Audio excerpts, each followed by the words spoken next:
Harry Potter and the Sorcerer's Stone.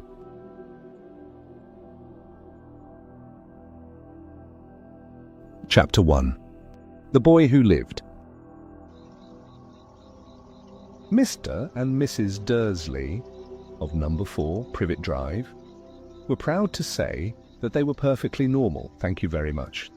They were the last people you'd expect to be involved in anything strange or mysterious, because they just didn't hold with such nonsense. Mr. Dursley was the director of a firm called Grunnings, which made drills. He was a big, beefy man with hardly any neck, although he did have a very large moustache. Mrs. Dursley was thin and blonde and had nearly twice the usual amount of neck, which came in very useful as she spent so much of her time craning over garden fences, spying on the neighbours. The Dursleys had a small son called Dudley, and in their opinion there was no finer boy anywhere. The Dursleys had everything they wanted, but they also had a secret, and their greatest fear was that somebody would discover it.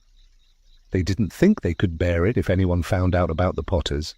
Mrs. Potter was Mrs. Dursley's sister, but they hadn't met for several years. In fact, Mrs. Dursley pretended she didn't have a sister, because her sister and her good-for-nothing husband were as un-Dursleyish as it was possible to be.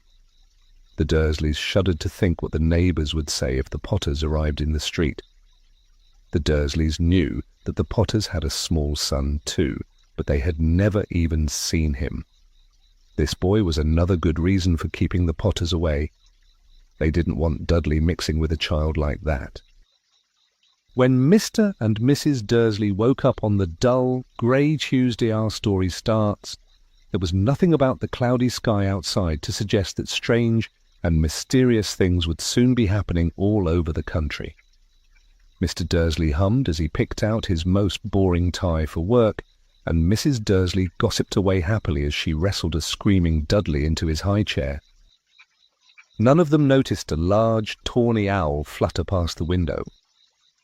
At 8:30, Mr. Dursley picked up his briefcase, pecked Mrs. Dursley on the cheek, and tried to kiss Dudley goodbye, but missed, because Dudley was now having a tantrum and throwing his cereal at the walls. "Little tyke," chortled Mr. Dursley as he left the house. He got into his car and backed out of number 4's drive. It was on the corner of the street that he noticed the first sign of something peculiar, a cat reading a map. For a second, Mr. Dursley didn't realize what he had seen. Then he jerked his head around to look again. There was a tabby cat standing on the corner of Privet Drive, but there wasn't a map in sight. What could he have been thinking of? It must have been a trick of the light. Mr. Dursley blinked and stared at the cat. It stared back. As Mr. Dursley drove around the corner and up the road, he watched the cat in his mirror. It was now reading the sign that said Privet Drive. No, looking at the sign. Cats couldn't read maps or signs. Mr. Dursley gave himself a little shake and put the cat out of his mind. As he drove toward town, he thought of nothing except a large order of drills he was hoping to get that day. But on the edge of town, drills were driven out of his mind by something else. As he sat in the usual morning traffic jam, he couldn't help noticing that there seemed to be a lot of strangely dressed people about. People in cloaks. Mr. Dursley couldn't bear people who dressed in funny clothes, the get-ups you saw on young people. He supposed this was some stupid new fashion. He drummed his fingers on the steering wheel and his eyes fell on a huddle of these weirdos standing quite close by. They were whispering excitedly together. Mr. Dursley was enraged to see that a couple of them weren't young at all. Why, that man had to be older than he was, and wearing an emerald green cloak. The nerve of him. But then it struck Mr. Dursley that this was probably some silly stunt. These people were obviously collecting for something. Yes, that would be it. The traffic moved on, and a few minutes later, Mr. Dursley arrived in the Grunnings parking lot, his mind back on drills. Mr. Dursley always sat with his back to the window in his office on the 9th floor. If he hadn't, he might have found it harder to concentrate on drills that morning. He didn't see the owls swooping past in broad daylight, though people down in the street did. They pointed and gazed open-mouthed as owl after owl sped overhead. Most of them had never seen an owl, even at night time. Mr. Dursley, however, had a perfectly normal, owl-free morning. He yelled at 5 different people. He made several important telephone calls and shouted a bit more. He was in a very good mood until lunchtime aways, when he thought he'd stretch his legs and walk across the road to buy himself a bun from the bakery. He'd forgotten all about the people in cloaks until he passed a group of them next to the baker's. He eyed them angrily as he passed. He didn't know why, but they made him uneasy. This bunch were whispering excitedly too, and he couldn't see a single collecting tin. It was on his way back past them, clutching a large doughnut in a bag, that he caught a few words of what they were saying. The Potters, that's right, that's what I heard, yes, their son, Harry. Mr. Dursley stopped dead. Fear flooded him. He looked back at the whisperers as if he wanted to say something to them, but thought better of it. He dashed back across the road, hurried up to his office, snapped at his secretary not to disturb him, seized his telephone, and had almost finished dialing his home number when he changed his mind. He put the receiver back down and stroked his moustache, thinking, no, he was being stupid. Potter wasn't such an unusual name.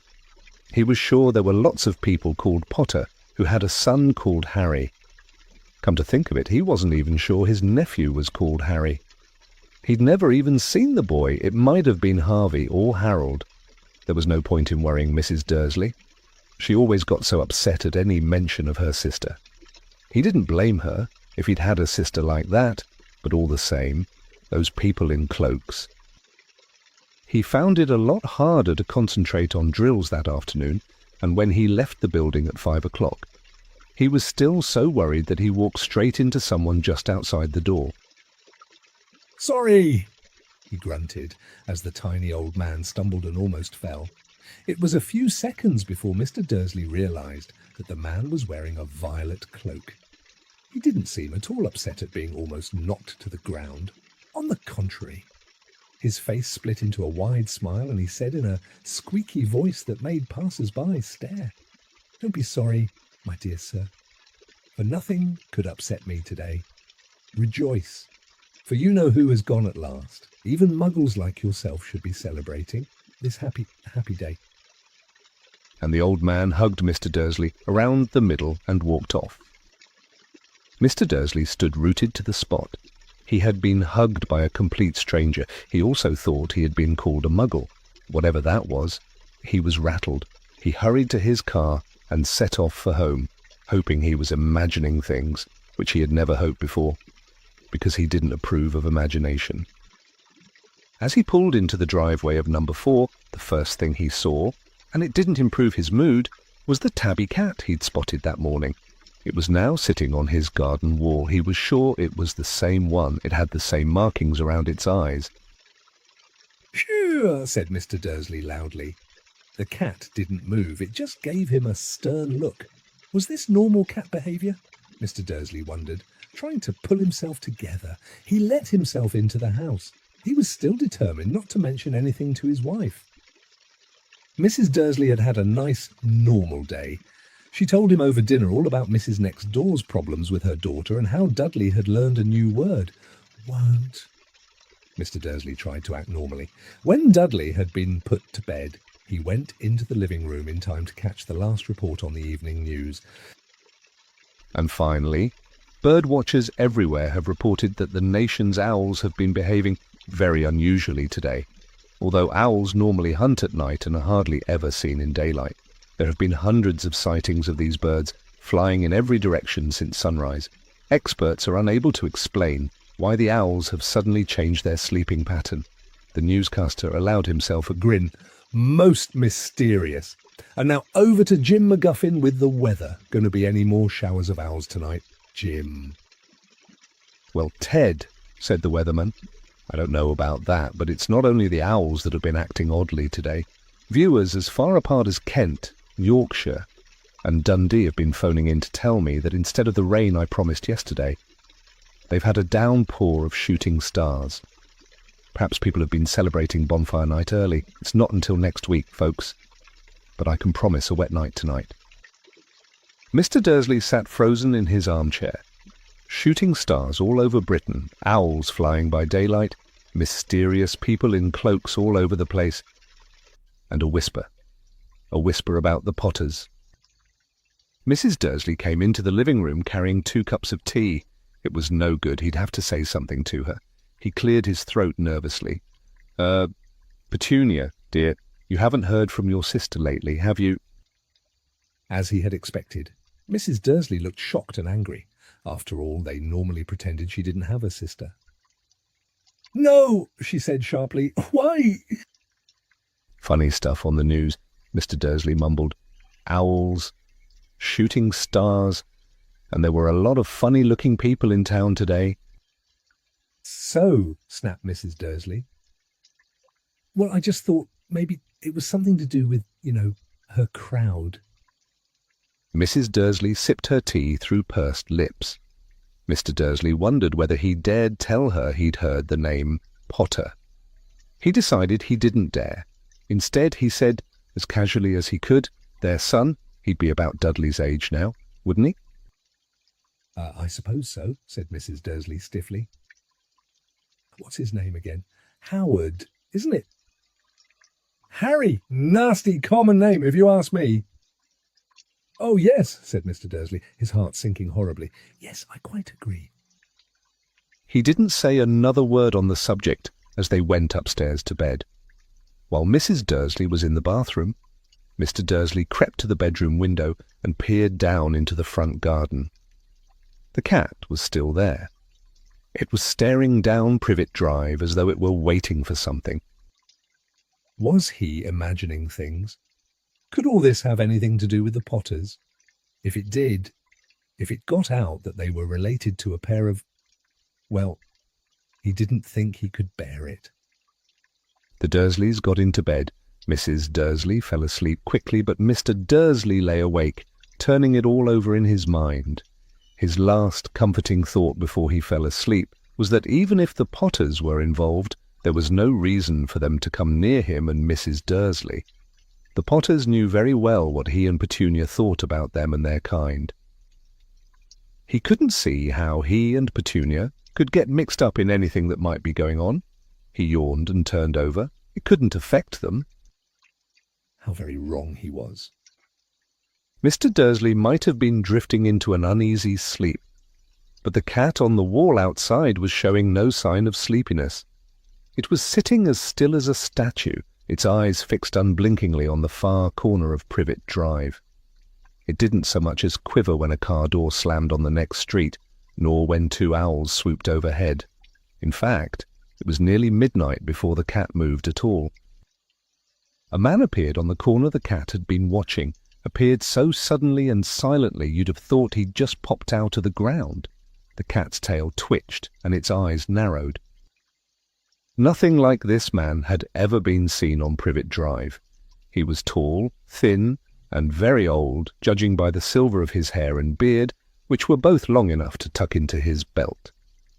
He was wearing long robes, a purple cloak that swept the ground, and high-heeled, buckled boots. His blue eyes were light, bright, and sparkling behind half-moon spectacles, and his nose was very long and crooked, as though it had been broken at least twice. This man's name was Albus Dumbledore. Albus Dumbledore didn't seem to realize that he had just arrived in a street where everything from his name to his boots was unwelcome. He was busy rummaging in his cloak, looking for something. But he did seem to realize he was being watched, because he looked up suddenly at the cat, which was still staring at him from the other end of the street. For some reason, the sight of the cat seemed to amuse him. He chuckled and muttered, "I should have known." He found what he was looking for in his inside pocket. It seemed to be a silver cigarette lighter. He flicked it open, held it up in the air, and clicked it. The nearest street lamp went out with a little pop. He clicked it again. The next lamp flickered into darkness. 12 times he clicked the put-outer. until the only lights left on the whole street were two tiny pinpricks in the distance, which were the eyes of the cat watching him. If anyone looked out of their window now, even beady-eyed Mrs. Dursley, they wouldn't be able to see anything that was happening down on the pavement. Dumbledore slipped the put-outer back inside his cloak and set off down the street toward number 4, where he sat down on the wall next to the cat. He didn't look at it, but after a moment he spoke to it. "Fancy seeing you here, Professor McGonagall." He turned to smile at the tabby, but it had gone. Instead, he was smiling at a rather severe-looking woman who was wearing square glasses, exactly the shape of the markings the cat had had around its eyes. She, too, was wearing a cloak, an emerald one. Her black hair was drawn into a tight bun. She looked distinctly ruffled. "How did you know it was me?" she asked. "My dear Professor, I've never seen a cat sit so stiffly." "You'd be stiff if you'd been sitting on a brick wall all day," said Professor McGonagall. "All day, when you could have been celebrating. I must have passed a dozen feasts and parties on my way here." Professor McGonagall sniffed angrily.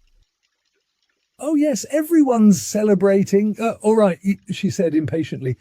"You'd think they'd be a bit more careful. But no, even the Muggles have noticed something's going on. It was on their news." She jerked her head back at the Dursleys' dark living room window. "I heard it. Flocks of owls shooting stars. Well, they're not completely stupid. They were bound to notice something. Shooting stars down in Kent. I'll bet that was Daedalus Diggle. He never had much sense." "You can't blame them," said Dumbledore gently. "We've had precious little to celebrate for 11 years. "I know that," said Professor McGonagall irritably, "but that's no reason to lose our heads. People are being downright careless out on the streets in broad daylight, not even dressed in Muggle clothes, swapping rumours." She threw a sharp, sideways glance at Dumbledore here, as though hoping he was going to tell her something, but he didn't. So she went on. "A fine thing it would be if, on the very day you-know-who seems to have disappeared at last, the Muggles found out about us all. I suppose he really has gone, Dumbledore." "It certainly seems so," said Dumbledore. "We have much to be thankful for. Would you care for a lemon drop?" A what?" "A lemon drop. They're a kind of Muggle sweet I'm rather fond of." "No, thank you," said Professor McGonagall coldly, as though she didn't think this was the moment for lemon drops. "As I say, even if you-know-who has gone—" "My dear Professor, surely a sensible person like yourself can call him by his name. All this you-know-who nonsense. For 11 years I have been trying to persuade people to call him by his proper name. Voldemort." Professor McGonagall flinched, but Dumbledore, who was unsticking 2 lemon drops, seemed not to notice. "It all gets so confusing if we keep saying, you-know-who. I have never seen any reason to be frightened of saying Voldemort's name." "I know you haven't," said Professor McGonagall, sounding half exasperated, half admiring. "But you're different. Everyone knows you're the only one you know." "Oh, all right. Voldemort was frightened of—" "You flatter me," said Dumbledore calmly. "Voldemort had powers I will never have. Only because you're too, well, noble to use them." It's lucky it's dark. I haven't blushed so much since Madame Pomfrey told me she liked my new earmuffs."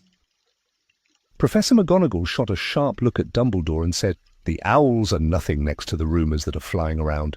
You know what everyone's saying about why he's disappeared, about what finally stopped him." It seemed that Professor McGonagall had reached the point she was most anxious to discuss, the real reason she had been waiting on a cold, hard wall all day. For neither as a cat nor as a woman had she fixed Dumbledore with such a piercing stare as she did now. It was plain that whatever everyone was saying, she was not going to believe it until Dumbledore told her it was true. Dumbledore, however, was choosing another lemon drop and did not answer. "What they're saying," she pressed on, "is that last night Voldemort turned up in Godric's Hollow. He went to find the Potters. The rumour is that Lily and James Potter that they're dead? Dumbledore bowed his head. Professor McGonagall gasped. Lily and James! I can't believe it! I didn't want to believe it! Oh, Albus! Dumbledore reached out and patted her on the shoulder. I know, he said heavily. Professor McGonagall's voice trembled as she went on. That's not all. They're saying he tried to kill the Potter's son, Harry. But he couldn't. He couldn't kill that little boy. No one knows why or how. But they're saying that when he couldn't kill Harry Potter, Voldemort's power somehow broke, and that's why he's gone. Dumbledore nodded glumly. It's true, faltered Professor McGonagall. After all he's done, all the people he's killed, he couldn't kill a little boy. It's just astounding. Of all the things to stop him. But how in the name of heaven did Harry survive? We can only guess, said Dumbledore. We may never know. Professor McGonagall pulled out a lace handkerchief and dabbed at her eyes beneath her spectacles. Dumbledore gave a great sniff as he took a golden watch from his pocket and examined it. It was a very odd watch. It had 12 hands but no numbers. Instead, little planets were moving around the edge. It must have made sense to Dumbledore, though, because he put it back in his pocket and said, Hagrid's late. I suppose it was he who told you I'd be here, by the way. Yes, said Professor McGonagall. And I don't suppose you're going to tell me why you're here, of all places. I've come to bring Harry to his aunt and uncle. They're the only family he has left now. You can't mean the people who live here, cried Professor McGonagall, jumping to her feet and pointing at number 4. Dumbledore, you can't. I've been watching them all day. You couldn't find 2 people who are less like us. And they've got this son. I saw him kicking his mother all the way up the street, screaming for sweets. Harry Potter, come and live here. It's the best place for him, said Dumbledore firmly. His aunt and uncle will be able to explain everything to him when he's older. I've written them a letter. A letter? Repeated Professor McGonagall faintly, sitting back down on the wall. Really, Dumbledore, you think you can explain all this in a letter? These people will never understand him. He'll be famous, a legend. I wouldn't be surprised if today was known as Harry Potter Day in the future. There will be books written about Harry. Every child in our world will know his name. Exactly, said Dumbledore, looking very seriously over the top of his half-moon glasses. It would be enough to turn any boy's head. Famous before he can walk and talk. Famous for something he won't even remember.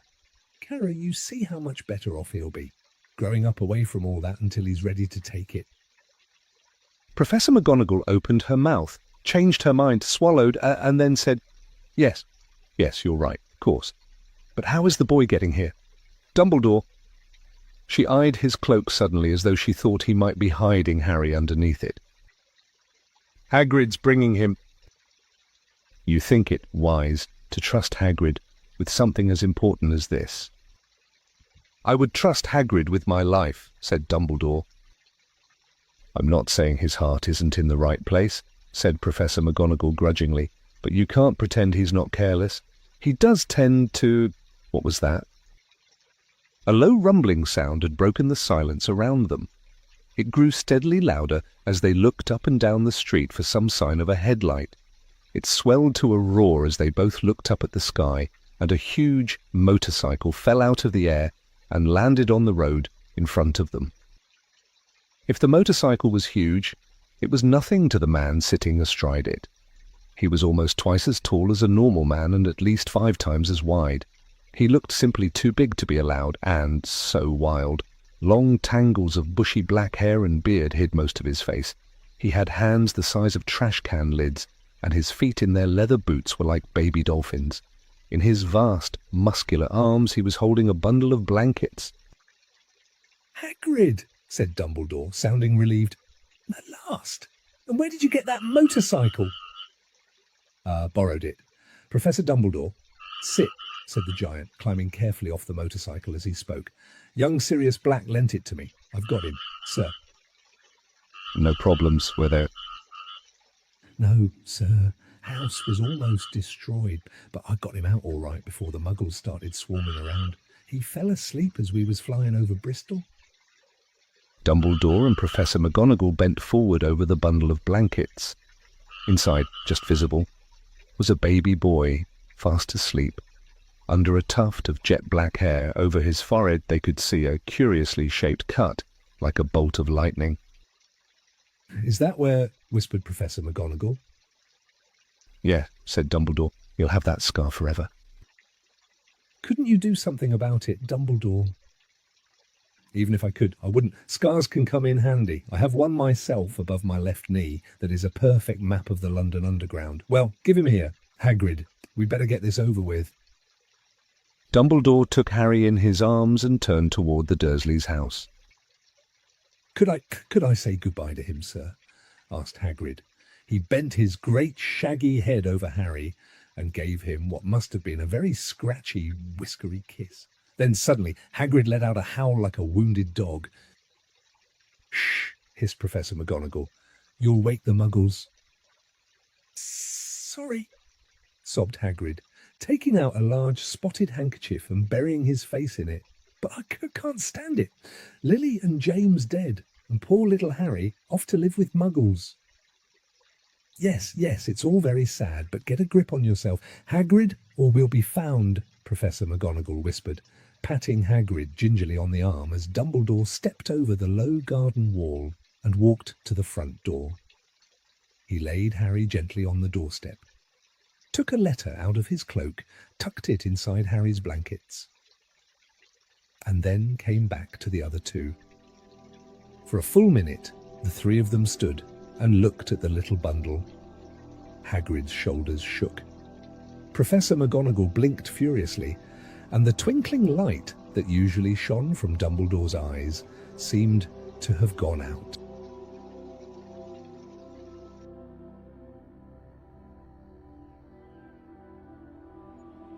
Chapter 2. The Vanishing Glass. Nearly 10 years had passed since the Dursleys had woken up to find their nephew on the front step. But Privet Drive had hardly changed at all. The sun rose on the same tidy front gardens and lit up the brass number 4 on the Dursleys' front door. It crept into their living room, which was almost exactly the same as it had been on the night when Mr. Dursley had seen that fateful news report about the owls. Only the photographs on the mantelpiece really showed how much time had passed. 10 years ago, there had been lots of pictures of what looked like a large pink beach ball wearing different coloured bonnets. But Dudley Dursley was no longer a baby, and now the photographs showed a large blonde boy riding his first bicycle, on a carousel at the fair, playing a computer game with his father, being hugged and kissed by his mother. The room held no sign at all that another boy lived in the house too. Yet Harry Potter was still there, asleep at the moment, but not for long. His Aunt Petunia was awake, and it was her shrill voice that made the first noise of the day. "Up, get up now!" Harry woke with a start. His aunt rapped on the door again. "Up!" she screeched. Harry heard her walking toward the kitchen, and then the sound of the frying pan being put on the stove. He rolled onto his back and tried to remember the dream he had been having. It had been a good one. There had been a flying motorcycle in it. He had a funny feeling he'd had the same dream before. His aunt was back outside the door. "Are you up yet?" she demanded. "Nearly," said Harry. Well, just get a move on. I want you to look after the bacon, and don't you dare let it burn. I want everything perfect on Duddy's birthday." Harry groaned. "What did you say?" His aunt snapped through the door. Nothing. Dudley's birthday? How could he have forgotten? Harry got slowly out of bed and started looking for socks. He found a pair under his bed and, after pulling a spider off one of them, put them on. Harry was used to spiders because the cupboard under the stairs was full of them, and that was where he slept. When he was dressed, he went down the hall into the kitchen. The table was almost hidden beneath all Dudley's birthday presents. It looked as though Dudley had gotten the new computer he wanted, not to mention the second television and the racing bike. Exactly why Dudley wanted a racing bike was a mystery to Harry, as Dudley was very fat and hated exercise, unless, of course, it involved punching somebody. Dudley's favourite punching bag was Harry, but he couldn't often catch him. Harry didn't look it, but he was very fast. Perhaps it had something to do with living in a dark cupboard, but Harry had always been small and skinny for his age. He looked even smaller and skinnier than he really was, because all he had to wear were old clothes of Dudley's, and Dudley was about 4 times bigger than he was. Harry had a thin face, knobbly knees, black hair, and bright green eyes. He wore round glasses held together with a lot of Scotch tape because of all the times Dudley had punched him on the nose. The only thing Harry liked about his own appearance was a very thin scar on his forehead that was shaped like a bolt of lightning. He had had it as long as he could remember, and the first question he could ever remember asking his Aunt Petunia was how he had gotten it. In the car crash, when your parents died, she had said, "And don't ask questions." Don't ask questions. That was the first rule for a quiet life with the Dursleys. Uncle Vernon entered the kitchen as Harry was turning over the bacon. "Comb your hair?" he barked, by way of a morning greeting. "About once a week." Uncle Vernon looked over the top of his newspaper and shouted that Harry needed a haircut. Harry must have had more haircuts than the rest of the boys in his class put together, but it made no difference. His hair simply grew that way, all over the place. Harry was frying eggs by the time Dudley arrived in the kitchen with his mother. Dudley looked a lot like Uncle Vernon. He had a large pink face, not much neck, small, watery blue eyes, and thick blonde hair that lay smoothly on his thick, fat head. Aunt Petunia often said that Dudley looked like a baby angel. Harry often said that Dudley looked like a pig in a wig. Harry put the plates of egg and bacon on the table, which was difficult as there wasn't much room. Dudley, meanwhile, was counting his presents. His face fell. 36, he said, looking up at his mother and father. That's 2 less than last year. Darling, you haven't counted Auntie Marge's present. See, it's here under this big one from Mommy and Daddy. "All right, 37 then," said Dudley, going red in the face. Harry, who could see a huge Dudley tantrum coming on, began wolfing down his bacon as fast as possible in case Dudley turned the table over. Aunt Petunia obviously scented danger too, because she said quickly, "And we'll buy you another 2 presents while we're out today. How's that, Popkin? 2 more presents. Is that all right?" Dudley thought for a moment. It looked like hard work. Finally, he said slowly, "So I'll have 30, 39 sweetums," said Aunt Petunia. "Oh." Dudley sat down heavily and grabbed the nearest parcel. "All right, then." Uncle Vernon chuckled. "Little Tyke wants his money's worth, just like his father. Attaboy, Dudley." He ruffled Dudley's hair. At that moment the telephone rang and Aunt Petunia went to answer it, while Harry and Uncle Vernon watched Dudley unwrap the racing bike. A video camera, a remote control airplane, 16 new computer games, and a VCR. He was ripping the paper off a gold wristwatch when Aunt Petunia came back from the telephone, looking both angry and worried. Bad news, Vernon," she said. "Mrs. Fig's broken her leg. She can't take him." She jerked her head in Harry's direction. Dudley's mouth fell open in horror, but Harry's heart gave a leap. Every year on Dudley's birthday, his parents took him and a friend out for the day, to adventure parks, hamburger restaurants, or the movies every year. Harry was left behind with Mrs. Fig, a mad old lady who lived 2 streets away. Harry hated it there. The whole house smelled of cabbage, and Mrs. Fig made him look at photographs of all the cats she'd ever owned. "Now what?" said Aunt Petunia, looking furiously at Harry as though he'd planned this. Harry knew he ought to feel sorry that Mrs. Fig had broken her leg. But it wasn't easy when he reminded himself it would be a whole year before he had to look at Tibbles, Snowy, Mr. Paws, and Tufty again. "We could phone Marge," Uncle Vernon suggested. "Don't be silly. Vernon, she hates the boy." The Dursleys often spoke about Harry like this, as though he wasn't there, or rather, as though he was something very nasty that couldn't understand them, like a slug. What about what's her name? Your friend, Yvonne. On vacation in Mallorca, snapped Aunt Petunia. You could just leave me here. Harry put in, hopefully he'd be able to watch what he wanted on television for a change, and maybe even have a go on Dudley's computer.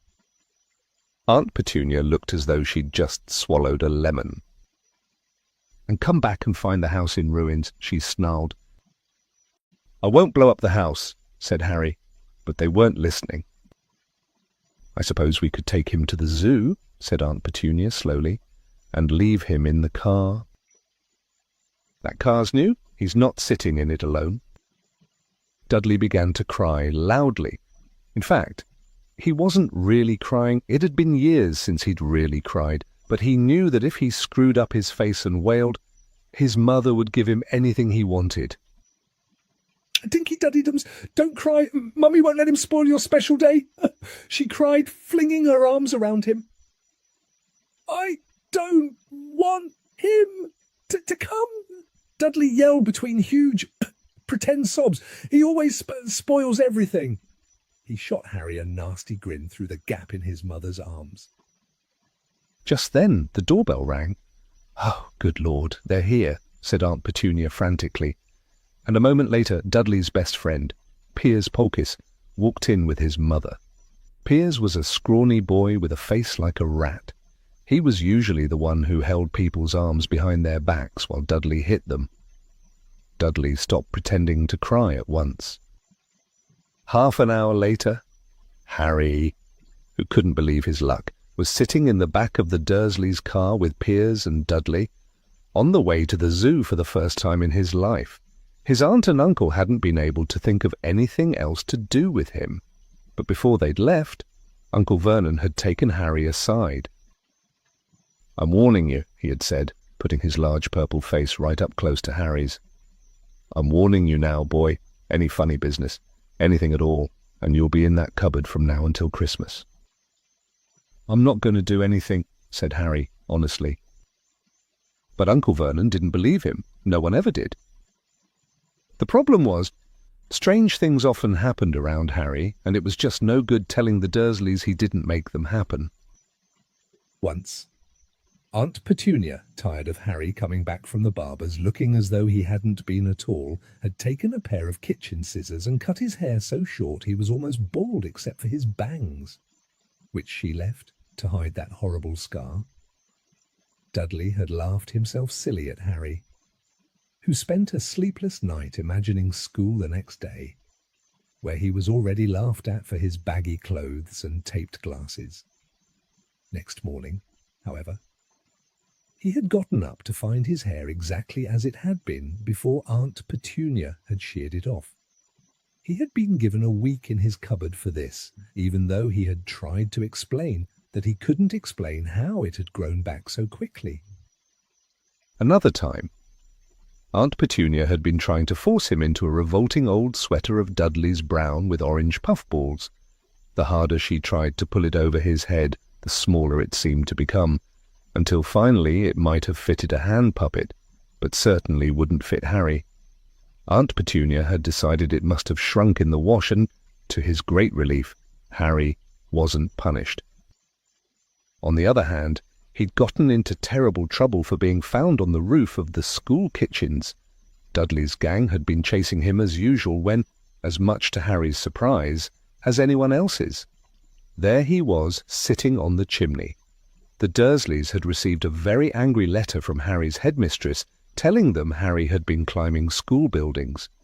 But all he'd tried to do as he shouted at Uncle Vernon through the locked door of his cupboard was jump behind the big trash cans outside the kitchen doors.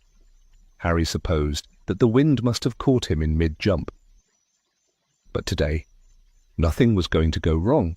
It was even worth being with Dudley and Piers to be spending the day somewhere that wasn't school, his cupboard, or Mrs. Fig's cabbage-smelling living room. While he drove, Uncle Vernon complained to Aunt Petunia. He liked to complain about things, people at work, Harry, the council, Harry, the bank, and Harry were just a few of his favourite subjects. This morning, it was motorcycles. Roaring along like maniacs, the young hoodlums, he said, as a motorcycle overtook them. I had a dream about a motorcycle, said Harry, remembering suddenly it was flying. Uncle Vernon nearly crashed into the car in front. He turned right around in his seat and yelled at Harry, his face like a gigantic beet with a moustache. Motorcycles don't fly. Dudley and Piers sniggered. I know they don't, said Harry. It was only a dream. But he wished he hadn't said anything. If there was one thing the Dursleys hated even more than his asking questions, it was his talking about anything acting in a way it shouldn't. No matter if it was in a dream or even a cartoon, they seemed to think he might get dangerous ideas. It was a very sunny Saturday and the zoo was crowded with families. The Dursleys bought Dudley and Piers large chocolate ice creams at the entrance, and then, because the smiling lady in the van had asked Harry what he wanted before they could hurry him away, they bought him a cheap lemon ice pop. It wasn't bad either, Harry thought, licking it as they watched a gorilla scratching its head, who looked remarkably like Dudley, except that it wasn't blonde. Harry had the best morning he'd had in a long time. He was careful to walk a little way apart from the Dursleys so that Dudley and Piers, who were starting to get bored with the animals by lunchtime, wouldn't fall back on their favourite hobby of hitting him.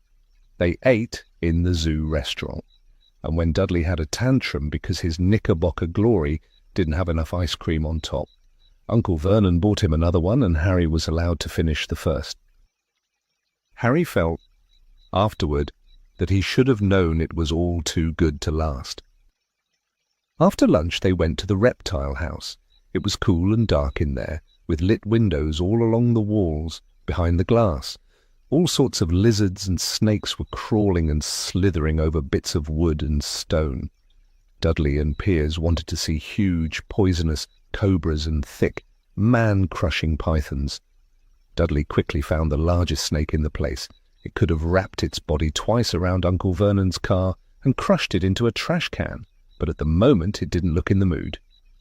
In fact, it was fast asleep. Dudley stood with his nose pressed against the glass, staring at the glistening brown coils. Make it move, he whined at his father. Uncle Vernon tapped on the glass, but the snake didn't budge. Do it again, Dudley ordered. Uncle Vernon rapped the glass smartly with his knuckles, but the snake just snoozed on. This is boring, Dudley moaned. He shuffled away. Harry moved in front of the tank and looked intently at the snake. He wouldn't have been surprised if it had died of boredom itself. No company except stupid people drumming their fingers on the glass trying to disturb it all day long. It was worse than having a cupboard as a bedroom, where the only visitor was Aunt Petunia hammering on the door to wake you up.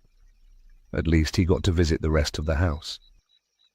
The snake suddenly opened its beady eyes, slowly, very slowly. It raised its head until its eyes were on a level with Harry's. It winked. Harry stared. Then he looked quickly around to see if anyone was watching. They weren't. He looked back at the snake and winked, too. The snake jerked its head toward Uncle Vernon and Dudley, then raised its eyes to the ceiling. It gave Harry a look that said quite plainly, I get that all the time. I know, Harry murmured through the glass. Though he wasn't sure the snake could hear him, it must be really annoying. The snake nodded vigorously.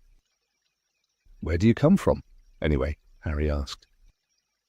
The snake jabbed its tail at a little sign next to the glass. Harry peered at it. Boa constrictor, Brazil. Was it nice there? The boa constrictor jabbed its tail at the sign again, and Harry read on. This specimen was bred in the zoo. Oh, I see. So you've never been to Brazil? As the snake shook its head, a deafening shout behind Harry made both of them jump. Dudley, Mr. Dursley, come and look at this snake. You won't believe what it's doing. Dudley came waddling toward them as fast as he could. Out of the way. You, he said, punching Harry in the ribs, caught by surprise. Harry fell hard on the concrete floor. What came next happened so fast, no one saw how it happened. 1 second. Piers and Dudley were leaning right up close to the glass. The next, they had leapt back with howls of horror. Harry sat up and gasped. The glass front of the boa constrictor's tank had vanished. The great snake was uncoiling itself rapidly, slithering out onto the floor. People throughout the reptile house screamed and started running for the exits. As the snake slid swiftly past him, Harry could have sworn a low, hissing voice said, "Brazil, here I come. Thanks, amigo." The keeper of the reptile house was in shock. But the glass, he kept saying, look, where did the glass go? The zoo director himself made Aunt Petunia a cup of strong, sweet tea while he apologized over and over again. Piers and Dudley could only gibber. As far as Harry had seen, the snake hadn't done anything except snap playfully at their heels as it passed. But by the time they were all back in Uncle Vernon's car, Dudley was telling them how it had nearly bitten off his leg. While Piers was swearing, it had tried to squeeze him to death. But worst of all, for Harry at least, was Piers calming down enough to say, Harry was talking to it. No, weren't you, Harry? Uncle Vernon waited until Piers was safely out of the house before starting on Harry. He was so angry he could hardly speak. He managed to say, "Go, cupboard, stay, no meals," before he collapsed into a chair, and Aunt Petunia had to run and get him a large brandy.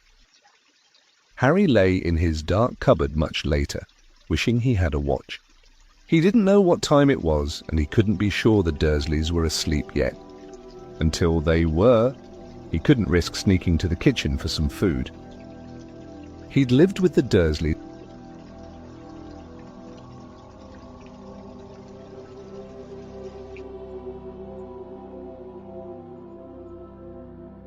Chapter 3. The Letters from No One. The escape of the Brazilian boa constrictor earned Harry his longest ever punishment. By the time he was allowed out of his cupboard again, the summer holidays had started and Dudley had already broken his new video camera, crashed his remote control airplane, and, first time out on his racing bike, knocked down old Mrs. Figg as she crossed Privet Drive on her crutches. Harry was glad school was over, but there was no escaping Dudley's gang, who visited the house every single day. Piers, Dennis, Malcolm and Gordon were all big and stupid. But as Dudley was the biggest and stupidest of the lot, he was the leader. The rest of them were all quite happy to join in Dudley's favourite sport, Harry hunting. This was why Harry spent as much time as possible out of the house, wandering around and thinking about the end of the holidays, where he could see a tiny ray of hope. When September came, he would be going off to secondary school and, for the first time in his life, he wouldn't be with Dudley. Dudley had been accepted at Uncle Vernon's old private school, Smeltings. Piers Polkiss was going there too. Harry, on the other hand, was going to Stonewall High, the local public school. Dudley thought this was very funny.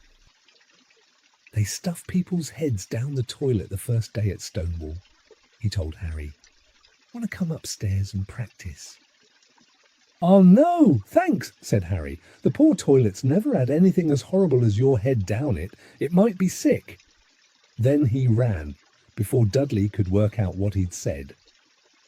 One day in July, Aunt Petunia took Dudley to London to buy his Smeltings uniform, leaving Harry at Mrs. Figg's. Mrs. Figg wasn't as bad as usual. It turned out she'd broken her leg tripping over one of her cats, and she didn't seem quite as fond of them as before. She let Harry watch television and gave him a bit of chocolate cake that tasted as though she'd had it for several years. That evening, Dudley paraded around the living room for the family in his brand new uniform. Smeltings boys wore maroon tailcoats, orange knickerbockers, and flat straw hats called boaters. They also carried knobbly sticks, used for hitting each other while the teachers weren't looking. This was supposed to be good training for later life. As he looked at Dudley in his new knickerbockers, Uncle Vernon said gruffly that it was the proudest moment of his life. Aunt Petunia burst into tears and said she couldn't believe it was her ickle Dudleykins. He looked so handsome and grown up. Harry didn't trust himself to speak. He thought 2 of his ribs might already have cracked from trying not to laugh. There was a horrible smell in the kitchen the next morning when Harry went in for breakfast. It seemed to be coming from a large metal tub in the sink. He went to have a look. The tub was full of what looked like dirty rags swimming in grey water. "What's this?" he asked Aunt Petunia. Her lips tightened as they always did if he dared to ask a question. Your new school uniform," she said. Harry looked in the bowl again. "Oh," he said, "I didn't realise it had to be so wet." "Don't be stupid," snapped Aunt Petunia. "I'm dyeing some of Dudley's old things grey for you. It'll look just like everyone else's when I've finished." Harry seriously doubted this, but thought it best not to argue. He sat down at the table and tried not to think about how he was going to look on his first day at Stonewall High, like he was wearing bits of old elephant skin. Probably. Dudley and Uncle Vernon came in, both with wrinkled noses because of the smell from Harry's new uniform. Uncle Vernon opened his newspaper as usual, and Dudley banged his smelting stick, which he carried everywhere, on the table. They heard the click of the mail slot and flop of letters on the doormat. "Get the mail, Dudley," said Uncle Vernon from behind his paper. "Make Harry get it." "Get the mail, Harry." "Make Dudley get it." "Poke him with your smelting stick, Dudley." Harry dodged the smelting stick and went to get the mail. 3 things lay on the doormat: a postcard from Uncle Vernon's sister Marge, who was vacationing on the Isle of Wight, a brown envelope that looked like a bill, and a letter for Harry. Harry picked it up and stared at it, his heart twanging like a giant elastic band. No one, ever, in his whole life had written to him. Who would? He had no friends, no other relatives. He didn't belong to the library, so he'd never even got rude notes asking for books back. Yet here it was, a letter, addressed so plainly there could be no mistake. Mr. H. Potter. The cupboard under the stairs. 4 Privet Drive. Little whinging. Surrey. The envelope was thick and heavy, made of yellowish parchment, and the address was written in emerald green ink. There was no stamp. Turning the envelope over, his hand trembling, Harry saw a purple wax seal bearing a coat of arms, a lion, an eagle, a badger, and a snake surrounding a large letter H. "Hurry up, boy," shouted Uncle Vernon from the kitchen. "What are you doing, checking for letter bombs?" He chuckled at his own joke. Harry went back to the kitchen, still staring at his letter. He handed Uncle Vernon the bill and the postcard, sat down, and slowly began to open the yellow envelope. Uncle Vernon ripped open the bill, snorted in disgust, and flipped over the postcard. "Marge is ill," he informed Aunt Petunia, "ate a funny whelk." "Dad," said Dudley suddenly. "Dad, Harry's got something." Harry was on the point of unfolding his letter, which was written on the same heavy parchment as the envelope, when it was jerked sharply out of his hand by Uncle Vernon. "That's mine," said Harry, trying to snatch it back. "Who'd be writing to you?" sneered Uncle Vernon, shaking the letter open with one hand and glancing at it. His face went from red to green faster than a set of traffic lights, and it didn't stop there. Within seconds, it was the greyish white of old porridge. "Petunia," he gasped. Dudley tried to grab the letter to read it, but Uncle Vernon held it high out of his reach. Aunt Petunia took it curiously and read the first line. For a moment, it looked as though she might faint. She clutched her throat and made a choking noise. "Vernon! Oh my goodness, Vernon!" They stared at each other, seeming to have forgotten that Harry and Dudley were still in the room. Dudley wasn't used to being ignored. He gave his father a sharp tap on the head with his smelting stick. "I want to read that letter," he said loudly. "Want to read it," said Harry furiously, "as it's mine." "Get Out, both of you, croaked Uncle Vernon, stuffing the letter back inside its envelope. Harry didn't move. I want my letter, he shouted. Let me see it, demanded Dudley. Out!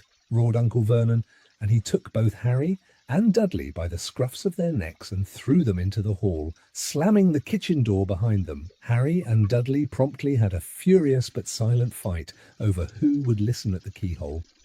Dudley won, so Harry, his glasses dangling from one ear, lay flat on his stomach to listen at the crack between door and floor. Vernon, Aunt Petunia was saying in a quivering voice, look at the address. How could they possibly know where he sleeps? You don't think they're watching the house? Watching, spying, might be following us, muttered Uncle Vernon wildly. But what should we do, Vernon? Should we write back? Tell them we don't want... Harry could see Uncle Vernon's shiny black shoes pacing up and down the kitchen. No, he said finally. No, we'll ignore it if they don't get an answer.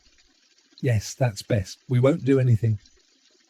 But I'm not having one in the house, Petunia. Didn't we swear, when we took him in, we'd stamp out that dangerous nonsense? That evening, when he got back from work, Uncle Vernon did something he'd never done before. He visited Harry in his cupboard. Where's my letter? Said Harry. The moment Uncle Vernon had squeezed through the door. Who's writing to me? No one. It was addressed to you by mistake, said Uncle Vernon shortly. I have burned it. It was not a mistake, said Harry angrily. It had my cupboard on it. Silence, yelled Uncle Vernon, and a couple of spiders fell from the ceiling. He took a few deep breaths and then forced his face into a smile, which looked quite painful. Yes, Harry, about this cupboard. Your aunt and I have been thinking you're really getting a bit big for it. We think it might be nice if you moved into Dudley's second bedroom. Why? Said Harry. Don't ask questions, snapped his uncle. Take this stuff upstairs, now! The Dursleys' house had 4 bedrooms, one for Uncle Vernon and Aunt Petunia, one for visitors, usually Uncle Vernon's sister, Marge, one where Dudley slept, and one where Dudley kept all the toys and things that wouldn't fit into his first bedroom. It only took Harry one trip upstairs to move everything he owned from the cupboard to this room. He sat down on the bed and stared around him. Nearly everything in here was broken. The month-old video camera was lying on top of a small working tank Dudley had once driven over the next-door neighbour's dog. In the corner was Dudley's first-ever television set, which he'd put his foot through when his favourite programme had been cancelled. There was a large bird cage, which had once held a parrot that Dudley had swapped at school for a real air rifle, which was up on a shelf with the end all bent because Dudley had sat on it. Other shelves were full of books. They were the only things in the room that looked as though they'd never been touched. From downstairs came the sound of Dudley bawling at his mother. I don't want him in there. I need that room. Make him get out. Harry sighed and stretched out on the bed. Yesterday he'd have given anything to be up here. Today he'd rather be back in his cupboard with that letter than up here without it. Next morning at breakfast, everyone was rather quiet. Dudley was in shock. He'd screamed, whacked his father with his smelting stick, been sick on purpose, kicked his mother, and thrown his tortoise through the greenhouse roof.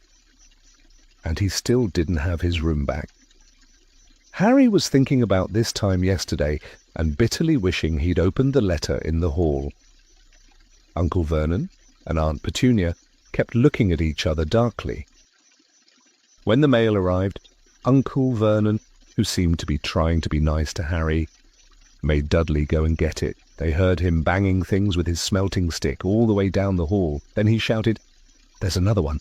Mr. H. Potter, the smallest bedroom, 4 Privet Drive. With a strangled cry, Uncle Vernon leapt from his seat and ran down the hall, Harry right behind him. Uncle Vernon had to wrestle Dudley to the ground to get the letter from him, which was made difficult by the fact that Harry had grabbed Uncle Vernon around the neck from behind. After a minute of confused fighting, in which everyone got hit a lot by the smelting stick, Uncle Vernon straightened up, gasping for breath, with Harry's letter clutched in his hand. "Go to your cupboard. I mean, your bedroom," he wheezed at Harry. "Dudley, go. Just go." Harry walked round and round his new room. Someone knew he had moved out of his cupboard, and they seemed to know he hadn't received his first letter. Surely that meant they'd try again, and this time he'd make sure they didn't fail. He had a plan. The repaired alarm clock rang at 6 o'clock the next morning. Harry turned it off quickly and dressed silently. He mustn't wake the Dursleys. He stole downstairs without turning on any of the lights. He was going to wait for the postman on the corner of Privet Drive and get the letters for number 4 first. His heart hammered as he crept across the dark hall toward the front door. Harry leapt into the air. He'd trodden on something big and squashy on the doormat, something alive. Lights clicked on upstairs, and to his horror, Harry realized that the big, squashy something had been his uncle's face. Uncle Vernon had been lying at the foot of the front door in a sleeping bag, clearly making sure that Harry didn't do exactly what he'd been trying to do. He shouted at Harry for about half an hour and then told him to go and make a cup of tea. Harry shuffled miserably off into the kitchen, and by the time he got back, the mail had arrived, right into Uncle Vernon's lap. Harry could see 3 letters addressed in green ink. "I want—" he began. But Uncle Vernon was tearing the letters into pieces before his eyes. Uncle Vernon didn't go to work that day. He stayed at home and nailed up the mail slot. "See," he explained to Aunt Petunia through a mouthful of nails, "if they can't deliver them, they'll just give up." I'm not sure that'll work. Vernon? Oh, these people's minds work in strange ways. Petunia, they're not like you and me, said Uncle Vernon, trying to knock in a nail with the piece of fruitcake Aunt Petunia had just brought him. On Friday, no less than 12 letters arrived for Harry. As they couldn't go through the mail slot, they had been pushed under the door, slotted through the sides, and a few even forced through the small window in the downstairs bathroom. Uncle Vernon stayed at home again. After burning all the letters, he got out a hammer and nails and boarded up the cracks around the front and back doors so no one could go out. He hummed "Tiptoe Through the Tulips" as he worked and jumped at small noises. On Saturday, things began to get out of hand. 24 letters to Harry found their way into the house, rolled up and hidden inside each of the 24 eggs that their very confused milkman had handed Aunt Petunia through the living room window. While Uncle Vernon made furious telephone calls to the post office and the dairy, trying to find someone to complain to, Aunt Petunia shredded the letters in her food processor. "Who on earth wants to talk to you this badly?" Dudley asked Harry in amazement. On Sunday morning, Uncle Vernon sat down at the breakfast table looking tired and rather ill, but happy. No post on Sundays. He reminded them cheerfully as he spread marmalade on his newspapers. No damn letters today. Something came whizzing down the kitchen chimney as he spoke and caught him sharply on the back of the head. Next moment, 30 or 40 letters came pelting out of the fireplace like bullets. The Dursleys ducked, but Harry leapt into the air trying to catch one. Out, out. Uncle Vernon seized Harry around the waist and threw him into the hall. When Aunt Petunia and Dudley had run out with their arms over their faces, Uncle Vernon slammed the door shut. They could hear the letters still streaming into the room, bouncing off the walls and floor. That does it," said Uncle Vernon, trying to speak calmly but pulling great tufts out of his moustache at the same time. "I want you all back here in 5 minutes, ready to leave. We're going away. Just pack some clothes. No arguments?" He looked so dangerous, with half his moustache missing, that no one dared argue. 10 minutes later, they had wrenched their way through the boarded-up doors and were in the car, speeding toward the highway. Dudley was sniffling in the back seat. His father had hit him round the head for holding them up while he tried to pack his television, VCR and computer in his sports bag. They drove, and they drove. Even Aunt Petunia didn't dare ask where they were going. Every now and then Uncle Vernon would take a sharp turn and drive in the opposite direction for a while. Shake 'em off, he would mutter whenever he did this. They didn't stop to eat or drink all day. By nightfall, Dudley was howling. He'd never had such a bad day in his life. He was hungry. He'd missed 5 television programs he'd wanted to see, and he'd never gone so long without blowing up an alien on his computer. Uncle Vernon stopped at last outside a gloomy-looking hotel on the outskirts of a big city. Dudley and Harry shared a room with twin beds and damp, musty sheets. Dudley snored, but Harry stayed awake, sitting on the windowsill, staring down at the lights of passing cars and wondering. They ate stale cornflakes and cold tinned tomatoes on toast for breakfast the next day. They had just finished when the owner of the hotel came over to their table. "Excuse me, but is one of you Mr. H. Potter? Only I got about 100 of these at the front desk." She held up a letter so they could read the green ink address. Mr. H. Potter, Room 17, Railview Hotel, Cokeworth. Harry made a grab for the letter, but Uncle Vernon knocked his hand out of the way. The woman stared. "I'll take them," said Uncle Vernon, standing up quickly and following her from the dining room. "Wouldn't it be better just to go home, dear?" Aunt Petunia suggested timidly, hours later. But Uncle Vernon didn't seem to hear her. Exactly what he was looking for, none of them knew. He drove them into the middle of a forest, got out, looked around, shook his head, got back in the car, and off they went again. The same thing happened in the middle of a ploughed field, halfway across a suspension bridge, and at the top of a multi-level parking garage of a... "Daddy's gone mad, hasn't he?" Dudley asked Aunt Petunia dully late that afternoon. Uncle Vernon had parked at the coast, locked them all inside the car, and disappeared. It started to rain. Great drops beat on the roof of the car. Dudley snivelled.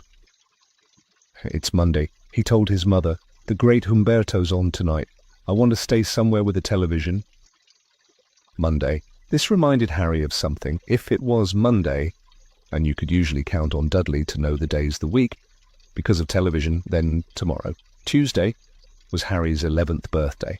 Of course, his birthdays were never exactly fun. Last year, the Dursleys had given him a coat hanger and a pair of Uncle Vernon's old socks. Still, you weren't 11 every day. Uncle Vernon was back and he was smiling. He was also carrying a long, thin package and didn't answer Aunt Petunia when she asked what he'd bought. "Found the perfect place," he said. "Come on, everyone out." It was very cold outside the car. Uncle Vernon was pointing at what looked like a large rock way out at sea. Perched on top of the rock was the most miserable little shack you could imagine. One thing was certain, there was no television in there. "So, storm forecast for tonight?" said Uncle Vernon gleefully, clapping his hands together. "And this gentleman's kindly agreed to lend us his boat." A toothless old man came ambling up to them, pointing, with a rather wicked grin, at an old rowboat bobbing in the iron-grey water below them. "I've already got us some rations," said Uncle Vernon, "so all aboard." It was freezing in the boat.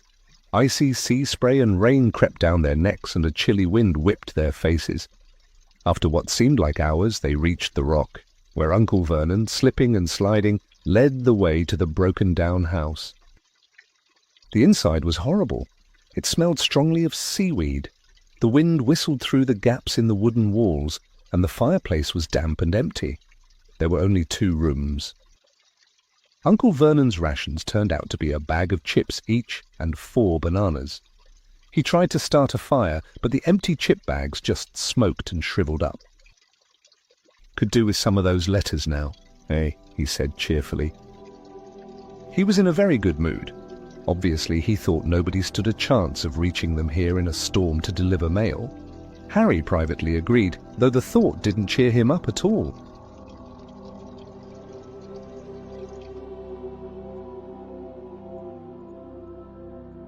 To Chapter 4.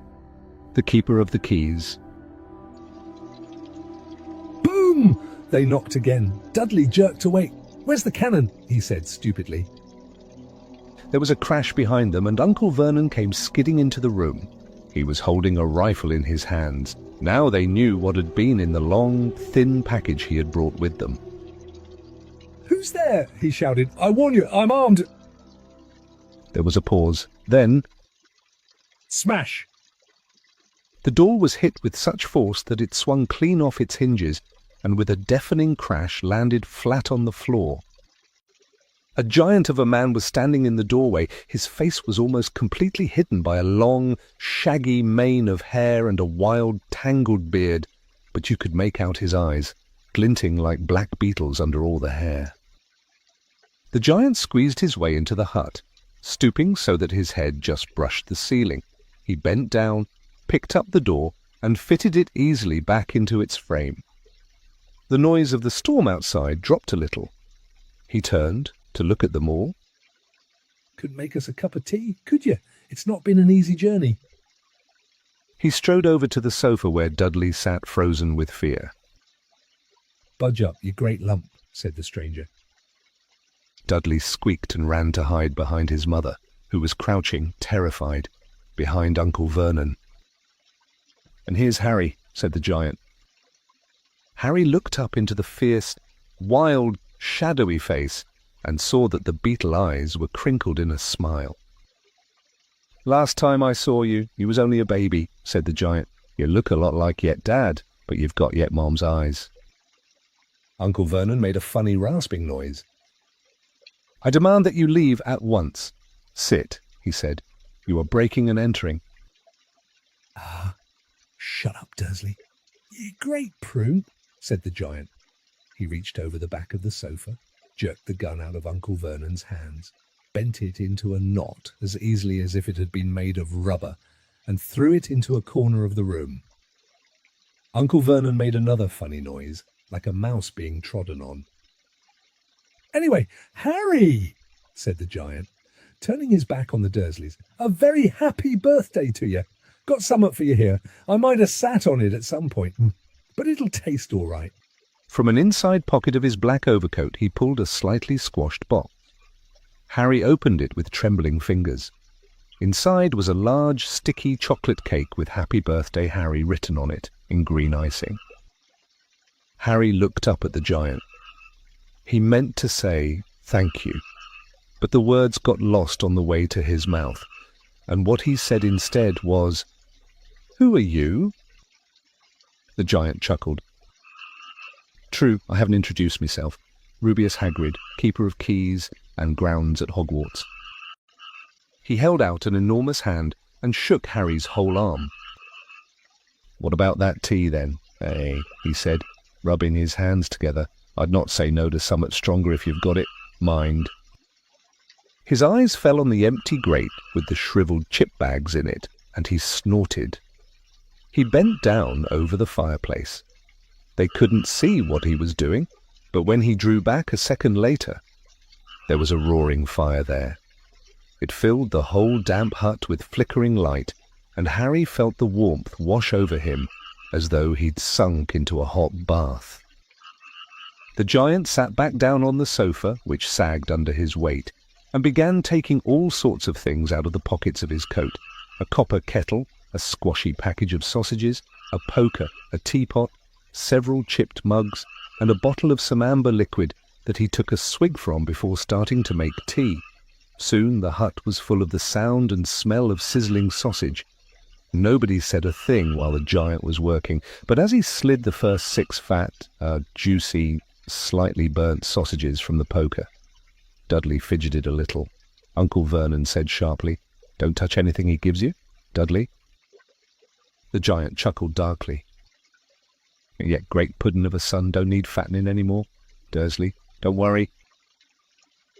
He passed the sausages to Harry, who was so hungry he had never tasted anything so wonderful, but he still couldn't take his eyes off the giant. Finally, as nobody seemed about to explain anything, he said, "I'm sorry, but I still don't really know who you are." The giant took a gulp of tea and wiped his mouth with the back of his hand. Call me Hagrid," he said. "Everyone does. And like I told you, I'm keeper of keys at Hogwarts. You'll know all about Hogwarts, of course. No, said Harry. Hagrid looked shocked. Sorry, Harry said quickly. Sony, barked Hagrid, turning to stare at the Dursleys, who shrank back into the shadows. It's them as should be sorry. I knew you weren't getting your letters, but I never thought you wouldn't even know about Hogwarts. For crying out loud, did you never wonder where your parents learned it all? All what? Asked Harry. All what? Hagrid thundered. Now wait just 1 second. He had leapt to his feet. In his anger he seemed to fill the whole hut. The Dursleys were cowering against the wall. Do you mean to tell me, he growled at the Dursleys, that this boy knows nothing about anything? Harry thought this was going a bit far. He had been to school after all, and his marks weren't bad. I know some things, he said. I can, do math and stuff. But Hagrid simply waved his hand and said, about our world. I mean, your world, my world, your parents' world. What world? Hagrid looked as if he was about to explode. Dursley, he boomed. Uncle Vernon, who had gone very pale, whispered something that sounded like Mimble Wimble. Hagrid stared wildly at Harry. But you must know about your mum and dad, he said. I mean, they're famous. You're famous. What? My mum and dad weren't famous, were they? You don't know. Hagrid ran his fingers through his hair, fixing Harry with a bewildered stare. You don't know what you are, he said finally. Uncle Vernon suddenly found his voice.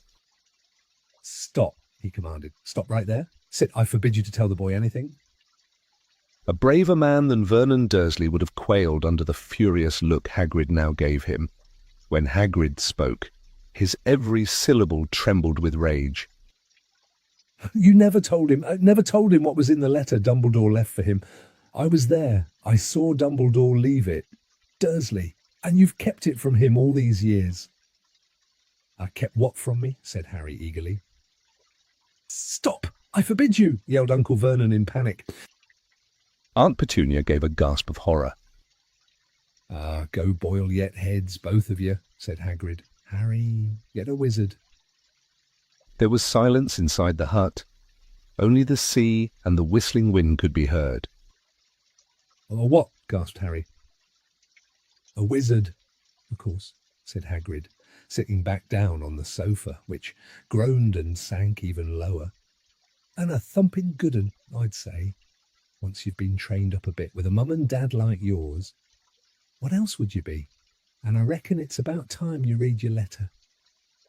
Harry stretched out his hand at last to take the yellowish envelope, addressed in emerald green to Mr. H. Potter, the floor, hut on the rock, the sea. He pulled out the letter and read, Hogwarts School of Witchcraft and Wizardry. Headmaster Albus Dumbledore. Order of Merlin, First Class, Grand Sorb, Chef Warlock, Supreme Mugwump, International Confed of Wizards.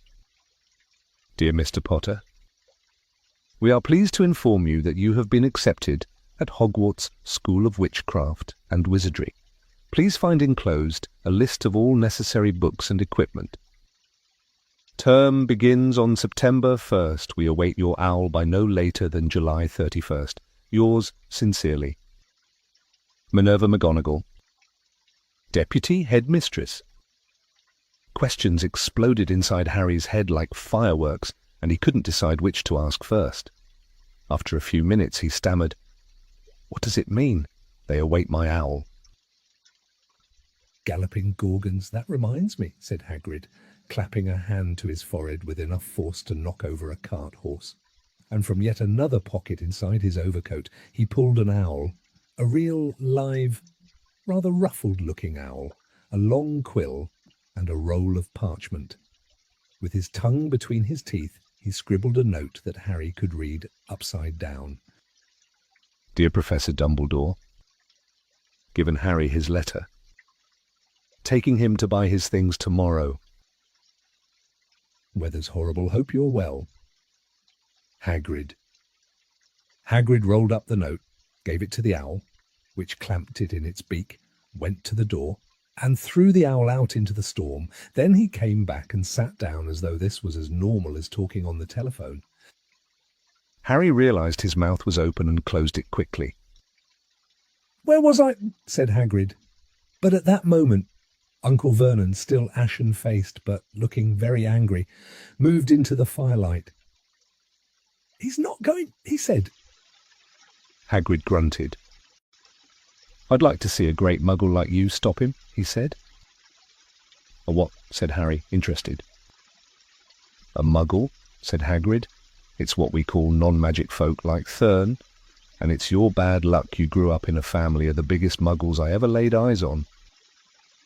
"We swore when we took him in we'd put a stop to that rubbish," said Uncle Vernon. "Swore we'd stamp it out of him. Wizard indeed." "You knew," said Harry. "You knew I'm a wizard." "Knew!" shrieked Aunt Petunia suddenly. "Knew! Of course we knew. How could you not be? My dratted sister being what she was. Oh, she got a letter just like that and disappeared off to that school and came home every vacation with her pockets full of frog spawn, turning teacups into rats. I was the only one who saw her for what she was, a freak. But for my mother and father, oh no, it was Lily this and Lily that. They were proud of having a witch in the family." She stopped to draw a deep breath and then went ranting on. It seemed she had been wanting to say all this for years. "Then she met that Potter at school and they left and got married and had you. And of course I knew you'd be just the same, just as strange, just as abnormal. And then, if you please, she went and got herself blown up and we got landed with you." Harry had gone very white. As soon as he found his voice, he said, "Blown up, you told me they died in a car crash." "Car crash!" roared Hagrid, jumping up so angrily that the Dursleys scuttled back to their corner. "How could a car crash kill Lily and James Potter? It's an outrage, a scandal. Harry Potter not knowing his own story when every kid in our world knows his name. But why?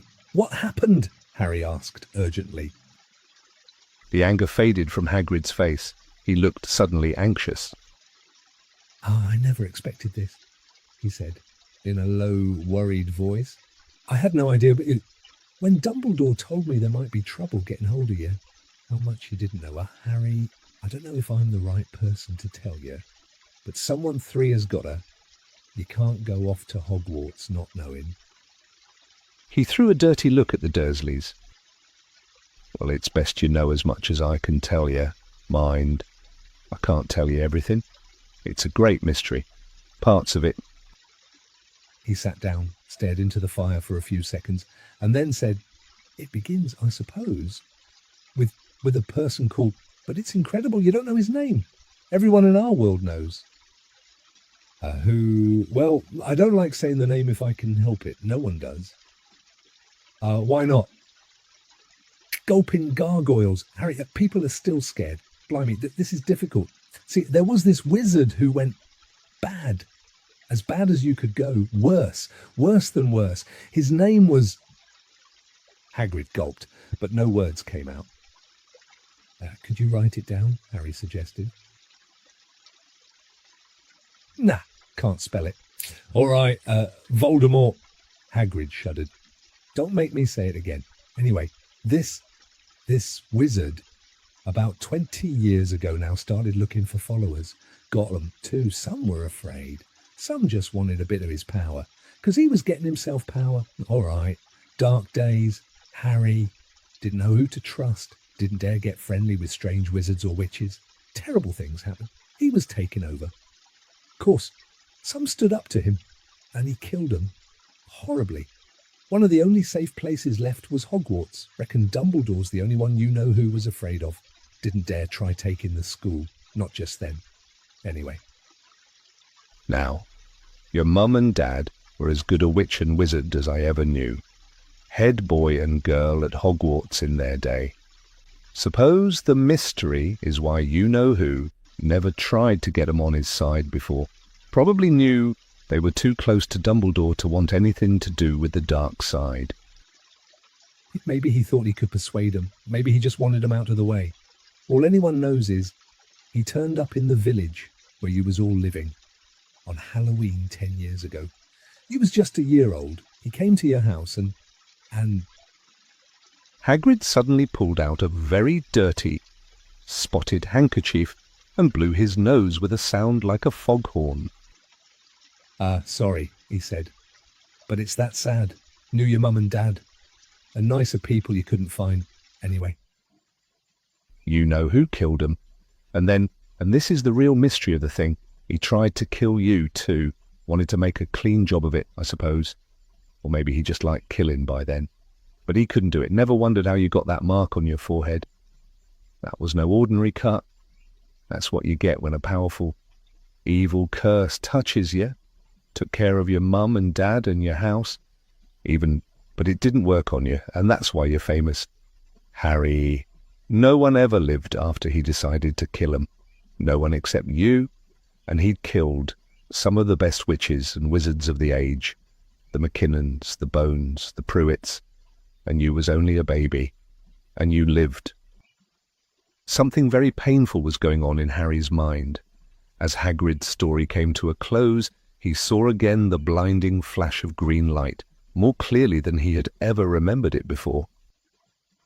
And he remembered something else. For the first time in his life, a high, cold, cruel laugh. Hagrid was watching him sadly.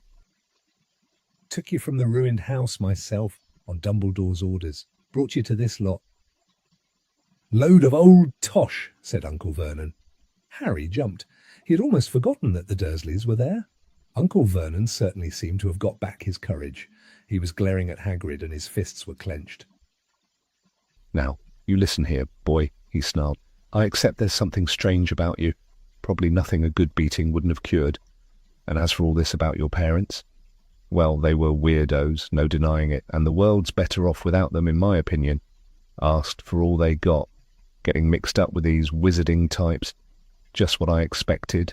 Always knew they'd come to a sticky end. But at that moment, Hagrid leapt from the sofa and drew a battered pink umbrella from inside his coat. Pointing this at Uncle Vernon like a sword, he said, I'm warning you, Dursley, I'm warning you. One more word. In danger of being speared on the end of an umbrella by a bearded giant? Uncle Vernon's courage failed again. He flattened himself against the wall and fell silent. That's better, said Hagrid, breathing heavily and sitting back down on the sofa, which this time sagged right down to the floor. Harry, meanwhile, still had questions to ask her, hundreds of them. But what happened to you know who? Good question. Harry disappeared, vanished. Same night he tried to kill you. Makes you even more famous. That's the biggest mystery. See, he was getting more and more powerful. Why'd he go? Some say he died.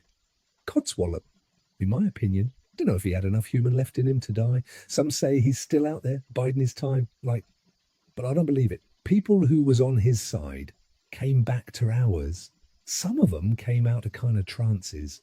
Don't reckon they could have done if he was coming back. Most of us reckon he's still out there somewhere, but lost his powers. Too weak to carry on, 'cause something about you finished him. Harry, there was something going on that night he hadn't counted on. I don't know what it was. No one does. But something about you stumped him. All right. Hagrid looked at Harry with warmth and respect blazing in his eyes, but Harry, instead of feeling pleased and proud, felt quite sure there had been a horrible mistake. A wizard. Him. How could he possibly be? He'd spent his life being clouted by Dudley and bullied by Aunt Petunia and Uncle Vernon. If he was really a wizard, why hadn't they been turned into warty toads every time they'd tried to lock him in his cupboard? If he'd once defeated the greatest sorcerer in the world, how come Dudley had always been able to kick him around like a football? Hagrid, he said quietly, I think you must have made a mistake. I don't think I can be a wizard. To his surprise, Hagrid chuckled. Not a wizard. Never made things happen when you were scared or angry. Harry looked into the fire. Now he came to think about it. Every odd thing that had ever made his aunt and uncle furious with him had happened when Harry, had been upset or angry, chased by Dudley's gang. He had somehow found himself out of their reach.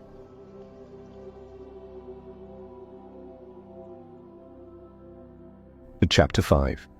Diagon Alley. Harry woke early the next morning. Although he could tell it was daylight, he kept his eyes shut tight. It was a dream, he told himself firmly. I dreamed a giant called Hagrid came to tell me I was going to a school for wizards. When I open my eyes, I'll be at home in my cupboard. There was suddenly a loud tapping noise, and there's Aunt Petunia knocking on the door. Harry thought, his heart sinking, but he still didn't open his eyes. It had been such a good dream. Tap, tap, tap. All right, Harry mumbled. I'm getting up. He sat up, and Hagrid's heavy coat fell off him. The hut was full of sunlight. The storm was over. Hagrid himself was asleep on the collapsed sofa, and there was an owl rapping its claw on the window, a newspaper held in its beak. Harry scrambled to his feet, so happy he felt as though a large balloon was swelling inside him. He went straight to the window and jerked it open. The owl swooped in and dropped the newspaper on top of Hagrid, who didn't wake up. The owl then fluttered onto the floor and began to attack Hagrid's coat. Don't do that. Harry tried to wave the owl out of the way, but it snapped its beak fiercely at him and carried on savaging the coat. Hagrid, said Harry loudly, there's an owl. Pay him, Hagrid grunted into the sofa. What? He wants paying for delivering the paper. Look in the pockets. Hagrid's coat seemed to be made of nothing but pockets, bunches of keys, slug pellets, balls of string, peppermint humbugs, tea bags. Finally, Harry pulled out a handful of strange-looking coins. Give him 5 nuts, said Hagrid sleepily. Nuts! The little bronze ones. Harry counted out 5 little bronze coins, and the owl held out his leg so Harry could put the money into a small leather pouch tied to it. Then he flew off through the open window. Hagrid yawned loudly, sat up and stretched. Best be off. Harry, lots to do today. Got to get up to London and buy all your stuff for school. Harry was turning over the wizard coins and looking at them. He had just thought of something that made him feel as though the happy balloon inside him had got a puncture. Hagrid. Said Hagrid, who was pulling on his huge boots. I haven't got any money, and you heard Uncle Vernon last night. He won't pay for me to go and learn magic. Don't worry about that, said Hagrid, standing up and scratching his head. Do you think your parents didn't leave you anything? But if their house was destroyed? They didn't keep their gold in the house. Boy, nah. First stop for us is Gringotts. Wizard's Bank. Have a sausage. They're not bad cold, and I wouldn't say no to a bit of your birthday cake. Neither. Wizards have banks. Just the one. Gringotts, run by goblins. Harry dropped the bit of sausage he was holding. Goblins? Yeah, so you'd be mad to try and rob it, I'll tell you that. Never mess with goblins, Harry. Gringotts is the safest place in the world for anything you want to keep safe. Except maybe Hogwarts. As a matter of fact, I got to visit Gringotts anyway. For Dumbledore, Hogwarts business. Hagrid drew himself up proudly. He usually gets me to do important stuff for him. Fetching you getting things from Gringotts. Knows he can trust me, see? Got everything? Come on, then. Harry followed Hagrid out onto the rock. The sky was quite clear now, and the sea gleamed in the sunlight. The boat Uncle Vernon had hired was still there, with a lot of water in the bottom after the storm. How did you get here? Harry asked, looking around for another boat. Flew, said Hagrid. Flew. Yeah, but we'll go back in this. Not supposed to use magic now, I've got you. They settled down in the boat, Harry still staring at Hagrid, trying to imagine him flying. Seems a shame to row, though," said Hagrid, giving Harry another of his sideways looks. "If I was to speed things up a bit, would you mind not mentioning it at Hogwarts?" "Of course not," said Harry, eager to see more magic. Hagrid pulled out the pink umbrella again, tapped it twice on the side of the boat, and they sped off toward land. "Why would you be mad to try and rob Gringotts?" Harry asked. "Spells, enchantments," said Hagrid, unfolding his newspaper as he spoke. "They say there's dragons guarding the high-security vaults. And then you got to find your way. Gringotts is hundreds of miles under London. See, deep under the underground. You'd die of hunger trying to get out, even if you did manage to get your hands on something." Harry sat and thought about this while Hagrid read his newspaper, the Daily Prophet. Harry had learned from Uncle Vernon that people liked to be left alone while they did this. But it was very difficult. He'd never had so many questions in his life. "Ministry of Magic messing things up as usual," Hagrid muttered, turning the page. "There's a Ministry of Magic?" Harry asked, before he could stop himself. "Course," said Hagrid. "They wanted Dumbledore for minister. 0 course. But he'd never leave Hogwarts, so old Cornelius Fudge got the job. Bungler if ever there was one. So he pelts Dumbledore with owls every morning, asking for advice." But what does a Ministry of Magic do?" Well, their main job is to keep it from the muggles that there's still witches and wizards up and down the country." Why, blimey, Harry, everyone would be wanting magic solutions to their problems. Nah, we're best left alone." At this moment the boat bumped gently into the harbour wall. Hagrid folded up his newspaper, and they clambered up the stone steps onto the street. Passers-by stared a lot at Hagrid as they walked through the little town to the station. Harry couldn't blame them. Not only was Hagrid twice as tall as anyone else, he kept pointing at perfectly ordinary things like parking meters and saying loudly, "See that? Ah, Harry! Things these muggles dream up. Eh?" "Hagrid," said Harry, panting a bit as he ran to keep up. "Did you say there are dragons at Gringotts?" "Well, so they say," said Hagrid. "Crikey, I'd like a dragon."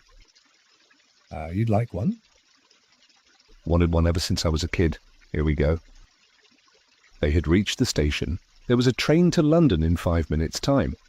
Hagrid, who didn't understand Muggle money, as he called it, gave the bills to Harry so he could buy their tickets. People stared more than ever on the train. Hagrid took up 2 seats and sat knitting what looked like a canary yellow circus tent. "You still got your letter, Harry?" he asked as he counted stitches. Harry took the parchment envelope out of his pocket. "Good," said Hagrid. "There's a list there of everything you need." Harry unfolded a second piece of paper he hadn't noticed the night before, and read, "Hogwarts School of Witchcraft and Wizardry. Uniform. First-year students will require 1. 3 sets of plain work robes, black. 2. 1 plain pointed hat, black for day wear. 3. 1 pair of protective gloves, dragon hide or similar. 4. 1 winter cloak, black, silver fastenings. Please note that all pupils' clothes should carry name tags. Set books. All students should have a copy of each of the following: The Standard Book of Spells, Grade 1 by Miranda Goshawk. A History of Magic by Batilda Bagshot. Magical Theory by Adalbert Waffling. A Beginner's Guide to Transfiguration by Emetic Switch. 1000 Magical Herbs and Fungi by Philida Spore. Magical Draughts and Potions by Arsenius Jigger. Fantastic Beasts and Where to Find Them by Newt Scamander. The Dark Forces, A Guide to Self-Protection by Quentin Trimble. Other Equipment. I Wonder. Eye Cauldron Pewter, Standard Size 2. I Set Glass or Crystal Files. I Telescope. I Set Brass Scales. Students may also bring an owl or a cat or a toad. Parents are reminded that first years are not allowed their own broomsticks. Can we buy all this in London? Harry wondered aloud. If you know where to go, said Hagrid. Harry had never been to London before. Although Hagrid seemed to know where he was going, he was obviously not used to getting there in an ordinary way. He got stuck in the ticket barrier on the Underground and complained loudly that the seats were too small and the trains too slow. "I don't know how the Muggles manage without magic," he said as they climbed a broken-down escalator that led up to a bustling road lined with shops. Hagrid was so huge that he parted the crowd easily. All Harry had to do was keep close behind him. They passed bookshops and music stores, hamburger restaurants and cinemas, but nowhere that looked as if it could sell you a magic wand, and this was just an ordinary street full of ordinary people. Could there really be piles of wizard gold buried miles beneath them? Were there really shops that sold spell books and broomsticks? Might this not all be some huge joke that the Dursleys had cooked up? If Harry hadn't known that the Dursleys had no sense of humour, he might have thought so, yet somehow, even though everything Hagrid had told him so far was unbelievable, Harry couldn't help trusting him. "This is it," said Hagrid. "Coming to a halt. The Leaky Cauldron. It's a famous place." It was a tiny, grubby-looking pub.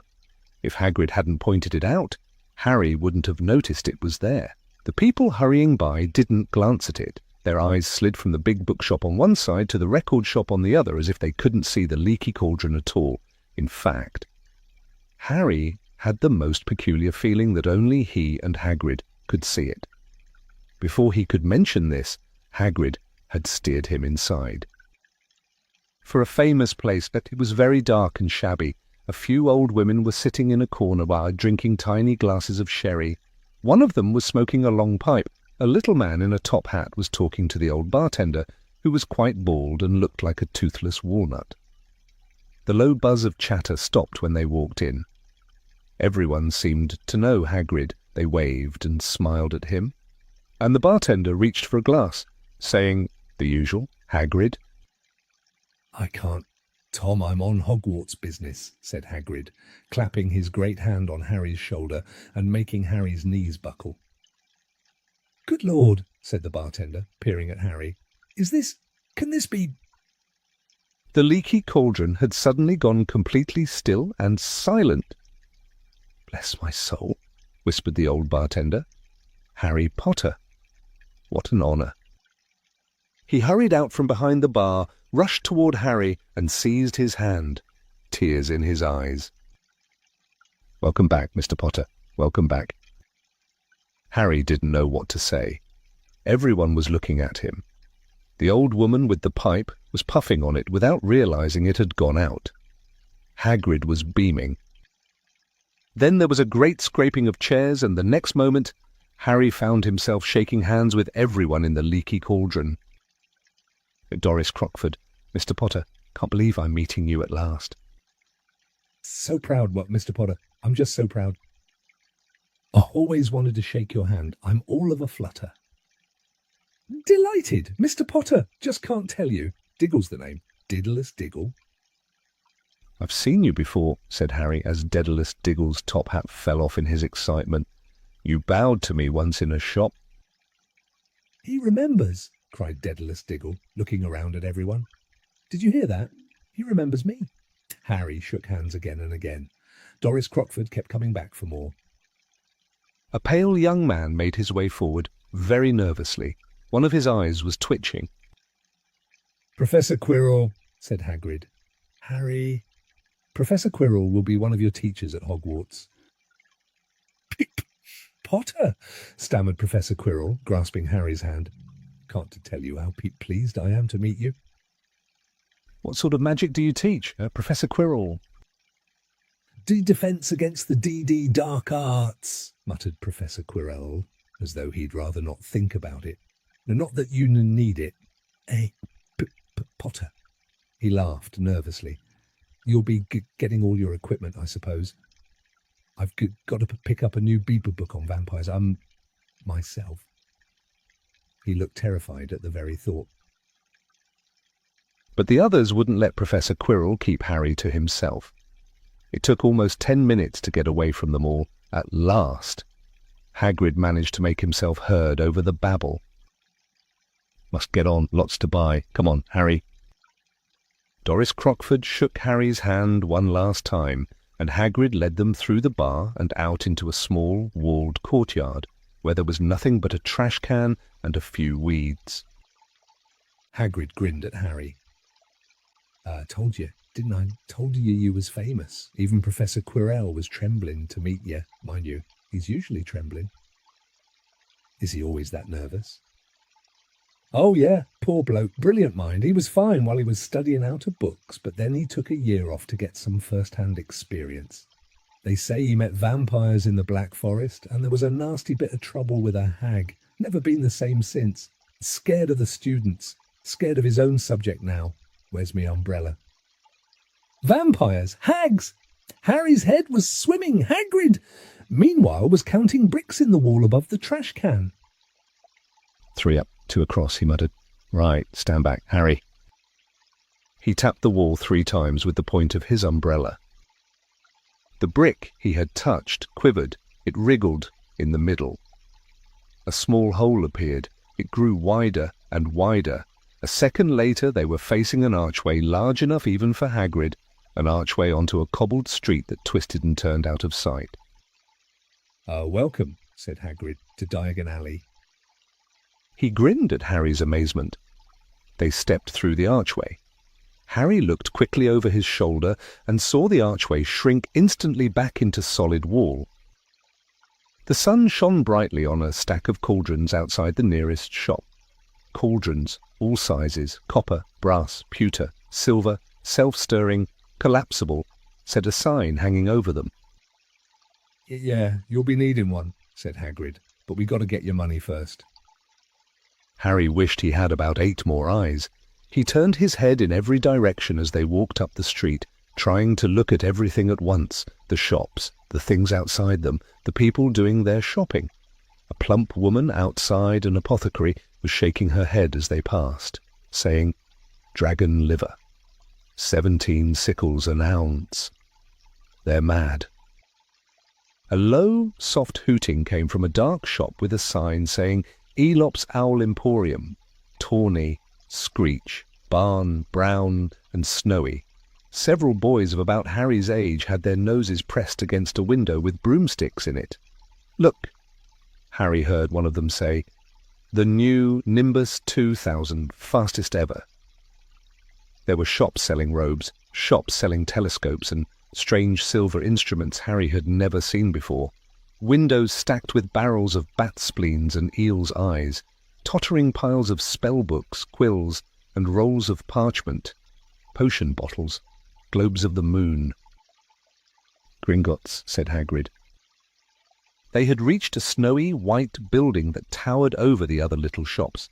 Standing beside its burnished bronze doors, wearing a uniform of scarlet and gold, was... "Yeah, that's a goblin," said Hagrid quietly as they walked up the white stone steps toward him. The goblin was about a head shorter than Harry. He had a swarthy, clever face, a pointed beard, and, Harry noticed, very long fingers and feet. He bowed as they walked inside. Now they were facing a second pair of doors, silver this time, with words engraved upon them. "Enter, stranger, but take heed of what awaits the sin of greed. For those who take, but do not earn, must pay most dearly in their turn. So if you seek beneath our floors a treasure that was never yours, thief, you have been warned, beware of finding more than treasure there." "Oh, like I said, you'd be mad to try and rob it," said Hagrid. A pair of goblins bowed them through the silver doors, and they were in a vast marble hall. About 100 more goblins were sitting on high stools behind a long counter, scribbling in large ledgers, weighing coins in brass scales, examining precious stones through eyeglasses. There were too many doors to count leading off the hall. And yet more goblins were showing people in and out of these, Hagrid and Harry made for the counter. "Morning," said Hagrid to a free goblin. "We've come to take some money out of Mr. Harry Potter's safe." "You have his key, sir." "I've got it here somewhere," said Hagrid, and he started emptying his pockets onto the counter, scattering a handful of mouldy dog biscuits over the goblin's book of numbers. The goblin wrinkled his nose. Harry watched the goblin on their right, weighing a pile of rubies as big as glowing coals. "Got it," said Hagrid at last, holding up a tiny golden key. The goblin looked at it closely. "That seems to be in order." "And I've also got a letter here from Professor Dumbledore," said Hagrid importantly, throwing out his chest. "It's about the you-know-what in Vault 713. The goblin read the letter carefully. Very well," he said, handing it back to Hagrid. "I will have someone take you down to both vaults. Griphook." Griphook was yet another goblin. Once Hagrid had crammed all the dog biscuits back inside his pockets. He and Harry followed Griphook toward one of the doors leading off the hall. "What's the you-know-what in Vault 713? Harry asked. "Can't tell you that," said Hagrid mysteriously. "Very secret. Hogwarts business. Dumbledore's trusted me. What my job's worth to tell you that." Griphook held the door open for them. Harry, who had expected more marble, was surprised. They were in a narrow stone passageway lit with flaming torches. It sloped steeply downward, and there were little railway tracks on the floor. Griphook whistled, and a small cart came hurtling up the tracks toward them. They climbed in, Hagrid with some difficulty, and were off. At first they just hurtled through a maze of twisting passages. Harry tried to remember left, right, right, left, middle fork, right, left, but it was impossible. The rattling cart seemed to know its own way because Griphook wasn't steering. Harry's eyes stung as the cold air rushed past them, but he kept them wide open. Once he thought he saw a burst of fire at the end of a passage and twisted around to see if it was a dragon, but too late. They plunged even deeper, passing an underground lake where huge stalactites and stalagmites grew from the ceiling and floor. "I never know." Harry called to Hagrid over the noise of the cart. "What's the difference between a stalagmite and a stalactite?" "Stalagmite's got an M in it," said Hagrid. "And don't ask me questions just now. I think I'm going to be sick." He did look very green, and when the cart stopped at last beside a small door in the passage wall, Hagrid got out and had to lean against the wall to stop his knees from trembling. Griphook unlocked the door. A lot of green smoke came billowing out, and as it cleared, Harry gasped. Inside were mounds of gold coins, columns of silver, heaps of little bronze nuts.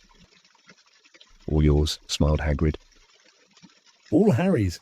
It was incredible. The Dursleys couldn't have known about this, or they'd have had it from him faster than blinking. How often had they complained how much Harry cost them to keep, and all the time there had been a small fortune belonging to him, buried deep under London. Hagrid helped Harry pile some of it into a bag. "The gold ones are galleons," he explained. 17 silver sickles to a galleon and 29 nuts to a sickle.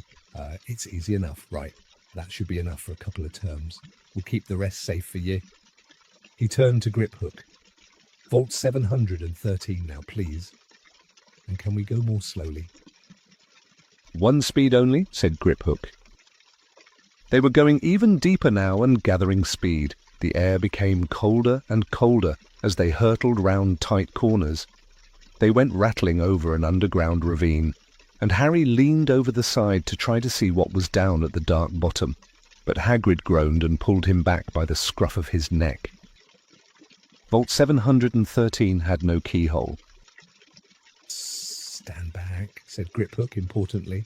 He stroked the door gently with one of his long fingers, and it simply melted away. "If anyone but a Gringotts goblin tried that, they'd be sucked through the door and trapped in there," said Griphook. "How often do you check to see if anyone's inside?" Harry asked. About once every 10 years, said Griphook with a rather nasty grin. Something really extraordinary had to be inside this top-security vault. Harry was sure, and he leaned forward eagerly, expecting to see fabulous jewels at the very least, but at first he thought it was empty. Then he noticed a grubby little package wrapped up in brown paper lying on the floor. Hagrid picked it up and tucked it deep inside his coat. Harry longed to know what it was, but knew better than to ask. "Come on, back in this infernal cart, and don't talk to me on the way back. It's best if I keep me mouth shut," said Hagrid. One wild cart ride later, they stood blinking in the sunlight outside Gringotts. Harry didn't know where to run first now that he had a bag full of money. He didn't have to know how many galleons there were to a pound to know that he was holding more money than he'd had in his whole life, more money than even Dudley had ever had. "Might as well get your uniform," said Hagrid, nodding toward Madame Malkin's robes for all occasions. "Listen, Harry, would you mind if I slipped off for a pick-me-up in the leaky cauldron? I hate them Gringotts carts." He did still look a bit sick, so Harry entered Madame Malkin's shop alone, feeling nervous. Madame Malkin was a squat, smiling witch dressed all in mauve. "Hogwarts clear," she said, when Harry started to speak. "Got the lot here. Another young man being fitted up just now, in fact." In the back of the shop, a boy with a pale, pointed face was standing on a footstool, while a second witch pinned up his long black robes. Madame Malkin stood Harry on a stool next to him, slipped a long robe over his head, and began to pin it to the right length. "Hello," said the boy. "Hogwarts, too." "Yes," said Harry. "My father's next door buying my books, and mother's up the street looking at wands," said the boy. He had a bored, drawling voice. "Then I'm going to drag them off to took at racing brooms. I don't see why first years can't have their own. I think I'll bully father into getting me one, and I'll smuggle it in somehow." Harry was strongly reminded of Dudley. "Have you got your own broom?" the boy went on. "No," said Harry. "Play Quidditch at all?" "No," Harry said again, wondering what on earth Quidditch could be. "I do. Father says it's a crime if I'm not picked to play for my house. And I must say, I agree. Know what house you'll be in yet." "No," said Harry, feeling more stupid by the minute. "Well, no one really knows until they get there, do they? But I know I'll be in Slytherin. All our family have been. Imagine being in Hufflepuff. I think I'd leave. Wouldn't you?" Said Harry, wishing he could say something a bit more interesting. "I say, look at that man," said the boy suddenly, nodding toward the front window. Hagrid was standing there, grinning at Harry and pointing at 2 large ice creams to show he couldn't come in. "That's Hagrid," said Harry, pleased to know something the boy didn't. "He works at Hogwarts." "Oh," said the boy. "I've heard of him. He's a sort of servant, isn't he?" "He's the gamekeeper," said Harry. He was liking the boy less and less every second. "Yes, exactly. I heard he's a sort of savage. Lives in a hut on the school grounds, and every now and then he gets drunk, tries to do magic, and ends up setting fire to his bed." "I think he's brilliant," said Harry coldly. "Do you?" said the boy with a slight sneer. "Why is he with you? Where are your parents?" "They're dead," said Harry shortly. He didn't feel much like going into the matter with this boy. "Oh, sorry," said the other, not sounding sorry at all. "But they were our kind, weren't they?" "They were a witch and wizard, if that's what you mean." I really don't think they should let the other sort in. Do you? They're just not the same. They've never been brought up to know our ways. Some of them have never even heard of Hogwarts until they get the letter. Imagine. I think they should keep it in the old wizarding families. What's your surname? Anyway, But before Harry could answer, Madame Malkin said, "That's you done, my dear," and Harry, not sorry for an excuse to stop talking to the boy, hopped down from the footstool. "Well, I'll see you at Hogwarts, I suppose," said the drawling boy. Harry was rather quiet as he ate the ice cream Hagrid had bought him, chocolate and raspberry with chopped nuts. "What's up?" said Hagrid. "Nothing." Harry lied. They stopped to buy parchment and quills. Harry cheered up a bit when he found a bottle of ink that changed colour as you wrote. When they had left the shop, he said, "Hagrid, what's Quidditch?" Blimey, Harry, I keep forgetting how little you know, not knowing about Quidditch. "It don't make me feel worse," said Harry. He told Hagrid about the pate boy in Madame Malkin's. And he said people from Muggle families shouldn't even be allowed in. You're not from a Muggle family. If he'd known who you were, he's grown up knowing your name if his parents are wizarding folk. You saw what everyone in the leaky cauldron was like when they saw you. Anyway, what does he know about it? Some of the best I ever saw were the only ones with magic in them, in a long line, 0 muggles. Look at your mum. Look what she had for a sister. So what is Quidditch? It's our sport, wizard sport. It's like soccer in the Muggle world. Everyone follows Quidditch, played up in the air on broomsticks, and there's 4 balls. Sort of hard to explain the rules. And what are Slytherin and Hufflepuff? Schoolhouses, there's 4. Everyone says Hufflepuff are a lot of duffers, but... I bet I'm in Hufflepuff, said Harry gloomily. Better Hufflepuff than Slytherin, said Hagrid darkly. There's not a single witch or wizard who went bad who wasn't in Slytherin. You know who was one. You know who was at Hogwarts? Years and years ago, said Hagrid. They bought Harry's schoolbooks in a shop called Flourish, and Blots, where the shelves were stacked to the ceiling with books as large as paving stones bound in leather, books the size of postage stamps in covers of silk, books full of peculiar symbols, and a few books with nothing in them at all. Even Dudley, who'd never read anything, would have been wild to get his hands on some of these. Hagrid almost had to drag Harry away from curses and counter-curses, bewitch your friends and befuddle your enemies with the latest revenges, hair loss, jelly legs, tongue, tying, and much, much more by Professor Vindictus Viridian. I was trying to find out how to curse Dudley. I'm not saying that's not a good idea, but you're not to use magic in the Muggle world except in very special circumstances, said Hagrid. And anyway, you couldn't work any of them curses yet. You'll need a lot more study before you get to that level. Hagrid wouldn't let Harry buy a solid gold cauldron either. It says pewter on your list. But they got a nice set of scales for weighing potion ingredients and a collapsible brass telescope. Then they visited the apothecary, which was fascinating enough to make up for its horrible smell. A mixture of bad eggs and rotted cabbages. Barrels of slimy stuff stood on the floor. Jars of herbs, dried roots, and bright powders lined the walls. Bundles of feathers, strings of fangs, and snarled claws hung from the ceiling. While Hagrid asked the man behind the counter for a supply of some basic potion ingredients for Harry, Harry himself examined silver unicorn horns at 21 galleons each, and minuscule, glittery black beetle eyes, 5 nuts a scoop. Outside the apothecary, Hagrid checked Harry's list again. Just your wand left. Yeah, and I still haven't got you a birthday present. Harry felt himself go red. You don't have to... Oh, I know I don't have to. Tell you what, I'll get your animal, not a toad. Toads went out of fashion years ago. You'd be laughed at. And I don't like cats. They make me sneeze. I'll get you an owl. All the kids want owls. They're dead useful. Carry your mail and everything. 20 minutes later, they left Elop's Owl Emporium, which had been dark and full of rustling and flickering.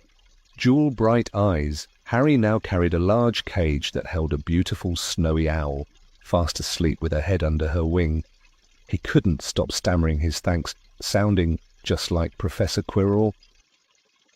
Don't mention it, said Hagrid gruffly.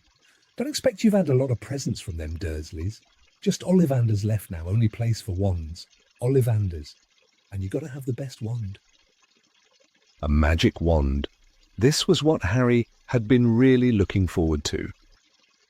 The last shop was narrow and shabby. Peeling gold letters over the door read, Ollivanders, makers of fine wands since 382 BC.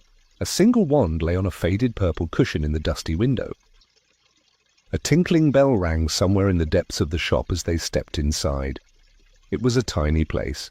empty except for a single spindly chair that Hagrid sat on to wait. Harry felt strangely as though he had entered a very strict library. He swallowed a lot of new questions that had just occurred to him and looked instead at the thousands of narrow boxes piled neatly right up to the ceiling. For some reason, the back of his neck prickled. The very dust and silence in here seemed to tingle with some secret magic. "Good afternoon," said a soft voice. Harry jumped. Hagrid must have jumped too, because there was a loud crunching noise and he got quickly off the spindly chair. An old man was standing before them, his wide, pale eyes shining like moons through the gloom of the shop. "Hello," said Harry awkwardly. "Ah, yes," said the man. Yes, I thought I'd be seeing you soon. Harry Potter. It wasn't a question. You have your mother's eyes. It seems only yesterday she was in here herself, buying her first wand, 10¼ inches long, swishy, made of willow. Nice wand for charm work. Mr. Ollivander moved closer to Harry. Harry wished he would blink. Those silvery eyes were a bit creepy. Your father, on the other hand, favoured a mahogany wand, 11 inches, pliable, a little more power, and excellent for transfiguration. Well, I say your father favoured it. It's really the wand that chooses the wizard. Of course. Mr. Ollivander had come so close that he and Harry were almost nose to nose. Harry could see himself reflected in those misty eyes. And that's where... Mr. Ollivander touched the lightning scar on Harry's forehead with a long, white finger. I'm sorry to say I sold the one that did it, he said softly. 13½ inches. Powerful wand. Very powerful. And in the wrong hands, well, if I'd known what that wand was going out into the world to do. He shook his head, and then, to Harry's relief, spotted Hagrid. Rubeus Hagrid, how nice to see you again. Oak, 16 inches, rather bendy, wasn't it? It was Sir, yeah, said Hagrid. Good wand, that one. But I suppose they snapped it in half when you got expelled, said Mr. Ollivander, suddenly stern. Yes, they did. Yeah, said Hagrid, shuffling his feet. I've still got the pieces, though, he added brightly. But you don't use them, said Mr. Ollivander sharply. Oh, no! Sit, said Hagrid quickly. Harry noticed he gripped his pink umbrella very tightly as he spoke. Said Mr. Ollivander, giving Hagrid a piercing look. Well, now, Mr. Potter, let me see. He pulled a long tape measure with silver markings out of his pocket. Which is your wand arm? Well, I'm right-handed, said Harry. Hold out your arm, that's it. He measured Harry from shoulder to finger, then wrist to elbow, shoulder to floor, knee to armpit, and round his head. As he measured, he said, "Every Ollivander wand has a core of a powerful magical substance. Mr. Potter, we use unicorn hairs, phoenix tail feathers, and the heartstrings of dragons. No two Ollivander wands are the same, just as no two unicorns. Dragons or phoenixes are quite the same, and of course, you will never get such good results with another wizard's wand." Harry suddenly realized that the tape measure, which was measuring between his nostrils, was doing this on its own. Mr. Ollivander was flitting around the shelves, taking down boxes. "That will do," he said, and the tape measure crumpled into a heap on the floor. "Right then, Mr. Potter, try this one. Beechwood and dragon heartstring, 9 inches, nice and flexible. Just take it and give it a wave." Harry took the wand and, feeling foolish, waved it around a bit, but Mr. Ollivander snatched it out of his hand almost at once. "Maple and phoenix feather, 7 inches, quite whippy. Try—" Harry tried, but he had hardly raised the wand when it, too, was snatched back by Mr. Ollivander. No, here, ebony and unicorn hair, 8½ inches, springy. Go on, try it out. Harry tried and tried. He had no idea what Mr. Ollivander was waiting for. The pile of tried wands was mounting higher and higher on the spindly chair, but the more wands Mr. Ollivander pulled from the shelves, the happier he seemed to become. A tricky customer, I'm not to worry. We'll find the perfect match here somewhere. I wonder, now, yes, why not? Unusual combination. Holly and phoenix feather. 11 inches, nice and supple. Harry took the wand. He felt a sudden warmth in his fingers. He raised the wand above his head, brought it swishing down through the dusty air, and a stream of red and gold sparks shot from the end like a firework, throwing dancing spots of light onto the walls. Hagrid whooped and clapped, and Mr. Ollivander cried, "Oh, bravo! Yes, indeed. Oh, very good. Well, well, well, how curious, how very curious." He put Harry's wand back into its box and wrapped it in brown paper, still muttering, "Curious, curious." "Sorry," said Harry, "but what's curious?" Mr. Ollivander fixed Harry with his pale stare. "I remember every wand I've ever sold, Mr. Potter, every single wand. It so happens that the phoenix whose tail feather is in your wand gave another feather, just one other. It is very curious indeed that you should be destined for this wand when its brother gave you that scar." Harry swallowed. "Yes, 13.5 inches. You. Curious indeed how these things happen. The wand chooses the wizard. Remember, I think we must expect great things from you, Mr. Potter. After all, he who must not be named did great things. Terrible, yes, but great." Harry shivered. He wasn't sure he liked Mr. Ollivander too much. He paid 7 gold galleons for his wand, and Mr. Ollivander bowed them from his shop. The late afternoon sun hung low in the sky as Harry and Hagrid made their way back down Diagon Alley, back through the wall, back through the leaky cauldron, now empty. Harry didn't speak at all as they walked down the road. He didn't even notice how much people were gawking at them on the underground, laden as they were with all their funny-shaped packages, with the snowy owl asleep in its cage on Harry's lap, up another escalator, out into Paddington Station. Harry only realized where they were when Hagrid tapped him on the shoulder. "Got time for a bite to eat before your train leaves?" he said. He bought Harry a hamburger, and they sat down on plastic seats to eat them. Harry kept looking around. Everything looked so strange, somehow. "Oh, you all right, Harry? You're very quiet," said Hagrid. Harry wasn't sure he could explain. He'd just had the best birthday of his life, and yet he chewed his hamburger, trying to find the words. "Everyone thinks I'm special," he said at last. "All those people in the leaky cauldron, Professor Quirrell, Mr. Ollivander. But I don't know anything about magic at all. How can they expect great things? I'm famous, and I can't even remember what I'm famous for. I don't know what happened when the night my parents died." Hagrid leaned across the table. Behind the wild beard and eyebrows he wore a very kind smile. "Don't you worry, Harry, you'll learn fast enough. Everyone starts at the beginning at Hogwarts. You'll be just fine. Just be yourself. I know it's hard. You've been singled out, and that's always hard. But you'll have a great time at Hogwarts. I did. Still do. As a matter of fact." Hagrid helped Harry on to the train that would take him back to the Dursleys, then handed him an envelope. "Your ticket for Hogwarts," he said. "1st of September? King's Cross. It's all on your ticket. Any problems with the Dursleys? Send me a letter with your owl. She'll know where to find me. See you soon, Harry." The train pulled out of the station. Harry wanted to watch Hagrid until he was out of sight. He rose in his seat and pressed his nose against the window. But he blinked, and Hagrid had gone.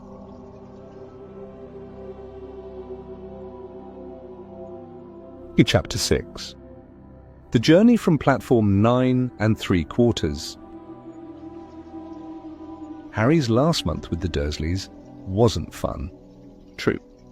Dudley was now so scared of Harry he wouldn't stay in the same room, while Aunt Petunia and Uncle Vernon didn't shut Harry in his cupboard, force him to do anything, or shout at him.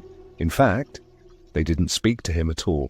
Half terrified, half furious, they acted as though any chair with Harry in it were empty. Although this was an improvement in many ways, it did become a bit depressing after a while. Harry kept to his room with his new owl for company. He had decided to call her Hedwig, a name he had found in a history of magic. His schoolbooks were very interesting. He lay on his bed reading late into the night. Hedwig swooping in and out of the open window as she pleased. It was lucky that Aunt Petunia didn't come in to vacuum any more, because Hedwig kept bringing back dead mice. Every night before he went to sleep, Harry ticked off another day on the piece of paper he had pinned to the wall, counting down to September the 1st. On the last day of August, he thought he'd better speak to his aunt and uncle about getting to King's Cross station the next day, so he went down to the living room where They were watching a quiz show on television. He cleared his throat to let them know he was there. And Dudley screamed and ran from the room. Uncle Vernon? Uncle Vernon grunted to show he was listening. I need to be at King's Cross tomorrow to go to Hogwarts. Uncle Vernon grunted again. Would it be all right if you gave me a lift? Grunt. Harry supposed that meant yes. Thank you. He was about to go back upstairs when Uncle Vernon actually spoke. Funny way to get to a wizard's school. The train? Magic carpets all got punctures. Have they... Harry didn't say anything. Where is this school? Anyway. I don't know, said Harry, realising this for the first time. He pulled the ticket Hagrid had given him out of his pocket. I just take the train from platform 9 3/4 at 11 o'clock, he read.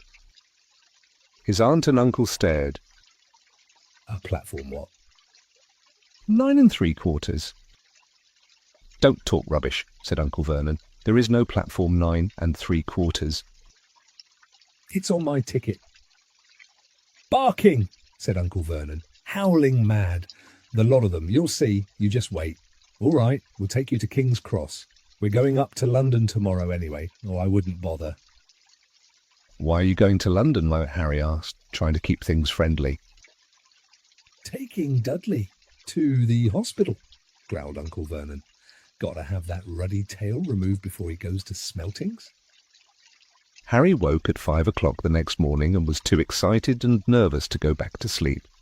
He got up and pulled on his jeans because he didn't want to walk into the station in his wizard's robes. He'd change on the train. He checked his Hogwarts list yet again to make sure he had everything he needed, saw that Hedwig was shut safely in her cage, and then paced the room, waiting for the Dursleys to get up. 2 hours later, Harry's huge, heavy trunk had been loaded into the Dursleys' car. Aunt Petunia had talked Dudley into sitting next to Harry, and they had set off. They reached King's Cross at 10:30. Uncle Vernon dumped Harry's trunk onto a cart and wheeled it into the station for him. Harry thought this was strangely kind until Uncle Vernon stopped dead, facing the platforms with a nasty grin on his face. Well, there you are, boy. Platform 9 or platform 10. Your platform should be somewhere in the middle, but they don't seem to have built it yet. Do they? He was quite right. Of course, there was a big plastic number 9 over one platform and a big plastic number 10 over the one next to it, and, in the middle, nothing at all. Have a good term, said Uncle Vernon with an even nastier smile. He left without another word. Harry turned and saw the Dursleys drive away. All three of them were laughing. Harry's mouth went rather dry. What on earth was he going to do? He was starting to attract a lot of funny looks, and because of Hedwig, he'd have to ask someone. He stopped a passing guard, but didn't dare mention platform 9 3/4. The guard had never heard of Hogwarts, and when Harry couldn't even tell him what part of the country it was in, he started to get annoyed, as though Harry was being stupid on purpose, getting desperate. Harry asked for the train that left at 11 o'clock, but the guard said there wasn't one. In the end, the guard strode away, muttering about time wasters. Harry was now trying hard not to panic. According to the large clock over the arrivals board, he had 10 minutes left to get on the train to Hogwarts, and he had no idea how to do it. He was stranded in the middle of a station with a trunk he could hardly lift. a pocket full of wizard money, and a large owl. Hagrid must have forgotten to tell him something you had to do, like tapping the third brick on the left to get into Diagon Alley. He wondered if he should get out his wand and start tapping the ticket inspector's stand between platforms 9 and 10. At that moment, a group of people passed just behind him, and he caught a few words of what they were saying. Packed with muggles, of course. Harry swung round. The speaker was a plump woman who was talking to 4 boys, all with flaming red hair. Each of them was pushing a trunk like Harry's in front of him, and they had an owl. Heart hammering, Harry pushed his cart after them. They stopped, and so did he, just near enough to hear what they were saying. "Now, what's the platform number?" said the boy's mother. 9 3/4, piped a small girl, also red-headed, who was holding her hand. "Mum, can't I go—" You're not old enough, Ginny. Now be quiet. All right, Percy, you go first. What looked like the oldest boy marched toward platforms 9 and 10. Harry watched, careful not to blink in case he missed it, but just as the boy reached the dividing barrier between the 2 platforms, a large crowd of tourists came swarming in front of him, and by the time the last backpack had cleared away, the boy had vanished. "Fred, you next," the plump woman said. "I'm not Fred, I'm George," said the boy. "Honestly, the woman, you call yourself our mother. Cara, you tell I'm George." "Sorry, George, dear." "Only joking. I am Fred," said the boy.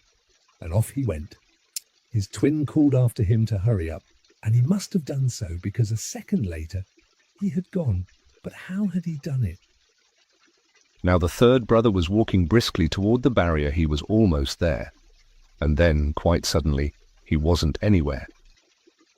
There was nothing else for it. "Excuse me," Harry said to the plump woman. "Hello, dear," she said. "First time at Hogwarts. Ron's new too." She pointed at the last and youngest of her sons. He was tall, thin, and gangling, with freckles, big hands and feet, and a long nose. "Yeah," said Harry. The thing is, I don't know how to—" "How to get onto the platform," she said kindly, and Harry nodded. Not to worry," she said. "All you have to do is walk straight at the barrier between platforms 9 and 10. Don't stop and don't be scared you'll crash into it. That's very important. Best do it at a bit of a run if you're nervous. Go on, go now before Ron." Okay," said Harry. He pushed his trolley around and stared at the barrier. It looked very solid. He started to walk toward it. People jostled him on their way to platforms 9 and 10. Harry walked more quickly. He was going to smash right into that barrier, and then he'd be in trouble. Leaning forward on his cart, he broke into a heavy run. The barrier was coming nearer and nearer. He wouldn't be able to stop. The cart was out of control. He was a foot away. He closed his eyes, ready for the crash. It didn't come. He kept on running. He opened his eyes. A scarlet steam engine was waiting next to a platform packed with people. A sign overhead said, "Hogwarts Express, 11 o'clock. Harry looked behind him and saw a wrought iron archway where the barrier had been, with the words "Platform 9 3/4" on it. He had done it. Smoke from the engine drifted over the heads of the chattering crowd, while cats of every colour wound here and there between their legs. Owls hooted to one another in disgruntled sort of way over the babble and the scraping of heavy trunks. The first few carriages were already packed with students, some hanging out of the window to talk to their families, some fighting over seats. Harry pushed his cart off down the platform in search of an empty seat. He passed a round-faced boy who was saying, "Gran, I've lost my toad again." "Oh, Neville," he heard the old woman sigh. A boy with dreadlocks was surrounded by a small crowd. "Give us a look, Lee. Go on." The boy lifted the lid of a box in his arms, and the people around him shrieked and yelled as something inside poked out a long, hairy leg. Harry pressed on through the crowd until he found an empty compartment near the end of the train. He put Hedwig inside first, and then started to shove and heave his trunk toward the train door. He tried to lift it up the steps, but could hardly raise one end, and twice he dropped it painfully on his foot. Want a hand? It was one of the red-haired twins he'd followed through the barrier. Yes, please, Harry panted. Oi, Fred, come here and help. With the twins' help, Harry's trunk was at last tucked away in a corner of the compartment. Thanks, said Harry, pushing his sweaty hair out of his eyes. What's that? Said one of the twins suddenly, pointing at Harry's lightning scar. Blimey, said the other twin. Are you? He is, said the first twin. Aren't you? He added to Harry. What? Said Harry. Harry Potter, chorused the twins. Oh, him, said Harry. I mean, yes, I am. The two boys gawked at him, and Harry felt himself turning red. Then, to his relief, a voice came floating in through the train's open door. Fred, George, are you there? Coming, Mom! With a last look at Harry, the twins hopped off the train. Harry sat down next to the window where, half hidden, he could watch the red-haired family on the platform and hear what they were saying. Their mother had just taken out her handkerchief. Ron, you've got something on your nose. The youngest boy tried to jerk out of the way, but she grabbed him and began rubbing the end of his nose. Mum, Giraffe, he wriggled free. Ah, has Ickle Ronnie got something on his nosy? Said one of the twins. Shut up, said Ron. Where's Percy? Said their mother. He's coming now. The oldest boy came striding into sight. He had already changed into his billowing black Hogwarts robes, and Harry noticed a shiny silver badge on his chest with the letter P on it. Can't stay long, Mother, he said. I'm up front. The prefects have got 2 compartments to themselves. Oh, are you a prefect? Percy, said one of the twins with an air of great surprise. You should have said something. We had no idea. Hang on, I think I remember him saying something about it, said the other twin, once. Or twice. A minute.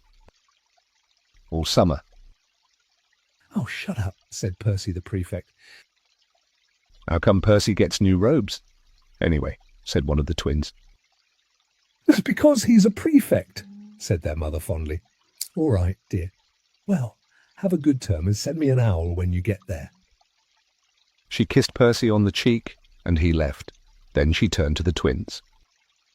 Now you two, this year, you behave yourselves. If I get one more owl telling me you've blown up a toilet or blown up a toilet. We've never blown up a toilet. Great idea, though. Thanks, Mum. It's not funny. And look after Ron. Don't worry. Ickle Ronikins is safe with us.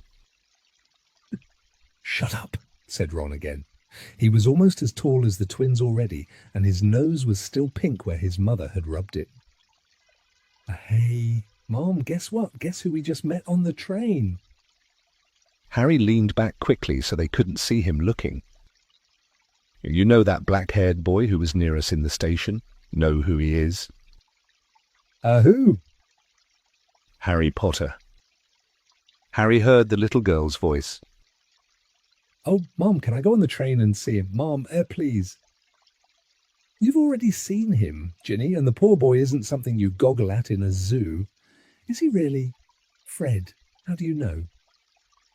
Asked him. Saw his scar. It's really there, like lightning.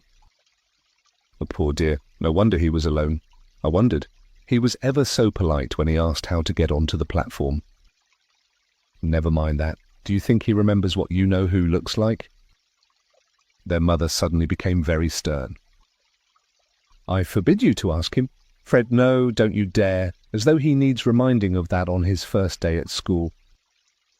All right, keep your hair on. A whistle sounded. Hurry up, their mother said, and the 3 boys clambered onto the train. They leaned out of the window for her to kiss them goodbye, and their younger sister began to cry. Don't, Ginny, we'll send you loads of owls. We'll send you a Hogwarts toilet seat. George, only joking, Mom. The train began to move. Harry saw the boy's mother waving and their sister, half laughing, half crying, running to keep up with the train until it gathered too much speed. Then she fell back and waved. Harry watched the girl and her mother disappear as the train rounded the corner. Houses flashed past the window. Harry felt a great leap of excitement. He didn't know what he was going to, but it had to be better than what he was leaving behind. The door of the compartment slid open and the youngest red-headed boy came in. "Anyone sitting there?" he asked, pointing at the seat opposite Harry. "Everywhere else is full." Harry shook his head and the boy sat down. He glanced at Harry and then looked quickly out of the window. Pretending he hadn't looked, Harry saw he still had a black mark on his nose. "Hey, Ron!" The twins were back. "Listen, we're going down the middle of the train. Lee Jordan's got a giant tarantula down there."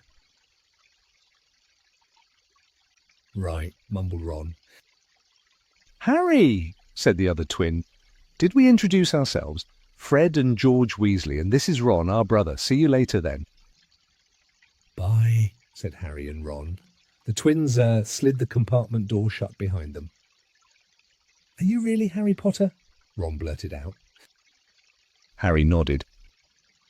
"Oh, well, I thought it might be one of Fred and George's jokes," said Ron. "And have you really got, you know?" He pointed at Harry's forehead. Harry pulled back his bangs to show the lightning scar. Ron stared. "So that's where you know who?" "Yes," said Harry, "but I can't remember it." "Nothing," said Ron eagerly. Well, I remember a lot of green light, but nothing else." "Wow," said Ron.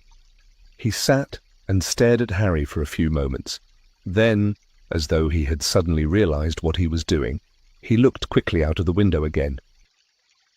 "Are all your family wizards?" asked Harry, who found Ron just as interesting as Ron found him. Yes, I think so," said Ron. "I think Mum's got a second cousin who's an accountant, but we never talk about him." So you must know loads of magic already." The Weasleys were clearly one of those old wizarding families the pale boy in Diagon Alley had talked about. "I heard you went to live with Muggles," said Ron. "What are they like?"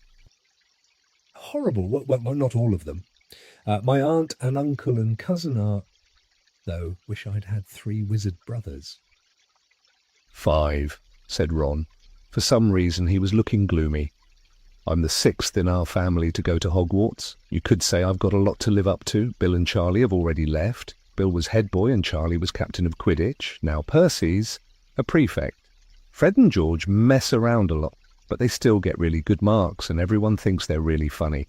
Everyone expects me to do as well as the others, but if I do, it's no big deal. Because they did it first. You never get anything new either.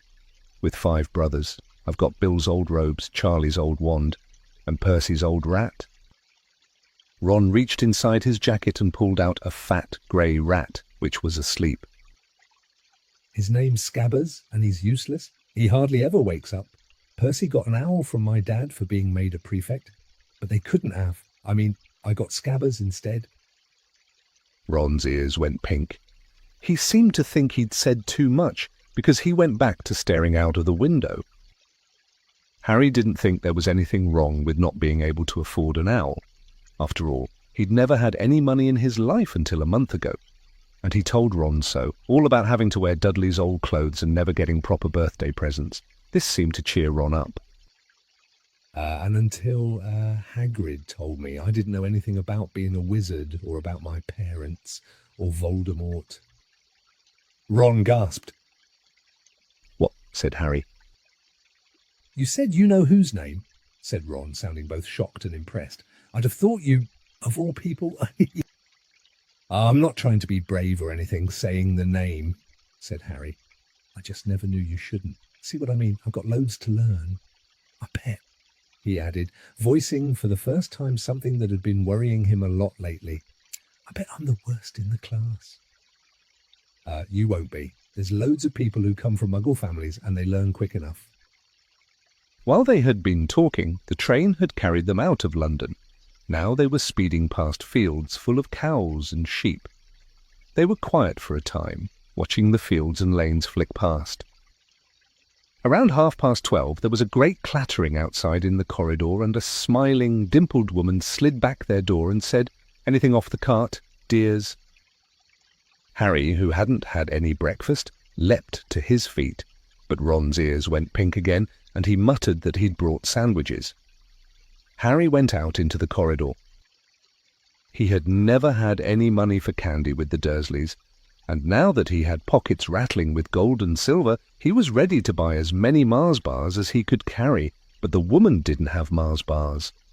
What she did have were Betty Bott's every flavour beans, Drooble's best blowing gum, chocolate frogs, pumpkin pasties, cauldron cakes, licorice wands, and a number of other strange things Harry had never seen in his life.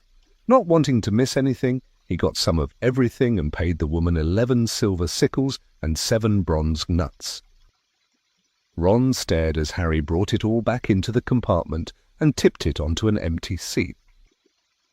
"Hungry, are you—" "Starving," said Harry, taking a large bite out of a pumpkin pasty. Ron had taken out a lumpy package and unwrapped it. There were 4 sandwiches inside. He pulled one of them apart and said, "She always forgets I don't like corned beef." "Swap you for one of these," said Harry, holding up a pasty. "Go on."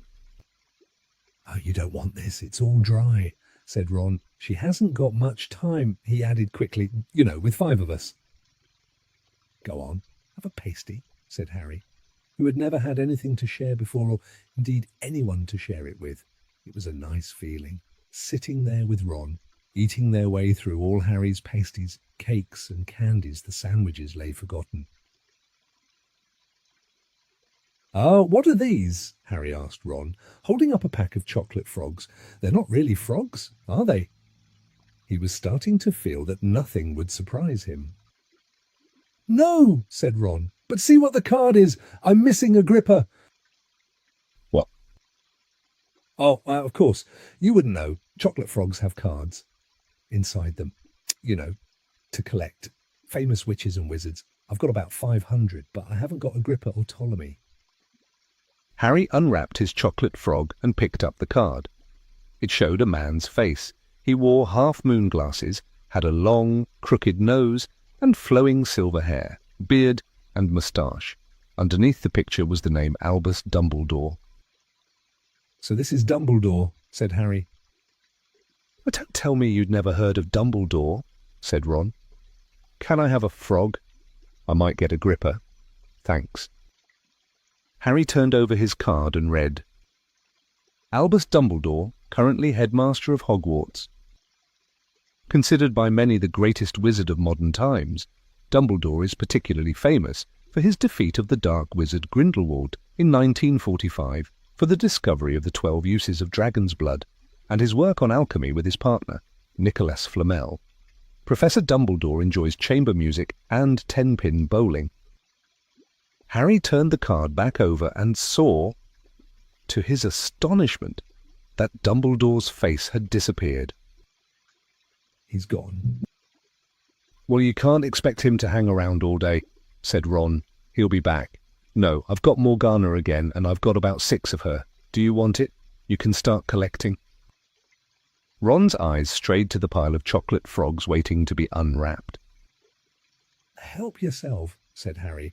"But in, the Muggle world, people just stay put in photos." "Do they? What? They don't move at all?" Ron sounded amazed. "Weird." Harry stared as Dumbledore sidled back into the picture on his card and gave him a small smile. Ron was more interested in eating the frogs than looking at the famous witches and wizards cards. But Harry couldn't keep his eyes off them. Soon he had not only Dumbledore and Morgana, but Hengist of Woodcroft, Alberic Grunion, Circe, Paracelsus, and Merlin. He finally tore his eyes away from the druidess Cleodna, who was scratching her nose, to open a bag of Bertie Bott's every flavour beans. You want to be careful with those," Ron warned Harry. "When they say every flavour, they mean every flavour. You get all the ordinary ones like chocolate and peppermint and marmalade, but then you can get spinach and liver and tripe. George reckons he had a booger-flavoured one once. Ron picked up a green bean, looked at it carefully, and bit into a corner. Blear, see, sprouts. They had a good time eating the every flavour beans. Harry got toast, coconut, baked bean, strawberry, curry, grass, coffee, sardine, and was even brave enough to nibble the end off a funny grey one Ron wouldn't touch, which turned out to be pepper. The countryside now flying past the window was becoming wilder. The neat fields had gone. Now there were woods, twisting rivers, and dark green hills. There was a knock on the door of their compartment, and the round-faced boy Harry had passed on platform 9 3/4 came in. He looked tearful. Sorry, he said, but have you seen a toad at all? When they shook their heads, he wailed, I've lost him. He keeps getting away from me. He'll turn up, said Harry. Yes, said the boy miserably. Well, if you see him... He left. Don't know why he's so bothered, said Ron. If I'd brought a toad, I'd lose it as quick as I could. Mind you, I brought Scabbers, so I can't talk. The rat was still snoozing on Ron's lap. He might have died, and you wouldn't know the difference, said Ron in disgust. I tried to turn him yellow yesterday to make him more interesting, but the spell didn't work. I'll show you. Look. He rummaged around in his trunk and pulled out a very battered-looking wand. It was chipped in places, and something white was glinting at the end. Unicorn hair's nearly poking out. Anyway. He had just raised his wand when the compartment door slid open again. The toadless boy was back, but this time he had a girl with him. She was already wearing her new Hogwarts robes. Has anyone seen a toad? Neville's lost one, she said. She had a bossy sort of voice, lots of bushy brown hair, and rather large front teeth. We've already told him we haven't seen it, said Ron. But the girl wasn't listening. She was looking at the wand in his hand. Oh, are you doing magic? Let's see it, then. She sat down. Ron looked taken aback. All right. He cleared his throat. Sunshine, daisies, buttermellow, turn this stupid fat rat yellow. He waved his wand, but nothing happened. Scabbers stayed grey and fast asleep. Are you sure that's a real spell? Said the girl. Well, it's not very good, is it? I've tried a few simple spells just for practice, and it's all worked for me. Nobody in my family's magic at all. It was ever such a surprise when I got my letter. But I was ever so pleased. Of course. I mean, it's the very best school of witchcraft there is. I've heard. I've learned all our course books by heart. Of course. I just hope it will be enough. I'm Hermione Granger. By the way, who are you? She said all this very fast. Harry looked at Ron and was relieved to see by his stunned face that he hadn't learned all the course books by heart either. I'm Ron Weasley, Ron muttered. Harry Potter, said Harry. Are you really? Said Hermione. I know all about you, of course. I got a few extra books for background reading. And you're in modern magical history and the rise and fall of the dark arts and great wizarding events of the 20th century. Am I? Said Harry, feeling dazed. For goodness, didn't you know? I'd have found out everything I could if it was me, said Hermione. Do either of you know what house you'll be in? I've been asking around, and I hope I'm in Gryffindor. It sounds by far the best.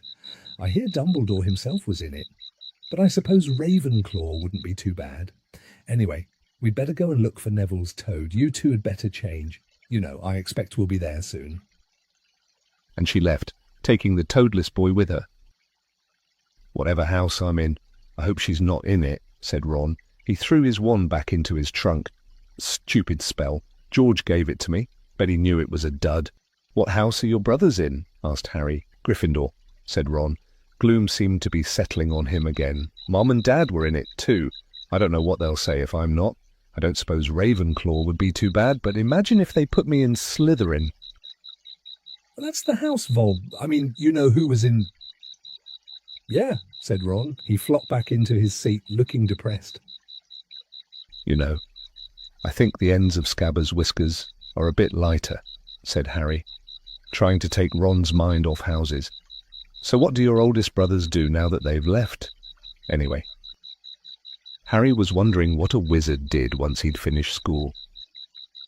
Charlie's in Romania studying dragons, and Bill's in Africa doing something for Gringotts, said Ron. Did you hear about Gringotts? It's been all over the Daily Prophet. But I don't suppose you get that with the Muggles. Someone tried to rob a high-security vault. Harry stared. Really, what happened to them? Nothing. That's why it's such big news. They haven't been caught. My dad says it must have been a powerful dark wizard to get round Gringotts, but they don't think they took anything.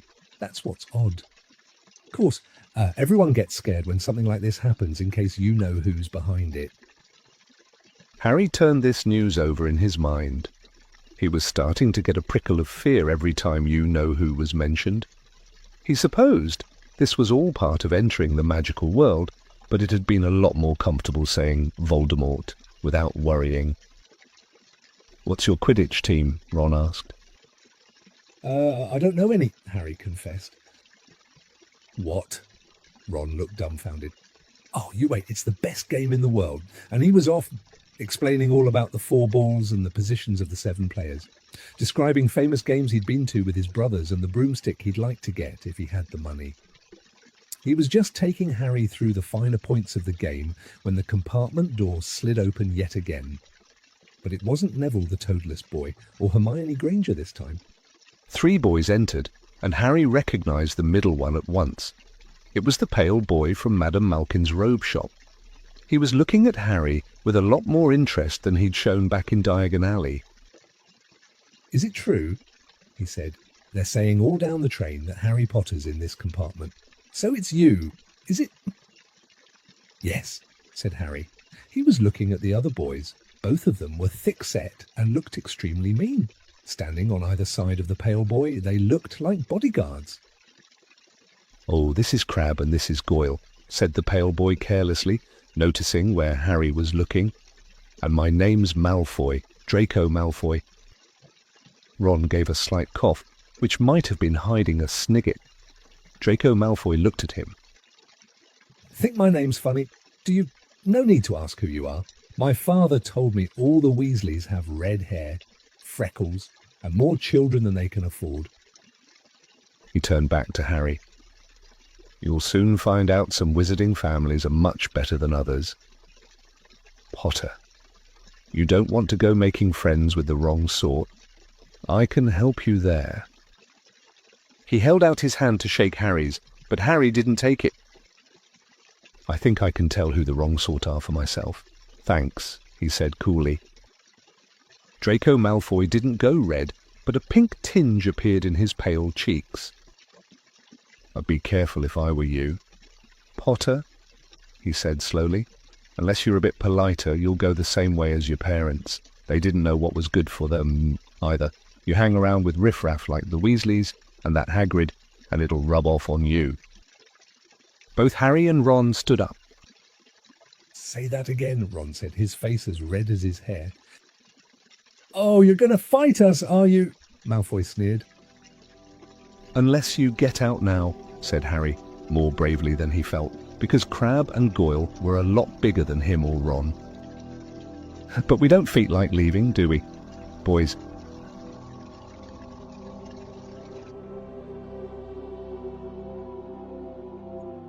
Chapter 7. The Sorting Hat. The door swung open at once. A tall, black-haired witch in emerald green robes stood there. She had a very stern face, and Harry's first thought was that this was not someone to cross. The first years, Professor McGonagall, said Hagrid. Thank you, Hagrid. I will take them from here. She pulled the door wide. The entrance hall was so big you could have fit the whole of the Dursleys' house in it.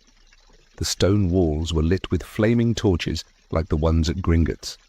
The ceiling was too high to make out, and a magnificent marble staircase facing them led to the upper floors. They followed Professor McGonagall across the flagged stone floor. Harry could hear the drone of hundreds of voices from a doorway to the right. The rest of the school must already be here. But Professor McGonagall showed the first years into a small, empty chamber off the hall. They crowded in, standing rather closer together than they would usually have done, peering about nervously. "Welcome to Hogwarts, sir," said Professor McGonagall. "The start of term banquet will begin shortly, but before you take your seats in the Great Hall, you will be sorted into your houses. The sorting is a very important ceremony because, while you are here, your house will be something like your family within Hogwarts. You will have classes with the rest of your house, sleep in your house dormitory, and spend free time in your house common room. The 4 houses are called Gryffindor, Hufflepuff, Ravenclaw, and Slytherin. Each house has its own noble history, and each has produced outstanding witches and wizards. While you are at Hogwarts, your triumphs will earn your house points, while any rule-breaking will lose house points. At the end of the year, the house with the most points is awarded the House Cup, a great honour. I hope each of you will be a credit to whichever house becomes yours. The sorting ceremony will take place in a few minutes in front of the rest of the school. I suggest you all smarten yourselves up as much as you can while you are waiting." Her eyes lingered for a moment on Neville's cloak, which was fastened under his left ear, and on Ron's smudged nose. Harry nervously tried to flatten his hair. "I shall return when we are ready for you," said Professor McGonagall. "Please wait quietly." She left the chamber. Harry swallowed. "How exactly do they sort us into houses?" he asked Ron. Some sort of test, I think. Fred said it hurts a lot, but I think he was joking. Harry's heart gave a horrible jolt. A test, in front of the whole school. But he didn't know any magic yet. What on earth would he have to do? He hadn't expected something like this the moment they arrived. He looked around anxiously and saw that everyone else looked terrified. Too. No one was talking much except Hermione Granger, who was whispering very fast about all the spells she'd learned and wondering which one she'd need. Harry tried hard not to listen to her. He'd never been more nervous, never. Not even when he'd had to take a school report home to the Dursleys, saying that he'd somehow turned his teacher's wig blue. He kept his eyes fixed on the door. Any second now, Professor McGonagall would come back and lead him to his doom. Then something happened that made him jump about a foot in the air. Several people behind him screamed. "What the?" he gasped. So did the people around him. About 20 ghosts had just streamed through the back wall, pearly white and slightly transparent. They glided across the room, talking to one another and hardly glancing at the first years. They seemed to be arguing. What looked like a fat little monk was saying, "Forgive and forget, I say. We ought to give him a second chance." "My dear Friar, haven't we given Peeves all the chances he deserves? He gives us all a bad name and, he's not really even a ghost," I say. "What are you all doing here?" A ghost wearing a ruff and tights had suddenly noticed the first years. Nobody answered. "New students," said the fat friar, smiling around at them, "about to be sorted, I suppose." A few people nodded mutely. "Hope to see you in Hufflepuff," said the friar. "My old house, you know." "Move along now," said a sharp voice. "The sorting ceremony's about to start." Professor McGonagall had returned. One by one, the ghosts floated away through the opposite wall. Now form a line, Professor McGonagall told the first years, and follow me. Feeling oddly as though his legs had turned to lead, Harry got into line behind a boy with sandy hair, with Ron behind him, and they walked out of the chamber, back across the hall, and through a pair of double doors into the Great Hall. Harry had never even imagined such a strange and splendid place. It was lit by thousands and thousands of candles that were floating in mid-air over 4 long tables, where the rest of the students were sitting. These tables were laid with glittering golden plates and goblets. At the top of the hall was another long table where the teachers were sitting. Professor McGonagall led the first years up here, so that they came to a halt in a line facing the other students, with the teachers behind them. The hundreds of faces staring at them looked like pale lanterns in the flickering candlelight. dotted here and there among the students. The ghosts shone misty silver, mainly to avoid all the staring eyes. Harry looked upward and saw a velvety black ceiling dotted with stars. He heard Hermione whisper, "It's bewitched to look like the sky outside. I read about it in Hogwarts. A history." It was hard to believe there was a ceiling there at all, and that the Great Hall didn't simply open onto the heavens. Harry quickly looked down again as Professor McGonagall silently placed a four-legged stool in front of the first years. On top of the stool she put a pointed wizard's hat. This hat was patched and frayed and extremely dirty. Aunt Petunia wouldn't have let it in the house. Maybe they had to try and get a rabbit out of it, Harry thought wildly. That seemed the sort of thing, noticing that everyone in the hall was now staring at the hat. He stared at it too. For a few seconds, there was complete silence. Then the hat twitched. A rip near the brim opened wide like a mouth, and the hat began to sing. "Oh, you may not think I'm pretty. But don't judge on what you see. I'll eat myself if you can find a smarter hat than me. You can keep your bowlers black, Your top hat sleek and tall. for I'm the Hogwarts sorting hat, and I can cap them all. There's nothing hidden in your head." The sorting hat can't see. So try me on and I will tell you where you ought to be. You might belong in Gryffindor, where dwell the brave at heart. Their daring nerve and chivalry set Gryffindors apart. You too might belong in Hufflepuff, where they are just and loyal. Those patient Hufflepuffs are true and unafraid of toil. Or yet in wise old Ravenclaw, if you've a ready mind, where those of wit and learning will always find their kind. Or perhaps in Slytherin, You'll make your real friends. those cunning folk use any means to achieve their ends. So put me on, don't be afraid. And don't get in a flap. You're in safe hands, though. I have none. For I'm a thinking cap.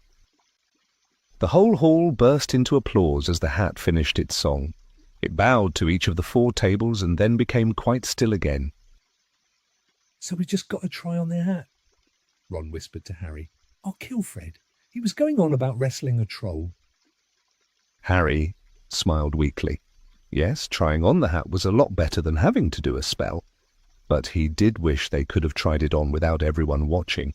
The hat seemed to be asking rather a lot. Harry didn't feel brave or quick-witted or any of it at the moment.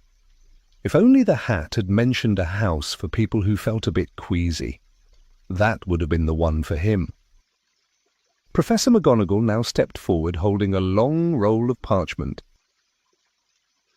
"When I call your name, you will put on the hat and sit on the stool to be sorted," she said. "Abbott, Hannah." A pink-faced girl with blonde pigtails stumbled out of line, put on the hat, which fell right down over her eyes, and sat down. A moment's pause. "Hufflepuff!" shouted the hat. The table on the right cheered and clapped as Hannah went to sit down at the Hufflepuff table. Harry saw the ghost of the fat friar waving merrily at her. "Bones, Susan!" "Hufflepuff!" shouted the hat again, and Susan scuttled off to sit next to Hannah. "A boot, Terry." At Ravenclaw? The table second from the left clapped this time. Several Ravenclaws stood up to shake hands with Terry as he joined them. Brocklehurst, Mandy, went to Ravenclaw too, but Brown, Lavender, became the first new Gryffindor, and the table on the far left exploded with cheers. Harry could see Ron's twin brothers catcalling. Bulstrode, Millicent, then became Slytherin. Perhaps it was Harry's imagination. After all, he'd heard about Slytherin, but he thought they looked like an unpleasant lot. He was starting to feel definitely sick now. He remembered being picked for teams during gym at his old school. He had always been last to be chosen, not because he was no good, but because no one wanted Dudley to think they liked him. Finch Fletchley, Justin. Hufflepuff. Sometimes, Harry noticed. The hat shouted out the house at once, but at others it took a little while to decide. Finnegan, Seamus, the sandy-haired boy next to Harry in the line, sat on the stool for almost a whole minute before the hat declared him a Gryffindor. Granger. Hermione? Hermione almost ran to the stool and jammed the hat eagerly on her head. Gryffindor! Shouted the hat. Ron groaned. A horrible thought struck Harry. As horrible thoughts always do when you're very nervous. What if he wasn't chosen at all? What if he just sat there with the hat over his eyes for ages? Until Professor McGonagall jerked it off his head and said there had obviously been a mistake and he'd better get back on the train. When Neville Longbottom, the boy who kept losing his toad, was called, he fell over on his way to the stool. The hat took a long time to decide with Neville. When it finally shouted, Gryffindor, Neville ran off still wearing it and had to jog back amid gales of laughter to give it to McDougal, Morag. Malfoy swaggered forward when his name was called and got his wish at once. The hat had barely touched his head when it screamed, Slytherin. Malfoy went to join his friends Crabbe and Goyle, looking pleased with himself. There weren't many people left now. Moon, Knott, Parkinson, then a pair of twin girls, Patil, then Perks, Sally Ann, and then, at last, Potter, Harry. As Harry stepped forward, whispers suddenly broke out like little hissing fires all over the hall. Potter, did she say? The Harry Potter. The last thing Harry saw before the hat dropped over his eyes was the hall full of people craning to get a good look at him. Next second, he was looking at the black inside of the hat. He waited.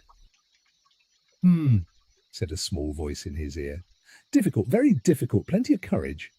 I see. Not a bad mind either. There's talent. Oh, my goodness, yes. And a nice thirst to prove yourself.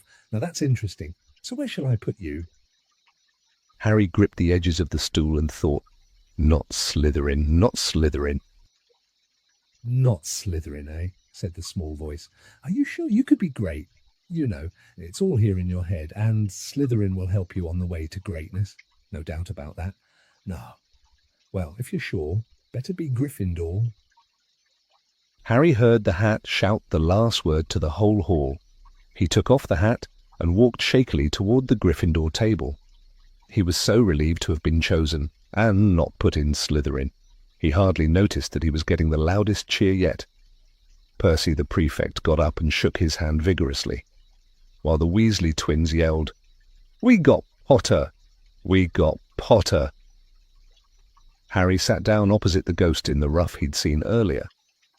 The ghost patted his arm, giving Harry the sudden, horrible feeling he'd just plunged it into a bucket of ice-cold water. He could see the high table properly now. At the end, nearest him, sat Hagrid, who caught his eye and gave him the thumbs up. Harry grinned back, and there, in the centre of the high table, in a large gold chair, sat Albus Dumbledore. Harry recognised him at once from the card he'd gotten out of the chocolate frog on the train.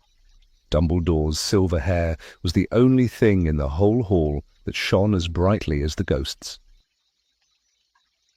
Harry spotted Professor Quirtle, too, the nervous young man from the leaky cauldron. He was looking very peculiar in a large purple turban. And now there were only 3 people left to be sorted. Thomas, Dean, a black boy even taller than Ron, joined Harry at the Gryffindor table. Turpin, Lisa, became a Ravenclaw, and then it was Ron's turn. He was pale green by now. Harry crossed his fingers under the table, and a second later the hat had shouted, Gryffindor! Harry clapped loudly with the rest as Ron collapsed into the chair next to him. Well done, Ron, excellent, said Percy Weasley pompously across Harry as Zabini, Blaze, was made a Slytherin. Professor McGonagall rolled up her scroll and took the sorting hat away. Harry looked down at his empty gold plate. He had only just realised how hungry he was. The pumpkin pasties seemed ages ago. Albus Dumbledore had gotten to his feet. He was beaming at the students. His arms opened wide as if nothing could have pleased him more than to see them all there. "Welcome," he said. "Welcome to a new year at Hogwarts. Before we begin our banquet, I would like to say a few words. And here they are: nitwit, blubber, oddment, tweak." Thank you. He sat back down. Everybody clapped and cheered. Harry didn't know whether to laugh or not. "Is he a bit mad?" he asked Percy uncertainly. "Mad," said Percy airily. "He's a genius, best wizard in the world, but he is a bit mad. Yes, potatoes, Harry." Harry's mouth fell open. The dishes in front of him were now piled with food. He had never seen so many things he liked to eat on one table. Roast beef, roast chicken, pork chops and lamb chops, sausages, bacon and steak, boiled potatoes, roast potatoes, fries, Yorkshire pudding, peas, carrots, gravy, ketchup, and, for some strange reason, peppermint humbugs. The Dursleys had never exactly starved Harry, but he'd never been allowed to eat as much as he liked. Dudley had always taken anything that Harry really wanted, even if it made him sick. Harry piled his plate with a bit of everything except the peppermints and began to eat. It was all delicious. "It does look good," said the ghost in the ruff sadly, watching Harry cut up his steak. Can't you—" "I haven't eaten for nearly 400 years, said the ghost. "I don't need to, of course, but one does miss it. I don't think I've introduced myself. Sir Nicholas de Mimsy Porpington, at your service, resident ghost of Gryffindor Tower." "I know who you are," said Ron suddenly. "My brother's told me about you. You're nearly headless Nick." "I would prefer you to call me Sir Nicholas de Mimsy," the ghost began stiffly. But sandy-haired Seamus Finnegan interrupted. "Nearly headless? How can you be nearly headless?" Sir Nicholas looked extremely miffed, as if their little chat wasn't going at all the way he wanted. "It's like this," he said irritably. He seized his left ear and pulled. His whole head swung off his neck and fell onto his shoulder as if it was on a hinge. Someone had obviously tried to behead him, but not done it properly. Looking pleased at the stunned looks on their faces. Nearly headless Nick flipped his head back onto his neck, coughed, and said, "So, new Gryffindors, I hope you're going to help us win the house championship this year." "Gryffindors have never gone so long without winning. Slytherins have got the cup 6 years in a row. The bloody Baron's becoming almost unbearable. He's the Slytherin ghost." Harry looked over at the Slytherin table and saw a horrible ghost sitting there, with blank, staring eyes, a gaunt face, and robes stained with silver blood. He was right next to Malfoy, who, Harry was pleased to see, didn't look too pleased with the seating arrangements. "How did he get covered in blood?" asked Seamus with great interest. "I've never asked," said nearly headless Nick delicately. When everyone had eaten as much as they could, the remains of the food faded from the plates, leaving them sparkling clean as before. A moment later the desserts appeared, blocks of ice cream in every flavour you could think of, apple pies, treacle tarts, chocolate eclairs and jam donuts, trifle, strawberries, jello, rice pudding. As Harry helped himself to a treacle tart, the talk turned to their families. "I'm half and half," said Seamus. "Me dad's a muggle. Mum didn't tell him she was a witch till after they were married. Bit of a nasty shock for him." The others laughed. "What about you, Neville?" said Ron. "Well, my gran brought me up and she's a witch," said Neville, "but the family thought I was all muggle for ages. My great-uncle Algy kept trying to catch me off my guard and force some magic out of me. He pushed me off the end of Blackpool Pier once. I nearly drowned, but nothing happened until I was 8. Great-uncle Algy came round for dinner, and he was hanging me out of an upstairs window by the ankles when my great-auntie Enid offered him a meringue, and he accidentally let go, but I bounced all the way down the garden and into the road. They was all really pleased. Gran was crying. She was so happy. And you should have seen their faces when I got in here They thought I might not be magic enough to come. You see, Great Uncle Algy was so pleased he bought me my toad. On Harry's other side, Percy Weasley and Hermione were talking about lessons. I do hope they start right away. There's so much to learn. I'm particularly interested in transfiguration, turning something into something else. Of course, it's supposed to be very difficult. You'll be starting small, just matches into needles and that sort of thing. Harry, who was starting to feel warm and sleepy, looked up at the high table again. Hagrid was drinking deeply from his goblet. Professor McGonagall was talking to Professor Dumbledore. Professor Quirrell, in his absurd turban, was talking to a teacher with greasy black hair, a hooked nose and sallow skin. It happened very suddenly. The hook-nosed teacher looked past Quirrell's turban straight into Harry's eyes, and a sharp, hot pain shot across the scar on Harry's forehead. Ouch! Harry clapped a hand to his head. What is it? Asked Percy. Nothing. The pain had gone as quickly as it had come.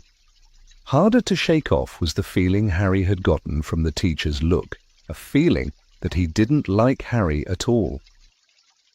Who's that teacher talking to Professor Quirrell? He asked Percy. Oh, you know Quirrell already, but do you? No wonder he's looking so nervous. That's Professor Snape. He teaches potions, but he doesn't want to. Everyone knows he's after Quirrell's job. Knows an awful lot about the dark arts. Snape. Harry watched Snape for a while, but Snape didn't look at him again. At last, the desserts too disappeared, and Professor Dumbledore got to his feet again. The hall fell silent. Ahern, just a few more words now that we are all fed and watered. I have a few start-of-term notices to give you. First years should note that the forest on the grounds is forbidden to all pupils, and a few of our older students would do well to remember that as well. Dumbledore's twinkling eyes flashed in the direction of the Weasley twins. I have also been asked by Mr. Filch, the caretaker, to remind you all that no magic should be used between classes in the corridors. Quidditch trials will be held in the second week of the term. Anyone interested in playing for their house teams should contact Madam Hooch.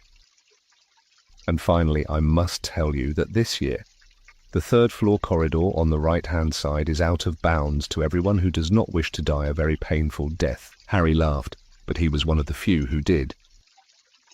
He's not serious, he muttered to Percy. Must be, said Percy, frowning at Dumbledore. It's odd, because he usually gives us a reason why we're not allowed to go somewhere. The forest's full of dangerous beasts. Everyone knows that. I do think he might have told us prefects, at least. And now, before we go to bed, let us sing the school song, cried Dumbledore. Harry noticed that the other teachers' smiles had become rather fixed. Dumbledore gave his wand a little flick, as if he was trying to get a fly off the end, and a long golden ribbon flew out of it, which rose high above the tables and twisted itself, snake-like, into words.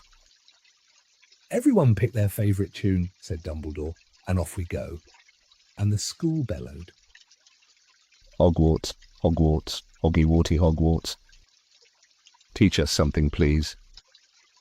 Whether we be old and bald, or young with scabby knees. Our heads could do with filling, with some interesting stuff. For now they're bare and full of air, dead flies and bits of fluff. So teach us things worth knowing. Bring back what we forgot. Just do your best, we'll do the rest. And learn until our brains all rot. Everybody finished the song at different times. At last, only the Weasley twins were left singing along to a very slow funeral march. Dumbledore conducted their last few lines with his wand, and when they had finished, he was one of those who clapped loudest. Music, he said, wiping his eyes. A magic beyond all we do here. And now bedtime. Off you trot. The Gryffindor first years followed Percy through the chattering crowds, out of the great hall, and up the marble staircase. Harry's legs were like lead again, but only because he was so tired and full of food. He was too sleepy even to be surprised that the people in the portraits along the corridors whispered and pointed as they passed, or that twice Percy led them through doorways hidden behind sliding panels and hanging tapestries. They climbed more staircases, yawning and dragging their feet, and Harry was just wondering how much farther they had to go when they came to a sudden halt. A bundle of walking sticks was floating in mid-air ahead of them, and as Percy took a step toward them, they started throwing themselves at him. Peeves!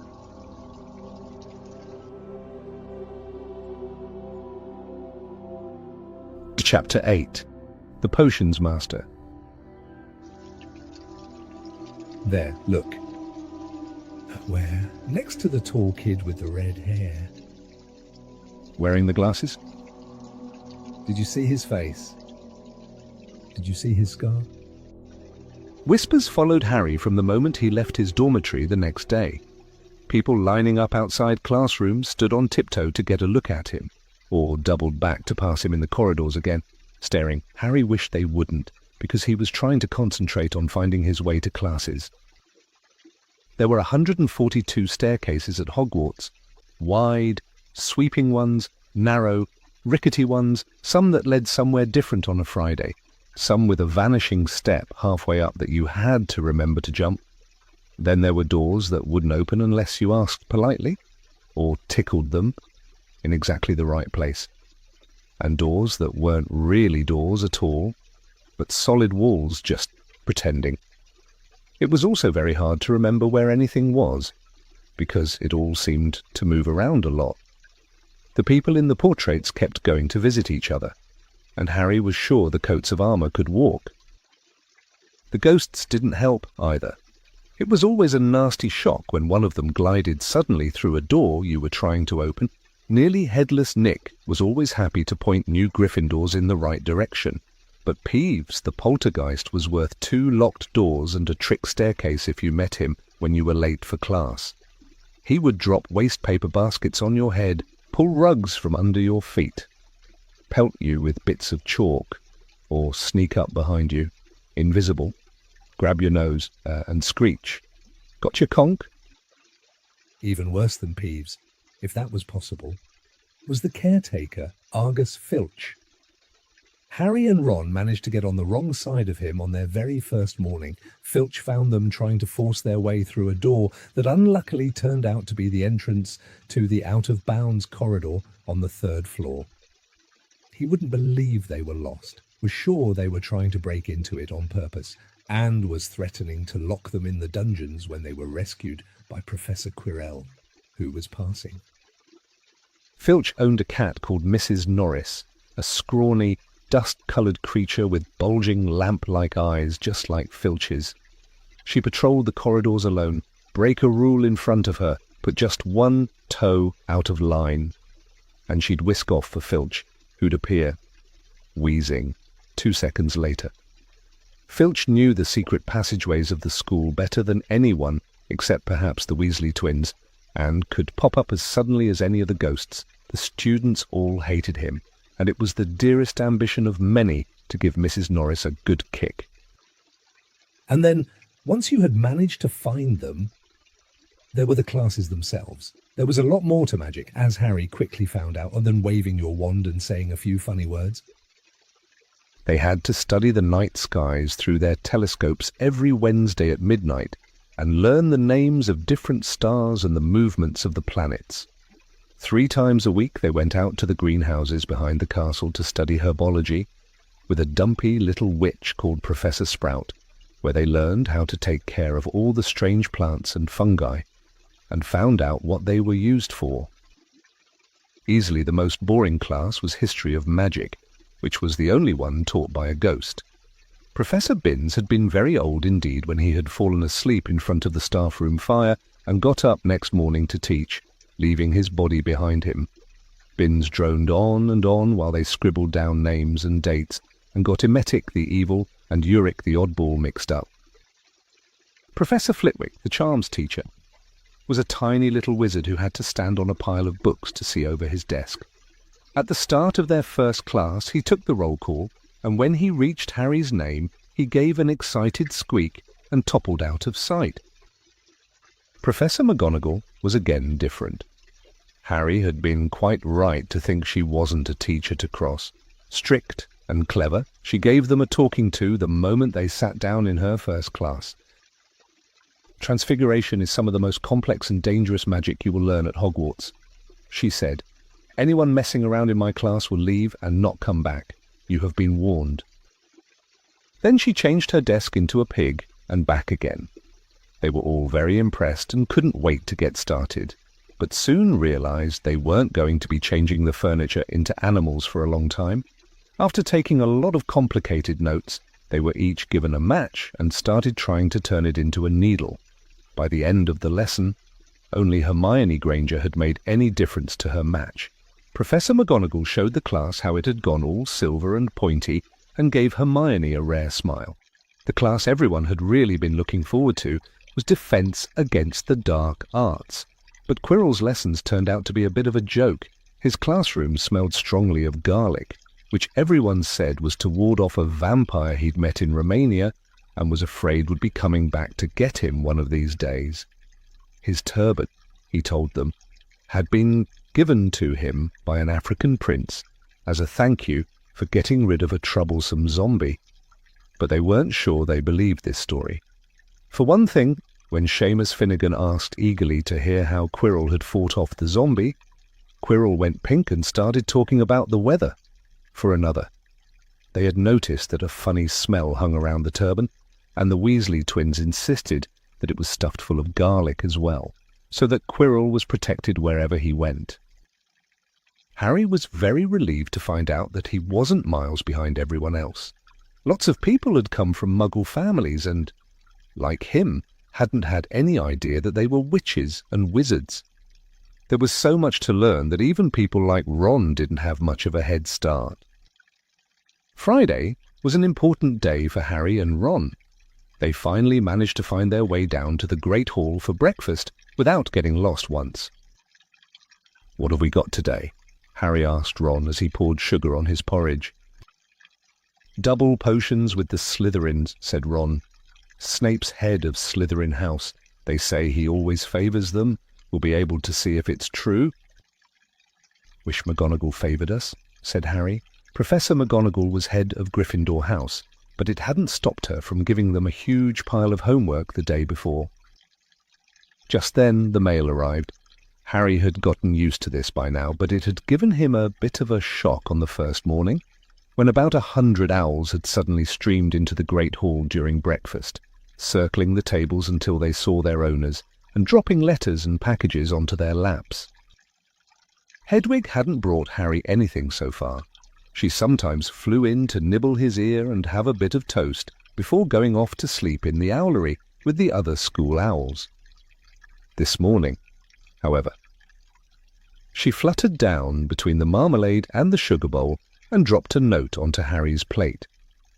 Harry tore it open at once.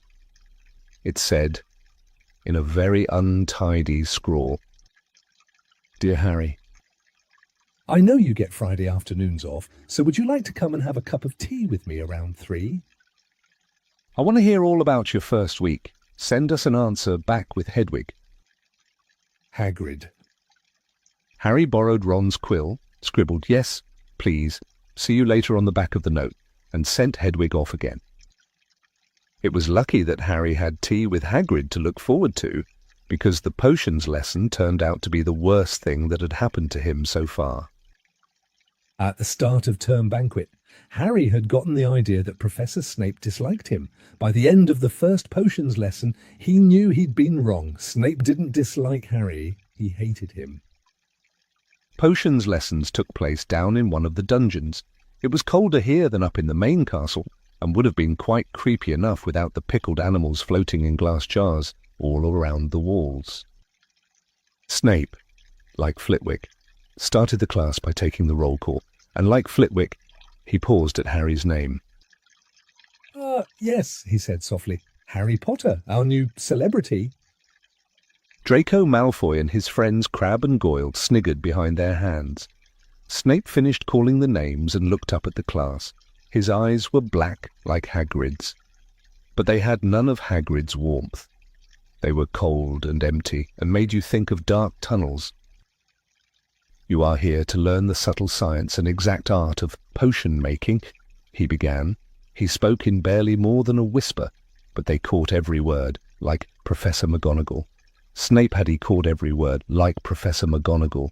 Snape had the gift of keeping a class silent without effort. As there is little foolish wand-waving here, many of you will hardly believe this is magic. I don't expect you will really understand the beauty of the softly simmering cauldron, with its shimmering fumes, the delicate power of liquids that creep through human veins. Bewitching the mind, ensnaring the senses, I can teach you how to bottle fame, brew glory, even stop a death, if you aren't as big a bunch of dunderheads as I usually have to teach. More silence followed this little speech. Harry and Ron exchanged looks with raised eyebrows. Hermione Granger was on the edge of her seat and looked desperate to start proving that she wasn't a dunderhead. "Potter," said Snape suddenly, "what would I get if I added powdered root of asphodel to an infusion of wormwood?" Powdered root of what to an infusion of what? Harry glanced at Ron, who looked as stumped as he was. Hermione's hand had shot into the air. I don't know, sit, said Harry.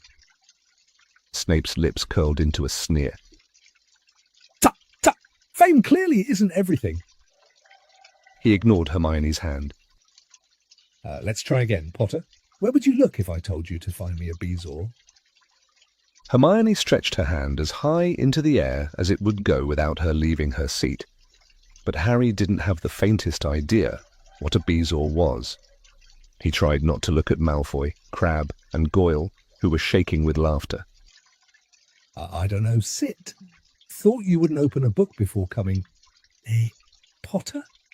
Harry forced himself to keep looking straight into those cold eyes. He had looked through his books at the Dursleys. But did Snape expect him to remember everything in 1,000 magical herbs and fungi? Snape was still ignoring Hermione's quivering hand. What is the difference, Potter, between monkshood and wolfsbane? At this, Hermione stood up, her hand stretching toward the dungeon ceiling. I don't know, said Harry quietly. I think Hermione does. Though, why don't you try her? A few people laughed. Harry caught Seamus's eye, and Seamus winked. Snape, however, was not pleased. Sit down, he snapped at Hermione. For your information, Potter, asphodel and wormwood make a sleeping potion so powerful it is known as the draught of living death. A bezoar is a stone taken from the stomach of a goat, and it will save you from most poisons. As for monkshood and wolfsbane, they are the same plant, which also goes by the name of aconite. Well, what aren't you all copying that down? There was a sudden rummaging for quills and parchment. Over the noise, Snape said, "And a point will be taken from Gryffindor House for your cheek." Potter. Things didn't improve for the Gryffindors as the potions lesson continued. Snape put them all into pairs and set them to mixing up a simple potion to cure boils. He swept around in his long black cloak, watching them weigh dried nettles and crush snake fangs, criticizing almost everyone except Malfoy, whom he seemed to like. He was just telling everyone to look at the perfect way Malfoy had stewed his horned slugs when clouds of acid green smoke and a loud hissing filled the dungeon. Neville had somehow managed to melt Seamus's cauldron into a twisted blob, and their potion was seeping across the stone floor, burning holes in people's shoes. Within seconds, the whole class was standing on their stools while Neville, who had been drenched in the potion when the cauldron collapsed, moaned in pain as angry red boils sprang up all over his arms and legs. "Idiot boy," snarled Snape, clearing the spilled potion away with one wave of his wand.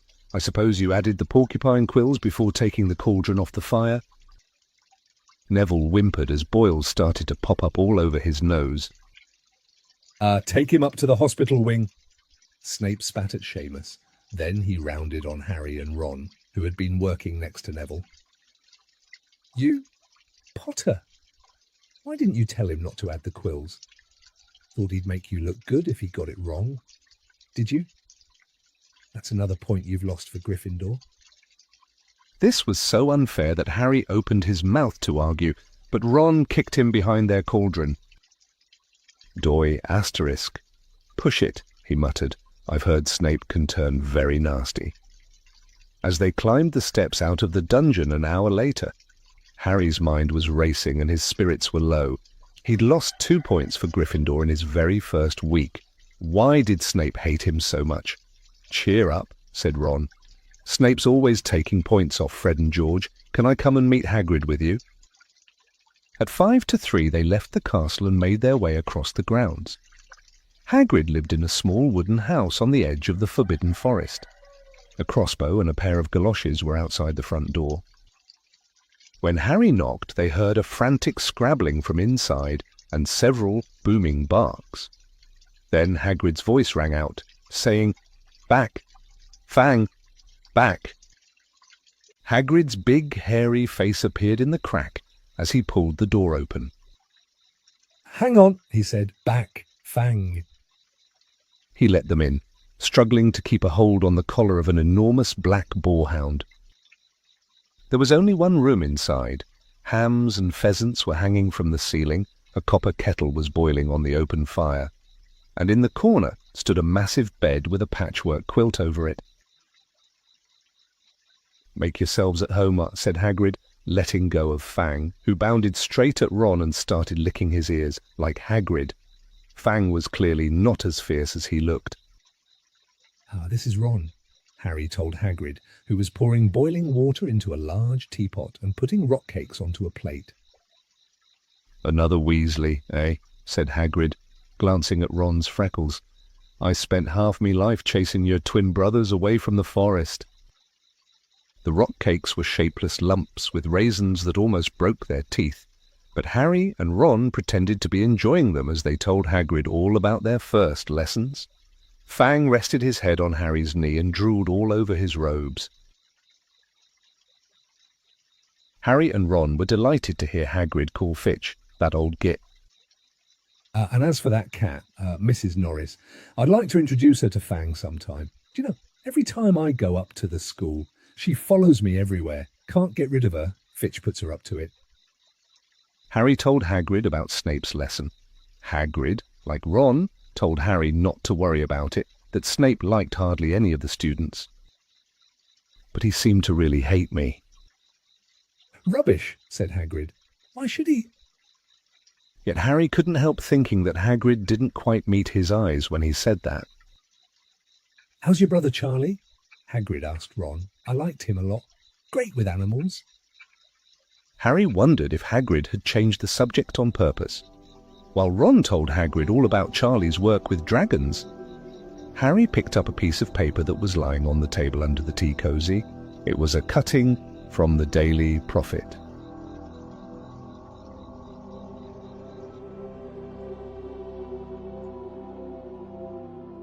Chapter 9. The Midnight Duel. Harry had never believed he would meet a boy he hated more than Dudley. But that was before he met Draco Malfoy. Still, first-year Gryffindors only had potions with the Slytherins, so they didn't have to put up with Malfoy much. Or at least, they didn't until they spotted a notice pinned up in the Gryffindor common room that made them all groan. Flying lessons would be starting on Thursday, and Gryffindor and Slytherin would be learning together. "Typical," said Harry darkly. "Just what I always wanted. To make a fool of myself on a broomstick in front of Malfoy." He had been looking forward to learning to fly more than anything else. "You don't know that you'll make a fool of yourself," said Ron reasonably. "Anyway, I know Malfoy's always going on about how good he is at Quidditch, but I bet that's all talk." Malfoy certainly did talk about flying a lot. He complained loudly about first years never getting on the house Quidditch teams and told long, boastful stories that always seemed to end with him narrowly escaping muggles in helicopters. He wasn't the only one, though, the way Seamus Finnegan told it. He'd spent most of his childhood zooming around the countryside on his broomstick. Even Ron would tell anyone who'd listen about the time he'd almost hit a hang glider on Charlie's old broom. Everyone from wizarding families talked about Quidditch constantly. Ron had already had a big argument with Dean Thomas who shared their dormitory, about football. Ron couldn't see what was exciting about a game with only one ball where no one was allowed to fly.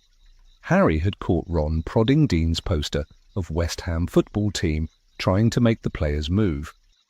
Neville had never been on a broomstick in his life, because his grandmother had never let him near one.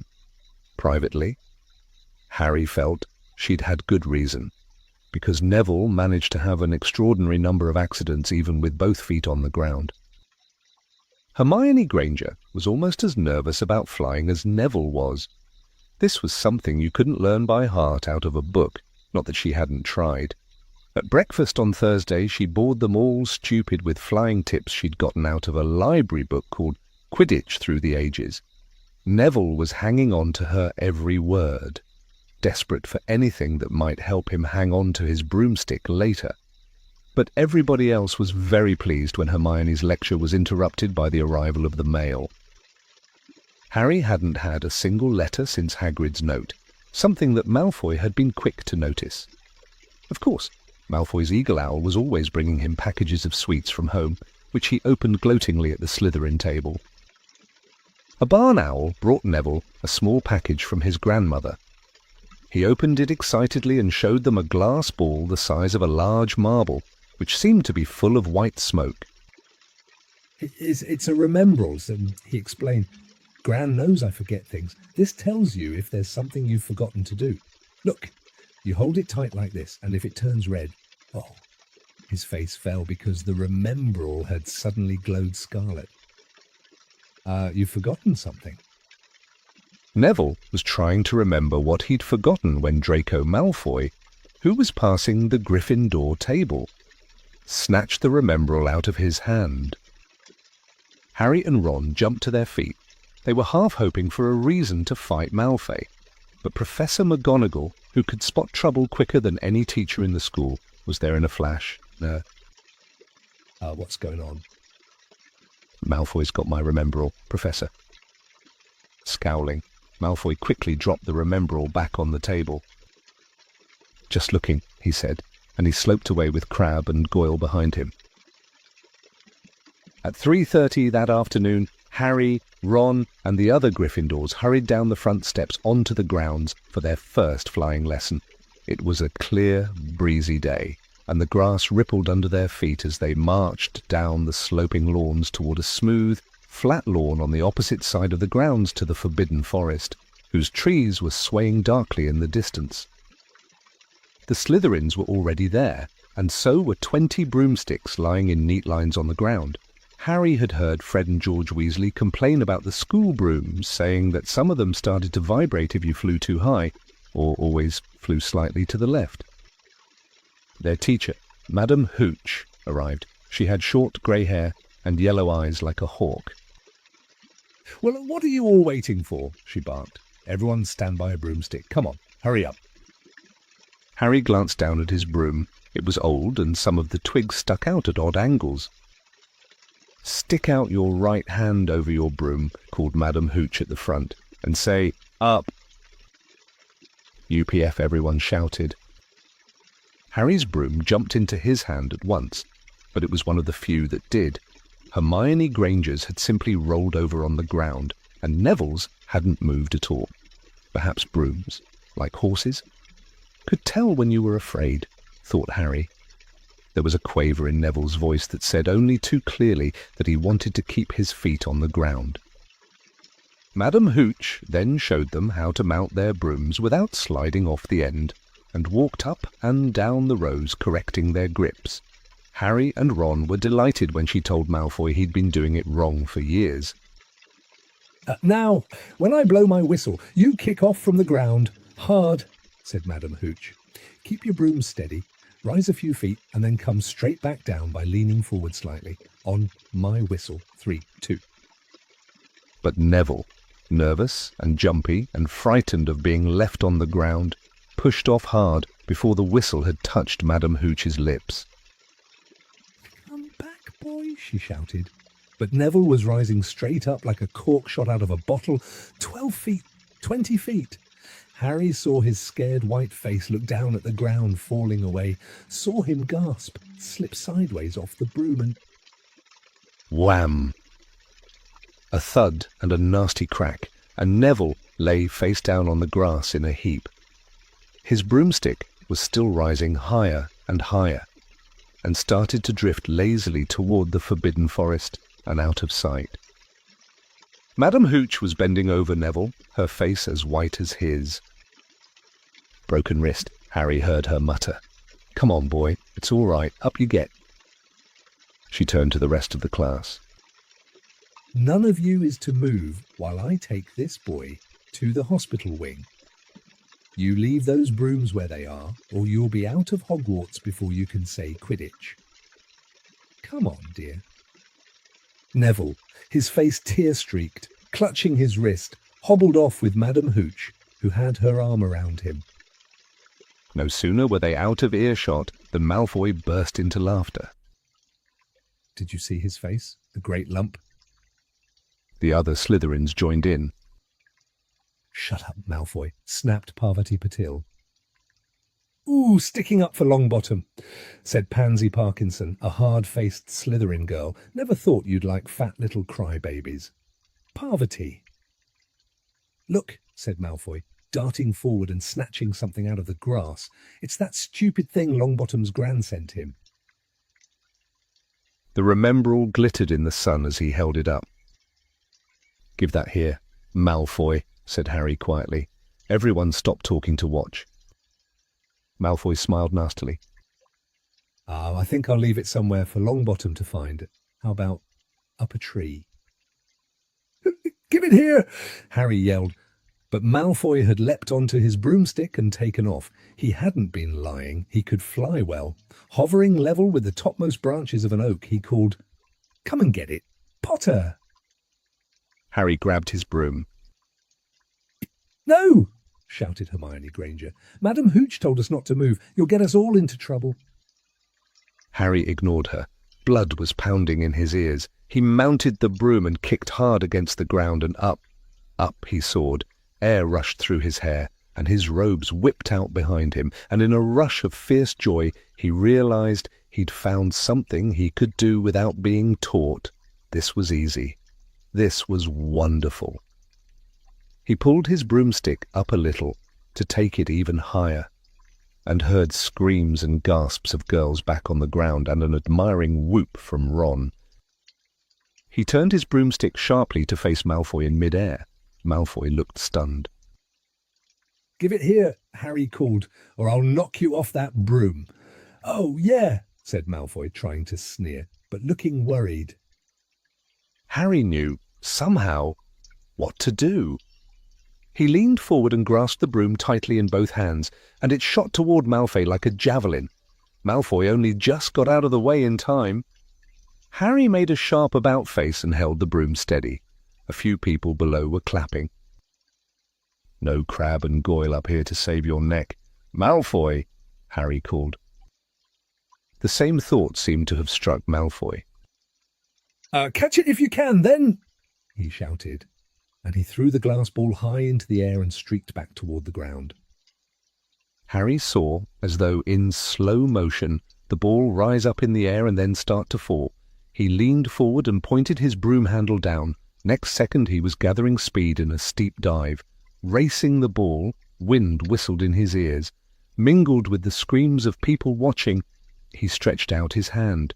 A foot from the ground, he caught it, just in time to pull his broom straight, and he toppled gently onto the grass with the Remembrall clutched safely in his fist. His heart sank faster than he'd just dived. Professor McGonagall was running toward them. He got to his feet, trembling. "Never, in all my time at Hogwarts."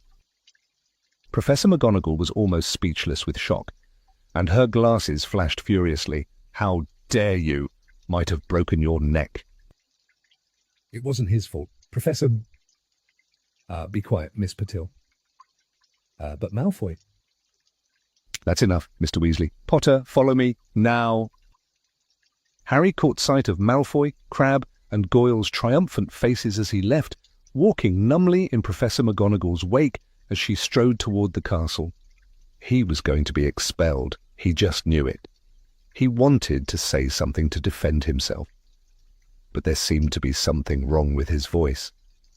Professor McGonagall was sweeping along without even looking at him. He had to jog to keep up. Now, he'd done it. He hadn't even lasted 2 weeks. He'd be packing his bags in 10 minutes. What would the Dursleys say when he turned up on the doorstep? Up the front steps, up the marble staircase inside. And still Professor McGonagall didn't say a word to him. She wrenched open doors and marched along corridors with Harry trotting miserably behind her. Maybe she was taking him to Dumbledore. He thought of Hagrid, expelled, but allowed to stay on as gamekeeper. Perhaps he could be Hagrid's assistant.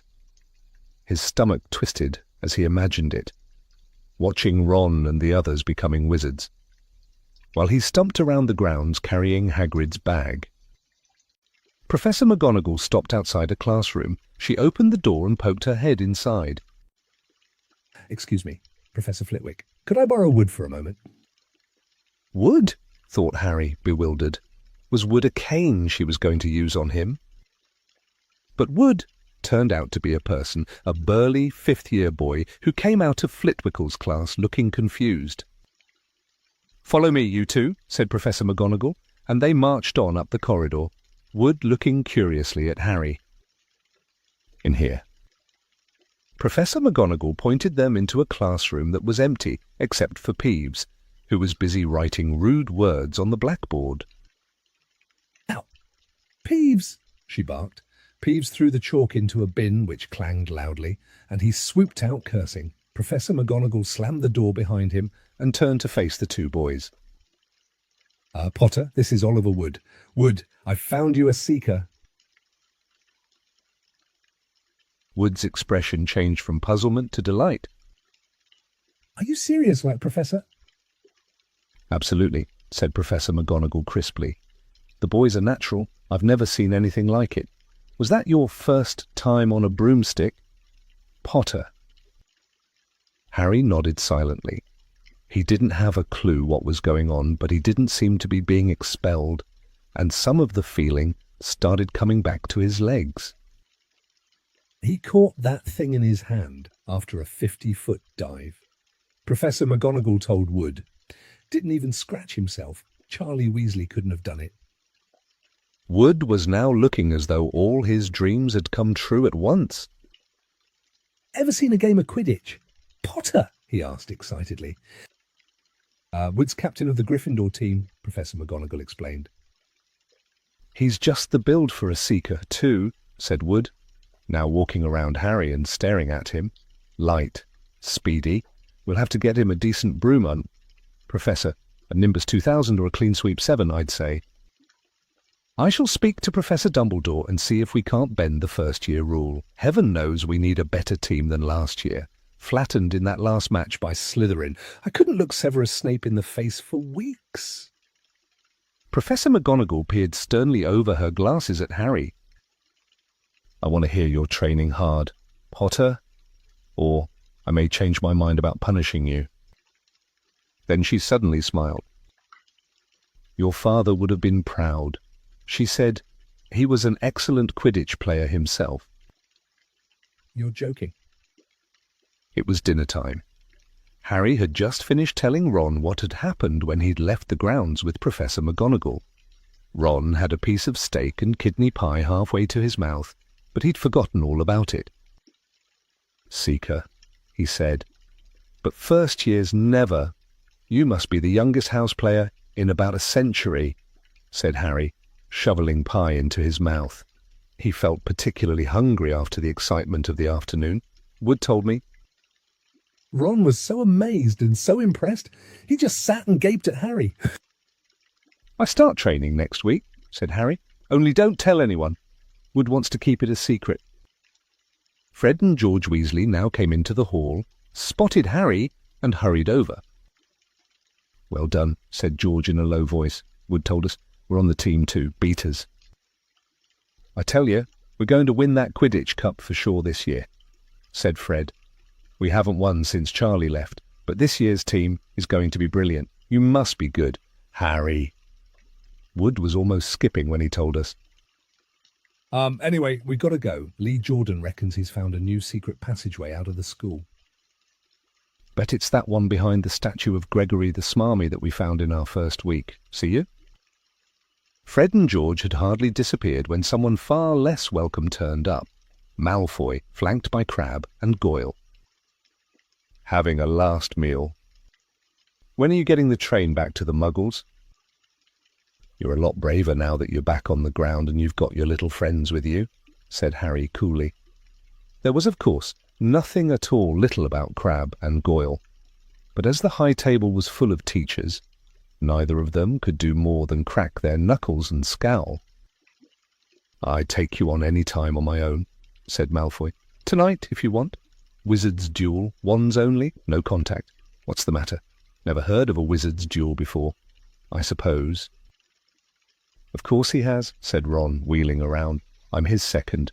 Who's yours? Malfoy looked at Crabbe and Goyle, sizing them up. Crabbe, he said. Midnight, all right. We'll meet you in the trophy room. That's always unlocked. When Malfoy had gone, Ron and Harry looked at each other. What is a wizard's duel? Said Harry. And what do you mean, you're my second? Well, a second's there to take over if you die, said Ron casually, getting started at last on his cold pie. Catching the look on Harry's face, he added quickly, but people only die in proper duels, you know, with real wizards. The most you and Malfoy will be able to do is send sparks at each other. Neither of you knows enough magic to do any real damage. I bet he expected you to refuse. Anyway. And what if I wave my wand and nothing happens? Throw it away and punch him on the nose, Ron suggested. Excuse me. They both looked up. It was Hermione Granger. Can't a person eat in peace in this place? Said Ron. Hermione ignored him and spoke to Harry. I couldn't help overhearing what you and Malfoy were saying. Bet you could, Ron muttered. And you mustn't go wandering around the school at night. Think of the points you'll lose Gryffindor if you're caught. And you're bound to be. It's really very selfish of you. And it's really none of your business, said Harry. Goodbye, said Ron. All the same, it wasn't what you'd call the perfect end to the day, Harry thought. As he lay awake, much later listening to Dean and Seamus falling asleep, Neville wasn't back from the hospital wing. Ron had spent all evening giving him advice such as, if he tries to curse you, you'd better dodge it, because I can't remember how to block them. There was a very good chance they were going to get caught by Filch or Mrs. Norris, and Harry felt he was pushing his luck, breaking another school rule today. On the other hand, Malfoy's sneering face kept looming up out of the darkness. This was his big chance to beat Malfoy face to face. He couldn't miss it. 11:30, Ron muttered at last. We'd better go. They pulled on their bathrobes, picked up their wands, and crept across the tower room, down the spiral staircase, and into the Gryffindor common room. A few embers were still glowing in the fireplace, turning all the armchairs into hunched black shadows. They had almost reached the portrait hole when a voice spoke from the chair nearest them. I can't believe you're going to do this. Harry. A lamp flickered on. It was Hermione Granger, distinct, wearing a pink bathrobe and a frown. You, said Ron furiously, go back to bed. I almost told your brother, Hermione snapped. Percy, he's a prefect. He put a stop to this. Harry couldn't believe anyone could be so interfering. Come along, he said to Ron. He pushed open the portrait of the fat lady and climbed through the hole. Hermione wasn't going to give up that easily. She followed Ron through the portrait hole, hissing at them like an angry goose. Don't you care about Gryffindor? Do you only care about yourselves? I don't want Slytherin to win the House Cup, and you'll lose all the points I got from Professor McGonagall for knowing about switching spells. Go away. All right, but I warned you. You just remember what I said when you're on the train home tomorrow. You're so... But what they were, they didn't find out. Hermione had turned to the portrait of the fat lady to get back inside and found herself facing an empty painting. The fat lady had gone on a nighttime visit, and Hermione was locked out of Gryffindor Tower. "Now what am I going to do?" she asked shrilly. That's your problem," said Ron. "We've got to go. We three were going to be late." They hadn't even reached the end of the corridor when Hermione caught up with them. "I'm coming with you," she said. "You are not... Do you think I'm going to stand out here and wait for Filch to catch me? If he finds all three of us, I'll tell him the truth, that I was trying to stop you, and you can back me up." "You've got some nerve," said Ron loudly. "Shut up, both of you," said Harry sharply. "I heard something." It was a sort of snuffling. "Mrs. Norris," breathed Ron, squinting through the dark. It wasn't Mrs. Norris. It was Neville. He was curled up on the floor, fast asleep, but jerked suddenly awake as they crept nearer. Thank goodness you found me. I've been out here for hours. I couldn't remember the new password to get into bed." "Keep your voice down. Neville, the password's pig snout, but it won't help you now. The fat lady's gone off somewhere." "How's your arm?" said Harry. "Fine," said Neville, showing them. Madame Pomfrey mended it in about a minute. "Good. Well, look, Neville, we've got to be somewhere. We'll see you later." "Don't leave me," said Neville, scrambling to his feet. "I don't want to stay here alone. The bloody Baron's been past twice already." Ron looked at his watch and then glared furiously at Hermione and Neville. "If either of you get us caught, I'll never rest until I've learned that curse of the bogies Quirrell told us about and used it on you." Hermione opened her mouth, perhaps to tell Ron exactly how to use the curse of the bogies, but Harry hissed at her to be quiet and beckoned them all forward. They flitted along corridors striped with bars of moonlight from the high windows. At every turn Harry expected to run into Filch or Mrs. Norris, but they were lucky. They sped up a staircase to the third floor and tiptoed toward the trophy room. Malfoy and Crabbe weren't there yet. The crystal trophy cases glimmered where the moonlight caught them. Cups, shields, plates, and statues winked silver and gold in the darkness. They edged along the walls, keeping their eyes on the doors at either end of the room. Harry took out his wand in case Malfoy leapt in and started at once. The minutes crept by. "He's late. Maybe he's chickened out," Ron whispered. Then a noise in the next room made them jump. Harry had only just raised his wand when they heard someone speak, and it wasn't Malfoy. "Sniff around. Oh, my sweet, they might be lurking in a corner." It was Filch speaking to Mrs. Norris. Horror-struck, Harry waved madly at the other three to follow him as quickly as possible. They scurried silently toward the door, away from Filch's voice. Neville's robes had barely whipped round the corner when they heard Filch enter the trophy room. "They're in here somewhere. They heard him mutter.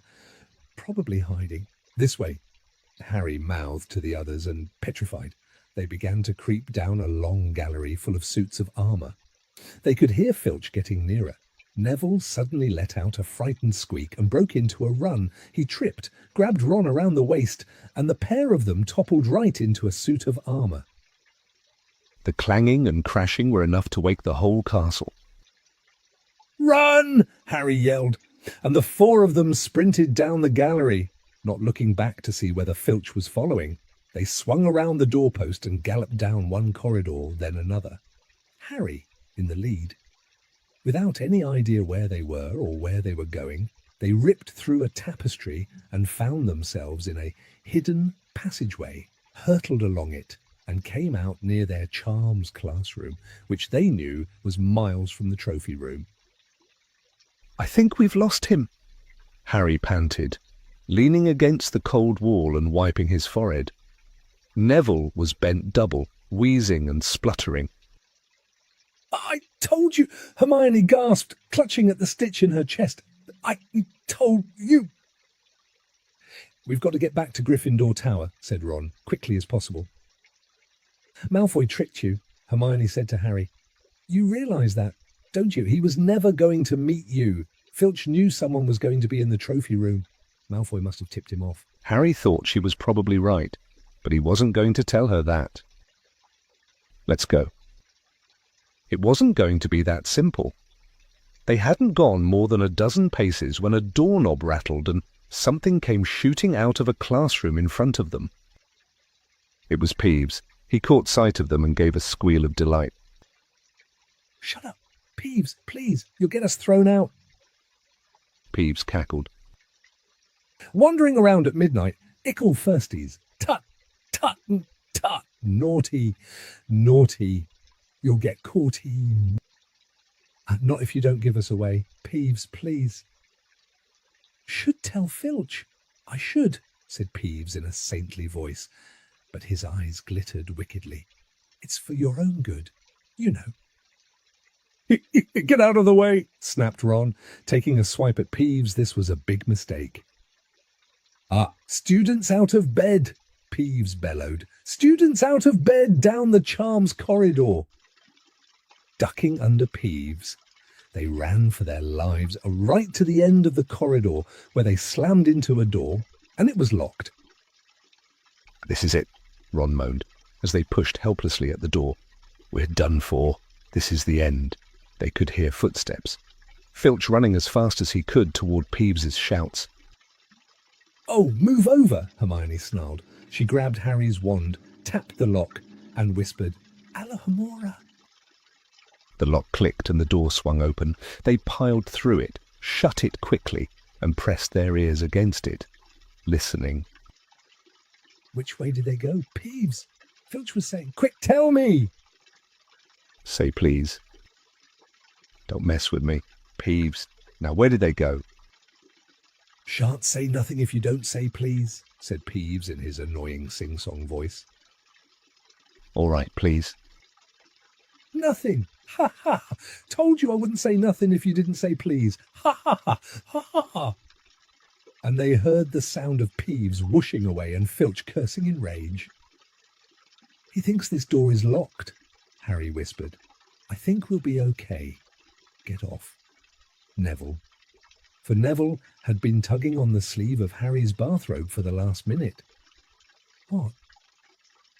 Harry turned around and saw quite clearly. What? For a moment he was sure he'd walked into a nightmare. This was too much, on top of everything that had happened so far. They weren't in a room as he had supposed. They were in a corridor, the forbidden corridor on the 3rd floor. And now they knew why it was forbidden. They were looking straight into the eyes of a monstrous dog, a dog that filled the whole space between ceiling and floor. It had 3 heads, 3 pairs of rolling, mad eyes, 3 noses twitching and quivering in their direction, 3 drooling mouths, saliva hanging in slippery ropes from yellowish fangs.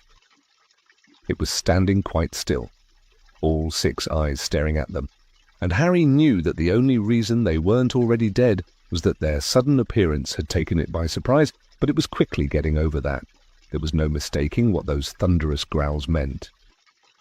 Harry groped for the doorknob. Between Filch and death, he'd take Filch. They fell backward. Harry slammed the door shut.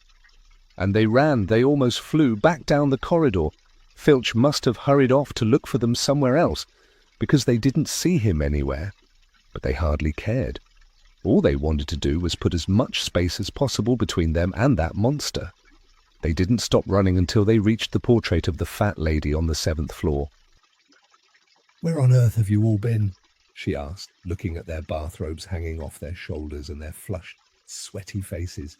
Never mind that. Pig snout, panted Harry. And the portrait swung forward. They scrambled into the common room and collapsed, trembling, into armchairs. It was a while before any of them said anything. Neville, indeed, looked as if he'd never speak again. What do they think they're doing? Keeping a thing like that locked up in a school? Said Ron finally. If any dog needs exercise, that one does. Hermione had got both her breath and her bad temper back again. You don't use your eyes. Any of you, do you? she snapped. "Didn't you see what it was standing on?" The floor, Harry suggested. I wasn't looking at its feet. I was too busy with its heads. No, not the floor. It was standing on a trapdoor. It's obviously guarding something. She stood up, glaring at them. I hope you're pleased with yourselves. We could all have been killed. Or worse, expelled. Now, if you don't mind, I'm going to bed. Ron stared after her, his mouth open. "No, we don't mind," he said. "You'd think we dragged her along, wouldn't you?" But Hermione had given Harry something else to think about as he climbed back into bed. The dog was guarding something. What had Hagrid said? Gringotts was the safest place in the world for something you wanted to hide, except perhaps Hogwarts. It looked as though Harry had found out where the grubby, litty package from Vault 713 was.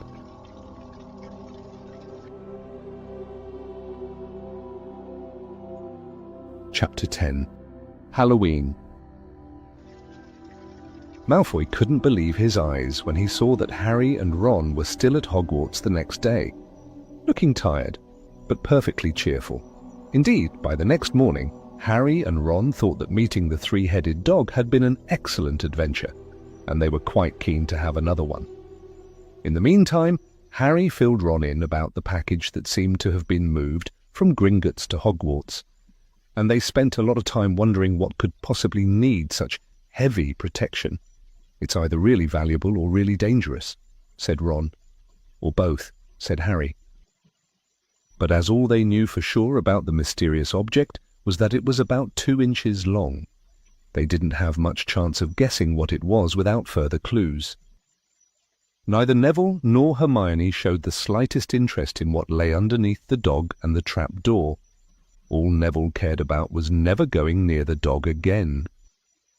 Hermione was now refusing to speak to Harry and Ron, but she was such a bossy know-it-all that they saw this as an added bonus. All they really wanted now was a way of getting back at Malfoy, and, to their great delight, just such a thing arrived in the mail about a week later.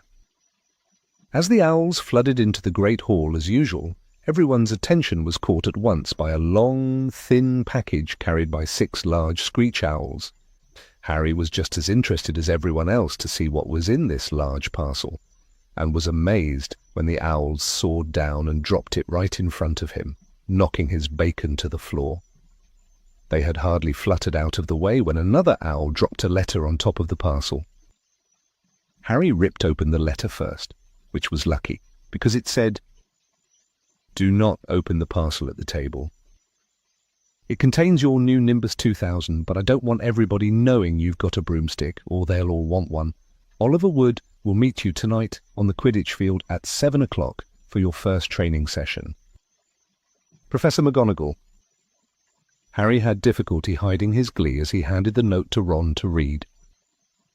"A Nimbus 2000, Ron moaned enviously. "I've never even touched one." They left the hall quickly, wanting to unwrap the broomstick in private before their first class. But halfway across the entrance hall they found the way upstairs barred by Crabbe and Goyle. Malfoy seized the package from Harry and felt it. "That's a broomstick," he said, throwing it back to Harry with a mixture of jealousy and spite on his face. "You'll be in for it this time. Potter, first years aren't allowed them." Ron couldn't resist it. "It's not any old broomstick," he said. "It's a Nimbus 2000. What did you say you've got at home?" "Malfoy, a Comet 260. Ron grinned at Harry. "Comets look flashy, but they're not in the same league as the Nimbus." "What would you know about it, Weasley? You couldn't afford half the handle," Malfoy snapped back. "I suppose you and your brothers have to save up twig by twig." Before Ron could answer, Professor Flitwick appeared at Malfoy's elbow. "Not arguing, I hope, boys," he squeaked. "Potter's been sent a broomstick." "Professor!" said Malfoy quickly. Yes, that's right," said Professor Flitwick, beaming at Harry. "Professor McGonagall told me all about the special circumstances. Potter! And what model is it?" "A Nimbus 2000 Sit," said Harry, fighting not to laugh at the look of horror on Malfoy's face. And it's really thanks to Malfoy here that I've got it, he added. Harry and Ron headed upstairs, smothering their laughter at Malfoy's obvious rage and confusion. Well, it's true, Harry chortled as they reached the top of the marble staircase.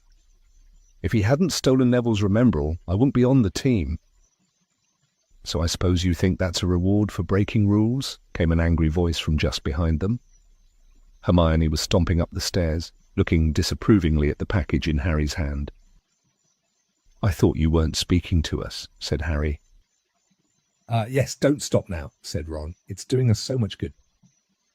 Hermione marched away with her nose in the air. Harry had a lot of trouble keeping his mind on his lessons that day. It kept wandering up to the dormitory where his new broomstick was lying under his bed, or straying off to the Quidditch field where he'd be learning to play that night. He bolted his dinner that evening without noticing what he was eating, and then rushed upstairs with Ron to unwrap the Nimbus 2000 at last. Wow, Ron sighed as the broomstick rolled onto Harry's bedspread. Even Harry, who knew nothing about the different brooms, thought it looked wonderful, sleek and shiny, with a mahogany handle. It had a long tail of neat, straight twigs and Nimbus 2000 written in gold near the top. As 7 o'clock drew nearer, Harry left the castle and set off in the dusk toward the Quidditch field. Held never been inside the stadium before. Hundreds of seats were raised in stands around the field, so that the spectators were high enough to see what was going on. At either end of the field were 3 golden poles with hoops on the end. They reminded Harry of the little plastic sticks Muggle children blew bubbles through, except that they were 50 feet high. Too eager to fly again to wait for wood, Harry mounted his broomstick and kicked off from the ground. What a feeling! He swooped in and out of the goalposts and then sped up and down the field. The Nimbus 2000 turned wherever he wanted at his lightest touch. Hey, Potter, come down. Oliver Wood had arrived. Phi was carrying a large wooden crate under his arm. Harry landed next to him. Very nice, said Wood, his eyes glinting. I see what McGonagall meant. You really are a natural. I'm just going to teach you the rules this evening. Then you'll be joining team practice 3 times a week. He opened the crate. Inside were 4 different-sized balls. Quidditch is easy enough to understand, even if it's not too easy to play. There are 7 players on each side. 3 of them are called chasers. 3 chasers, Harry repeated, as Wood took out a bright red ball about the size of a soccer ball. This ball's called the quaffle, said Wood. The chasers throw the quaffle to each other and try and get it through one of the hoops to score a goal. 10 points every time the quaffler goes through one of the hoops. Follow me. The chasers throw the quaffle and put it through the hoops to score, Harry recited. So that's sort of like basketball on broomsticks with 6 hoops, isn't it? What's basketball? Said Wood curiously. Never mind, said Harry quickly. Now, there's another player on each side who's called the keeper. I'm keeper for Gryffindor. I have to fly around our hoops and stop the other team from scoring. 3 chasers, 1 keeper, said Harry, who was determined to remember it all. And they play with the quaffle. Okay, got that. So what are they for? He pointed at the 3 balls left inside the box. I'll show you now, said Wood. Take this. He handed Harry a small club, a bit like a short baseball bat. I'm going to show you what the bludgers do, Wood said. These 2 are the bludgers. He showed Harry 2 identical balls, jet black and slightly smaller than the red quaffle. Harry noticed that they seemed to be straining to escape the straps holding them inside the box. Stand back, Wood warned Harry. He bent down and freed one of the bludgers. At once, the black ball rose high in the air and then pelted straight at Harry's face. Harry swung at it with the bat to stop it from breaking his nose and sent it zigzagging away into the air. It zoomed around their heads and then shot at Wood, who dived on top of it and managed to pin it to the ground. See, Wood panted, forcing the struggling bludger back into the crate and strapping it down safely. The bludgers rocket around, trying to knock players off their brooms. That's why you have 2 beaters on each team. The Weasley twins are ours. It's their job to protect their side from the bludgers and try and knock them toward the other team. So, think you've got all that? 3 chasers try and score with the quaffle. The keeper guards the goalposts. The beaters keep the bludgers away from their team. Harry reeled off. Very good, said Wood. Have the bludgers ever killed anyone? Harry asked, hoping he sounded offhand. Never at Hogwarts. We've had a couple of broken jaws, but nothing worse than that. Now, the last member of the team is the Seeker. That's you. And you don't have to worry about the quaffle or the bludgers unless they crack my head open.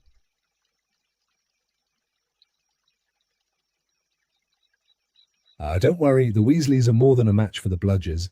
I mean, they're like a pair of human bludgers themselves. Wood reached into the crate and took out the 4th and last ball.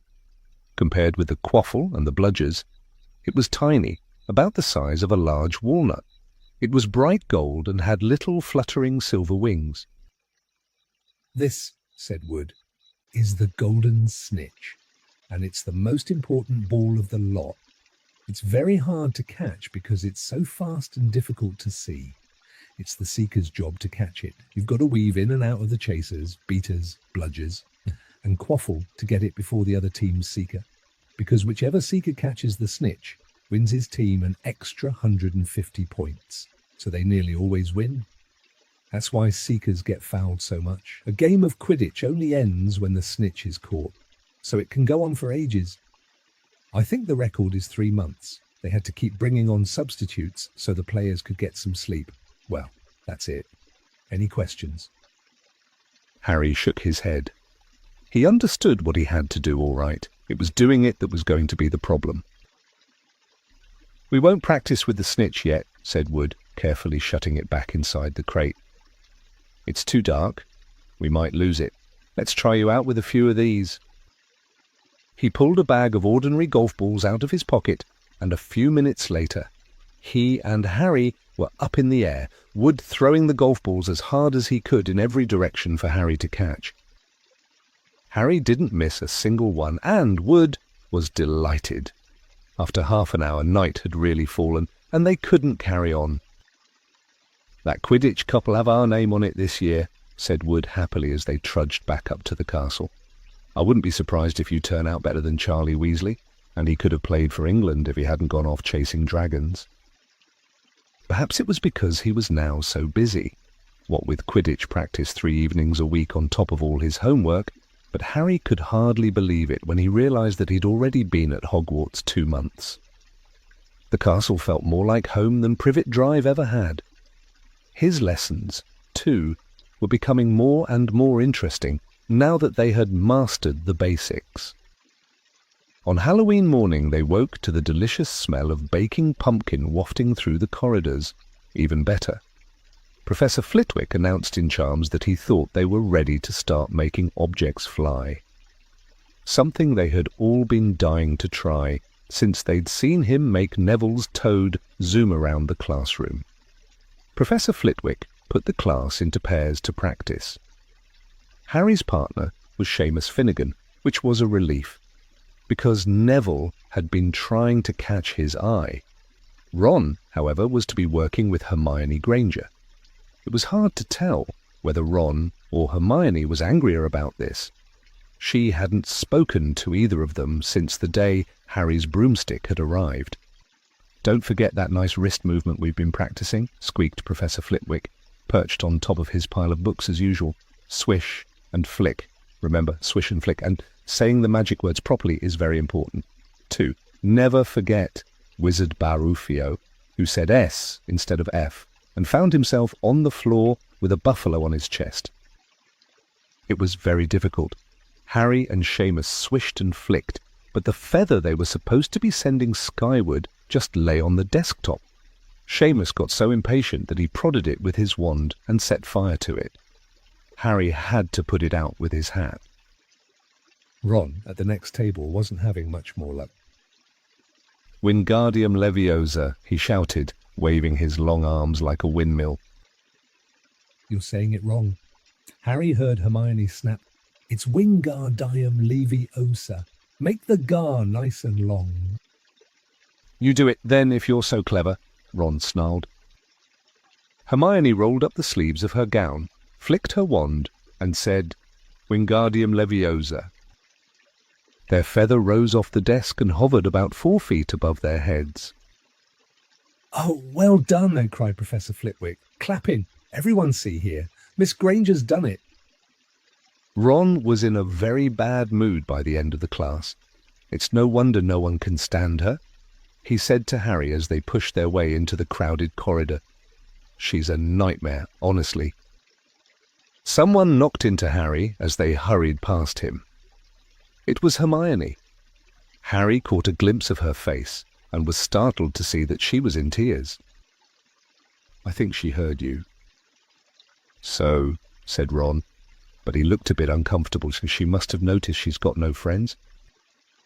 Hermione didn't turn up for the next class and wasn't seen all afternoon. On their way down to the Great Hall for the Halloween feast, Harry and Ron overheard Parvati Patil telling her friend Lavender that Hermione was crying in the girls' bathroom and wanted to be left alone. Ron looked still more awkward at this. But a moment later, they had entered the Great Hall, where the Halloween decorations put Hermione out of their minds.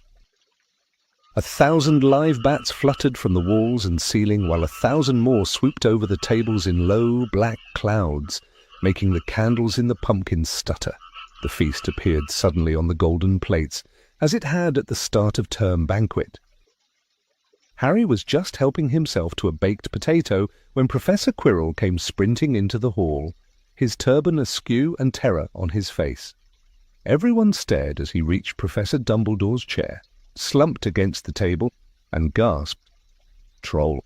In the dungeons. Thought you ought to know. He then sank to the floor in a dead faint. There was an uproar. It took several purple firecrackers exploding from the end of Professor Dumbledore's wand to bring silence. Prefects, he rumbled, lead your houses back to the dormitories immediately. Percy was in his element. Follow me, stick together. First years. No need to fear the troll if you follow my orders. Stay close behind me. Now, make way. First years coming through. Excuse me, I'm a prefect. How could a troll get in? Harry asked as they climbed the stairs. Well, don't ask me. They're supposed to be really stupid, said Ron. Maybe Peeves let it in for a Halloween joke. They passed different groups of people hurrying in different directions. As they jostled their way through a crowd of confused Hufflepuffs, Harry suddenly grabbed Ron's arm. I've just thought, Hermione. What about her? She doesn't know about the troll. Ron bit his lip. Oh, all right, he snapped. But Percy'd better not see us. Ducking down, they joined the Hufflepuffs going the other way, slipped down a deserted side corridor, and hurried off toward the girls' bathroom. They had just turned the corner when they heard quick footsteps behind them. Percy, hissed Ron, pulling Harry behind a large stone griffin. Peering around it, however, they saw not Percy, but Snape. He crossed the corridor and disappeared from view. What's he doing? Harry whispered. Why isn't he down in the dungeons with the rest of the teachers? Search me. Quietly as possible, they crept along the next corridor after Snape's fading footsteps. He's heading for the 3rd floor, Harry said, but Ron held up his hand. Can you smell something? Harry sniffed and a foul stench reached his nostrils, a mixture of old socks and the kind of public toilet no one seems to clean. And then they heard it, a low grunting and the shuffling footfalls of gigantic feet. Ron pointed at the end of the passage to the left. Something huge was moving toward them. They shrank into the shadows and watched as it emerged into a patch of moonlight. It was a horrible sight. 12 feet tall, its skin was a dull granite grey, its great lumpy body like a boulder with its small bald head perched on top like a coconut. It had short legs thick as tree trunks with flat, horny feet. The smell coming from it was incredible. It was holding a huge wooden club. which dragged along the floor because its arms were so long. The troll stopped next to a doorway and peered inside. It waggled its long ears, making up its tiny mind, then slouched slowly into the room. "The key's in the lock," Harry muttered. "We could lock it in." "Good idea," said Ron nervously. They edged toward the open door, mouths dry, praying the troll wasn't about to come out of it. With one great leap, Harry managed to grab the key, slam the door, and lock it. "Yes." Flushed with their victory, they started to run back up the passage, but as they reached the corner they heard something that made their hearts stop, a high, petrified scream, and it was coming from the chamber they'd just chained up. "Oh no," said Ron, pale as the Bloody Baron. "It's the girls' bathroom," Harry gasped. "Hermione," they said together. It was the last thing they wanted to do, but what choice did they have? Wheeling around, they sprinted back to the door and turned the key. Fumbling in their panic, Harry pulled the door open and they ran inside. Hermione Granger was shrinking against the wall opposite, looking as if she was about to faint. The troll was advancing on her, knocking the sinks off the walls as it went. "This confuse it," Harry said desperately to Ron, and, seizing a tap, he threw it as hard as he could against the wall. The troll stopped a few feet from Hermione. It lumbered around, blinking stupidly to see what had made the noise. Its mean little eyes saw Harry. It hesitated, then made for him instead, lifting its club as it went. "Oi, pea-brain!" yelled Ron from the other side of the chamber, and he threw a metal pipe at it. The troll didn't even seem to notice the pipe hitting its shoulder, but it heard the yell and paused again, turning its ugly snout toward Ron instead, giving Harry time to run around it. "Come on, run, run!" Harry yelled at Hermione, trying to pull her toward the door, but she couldn't move. She was still flat against the wall, her mouth open with terror. The shouting and the echoes seemed to be driving the troll berserk. It roared again and started toward Ron, who was nearest and had no way to escape. Harry then did something that was both very brave and very stupid. He took a great running jump and managed to fasten his arms around the troll's neck from behind. The troll couldn't feel Harry hanging there, but even a troll will notice if you stick a long bit of wood up its nose. And Harry's wand had still been in his hand when he'd jumped. It had gone straight up one of the troll's nostrils. Howling with pain, the troll twisted and flailed its club, with Harry clinging on for dear life. Any second, the troll was going to rip him off or catch him a terrible blow with the club. Hermione had sunk to the floor in fright. Ron pulled out his own wand. Not knowing what he was going to do, he heard himself cry the first spell that came into his head. Wingardium Leviosa. The club flew suddenly out of the troll's hand, rose high, high up into the air, turned slowly over, and dropped, with a sickening crack, onto its owner's head. The troll swayed on the spot and then fell flat on its face, with a thud that made the whole room tremble. Harry got to his feet. He was shaking and out of breath.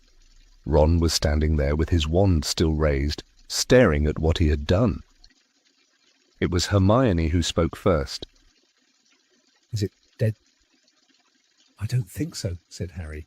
"I think it's just been knocked out." He bent down and pulled his wand out of the troll's nose. It was covered in what looked like lumpy grey glue.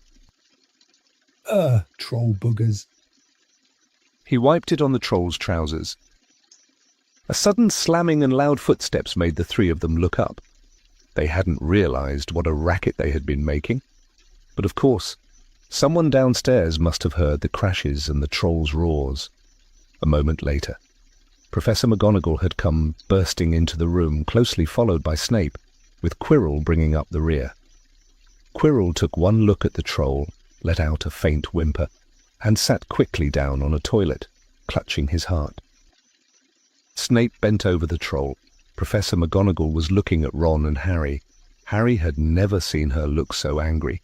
Her lips were white Hopes of winning 50 points for Gryffindor faded quickly from Harry's mind. "What on earth were you thinking of?" said Professor McGonagall, with cold fury in her voice. Harry looked at Ron, who was still standing with his wand in the air.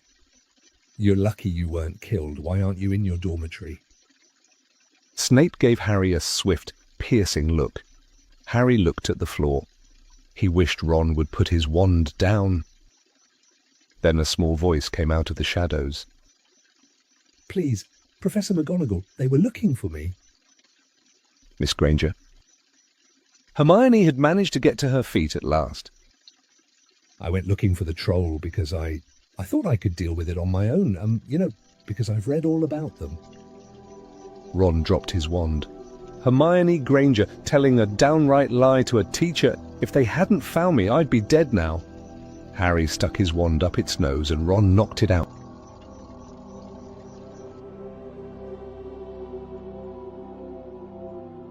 Chapter 11. Quidditch. As they entered November, the weather turned very cold.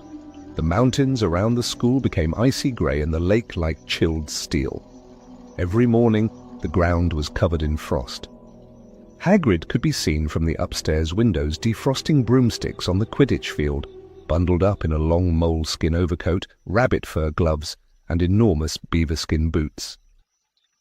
The Quidditch season had begun. On Saturday, Harry would be playing in his first match after weeks of training, Gryffindor versus Slytherin. If Gryffindor won, they would move up into second place in the house championship. Hardly anyone had seen Harry play because Wood had decided that, as their secret weapon, Harry should be kept, well, secret. But the news that he was playing Seeker had leaked out somehow. And Harry didn't know which was worse. People telling him he'd be brilliant, or people telling him they'd be running around underneath him holding a mattress. It was really lucky that Harry now had Hermione as a friend. He didn't know how he'd have gotten through all his homework without her. What with all the last-minute Quidditch practice Wood was making them do. She had also lent him Quidditch Through the Ages, which turned out to be a very interesting read.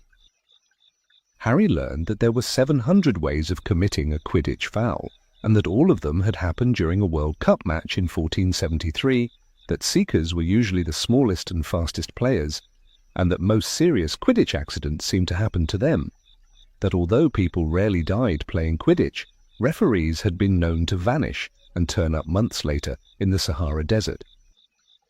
Hermione had become a bit more relaxed about breaking rules since Harry and Ron had saved her from the mountain troll, and she was much nicer for it. The day before Harry's first Quidditch match, the three of them were out in the freezing courtyard during break, and she had conjured them up a bright blue fire that could be carried around in a jam jar. They were standing with their backs to it, getting warm, when Snape crossed the yard. Harry noticed at once that Snape was limping. "Harry!" Ron and Hermione moved closer together to block the fire from view. They were sure it wouldn't be allowed. Unfortunately, something about their guilty faces caught Snape's eye. He limped over. He hadn't seen the fire, but he seemed to be looking for a reason to tell them off anyway. "What's that you've got there, Potter?" It was Quidditch Through the Ages. Harry showed him. "Library books are not to be taken outside the school," said Snape. "Give it to me. 5 points from Gryffindor." "He's just made that rule up," Harry muttered angrily as Snape limped away. "Wonder what's wrong with his leg."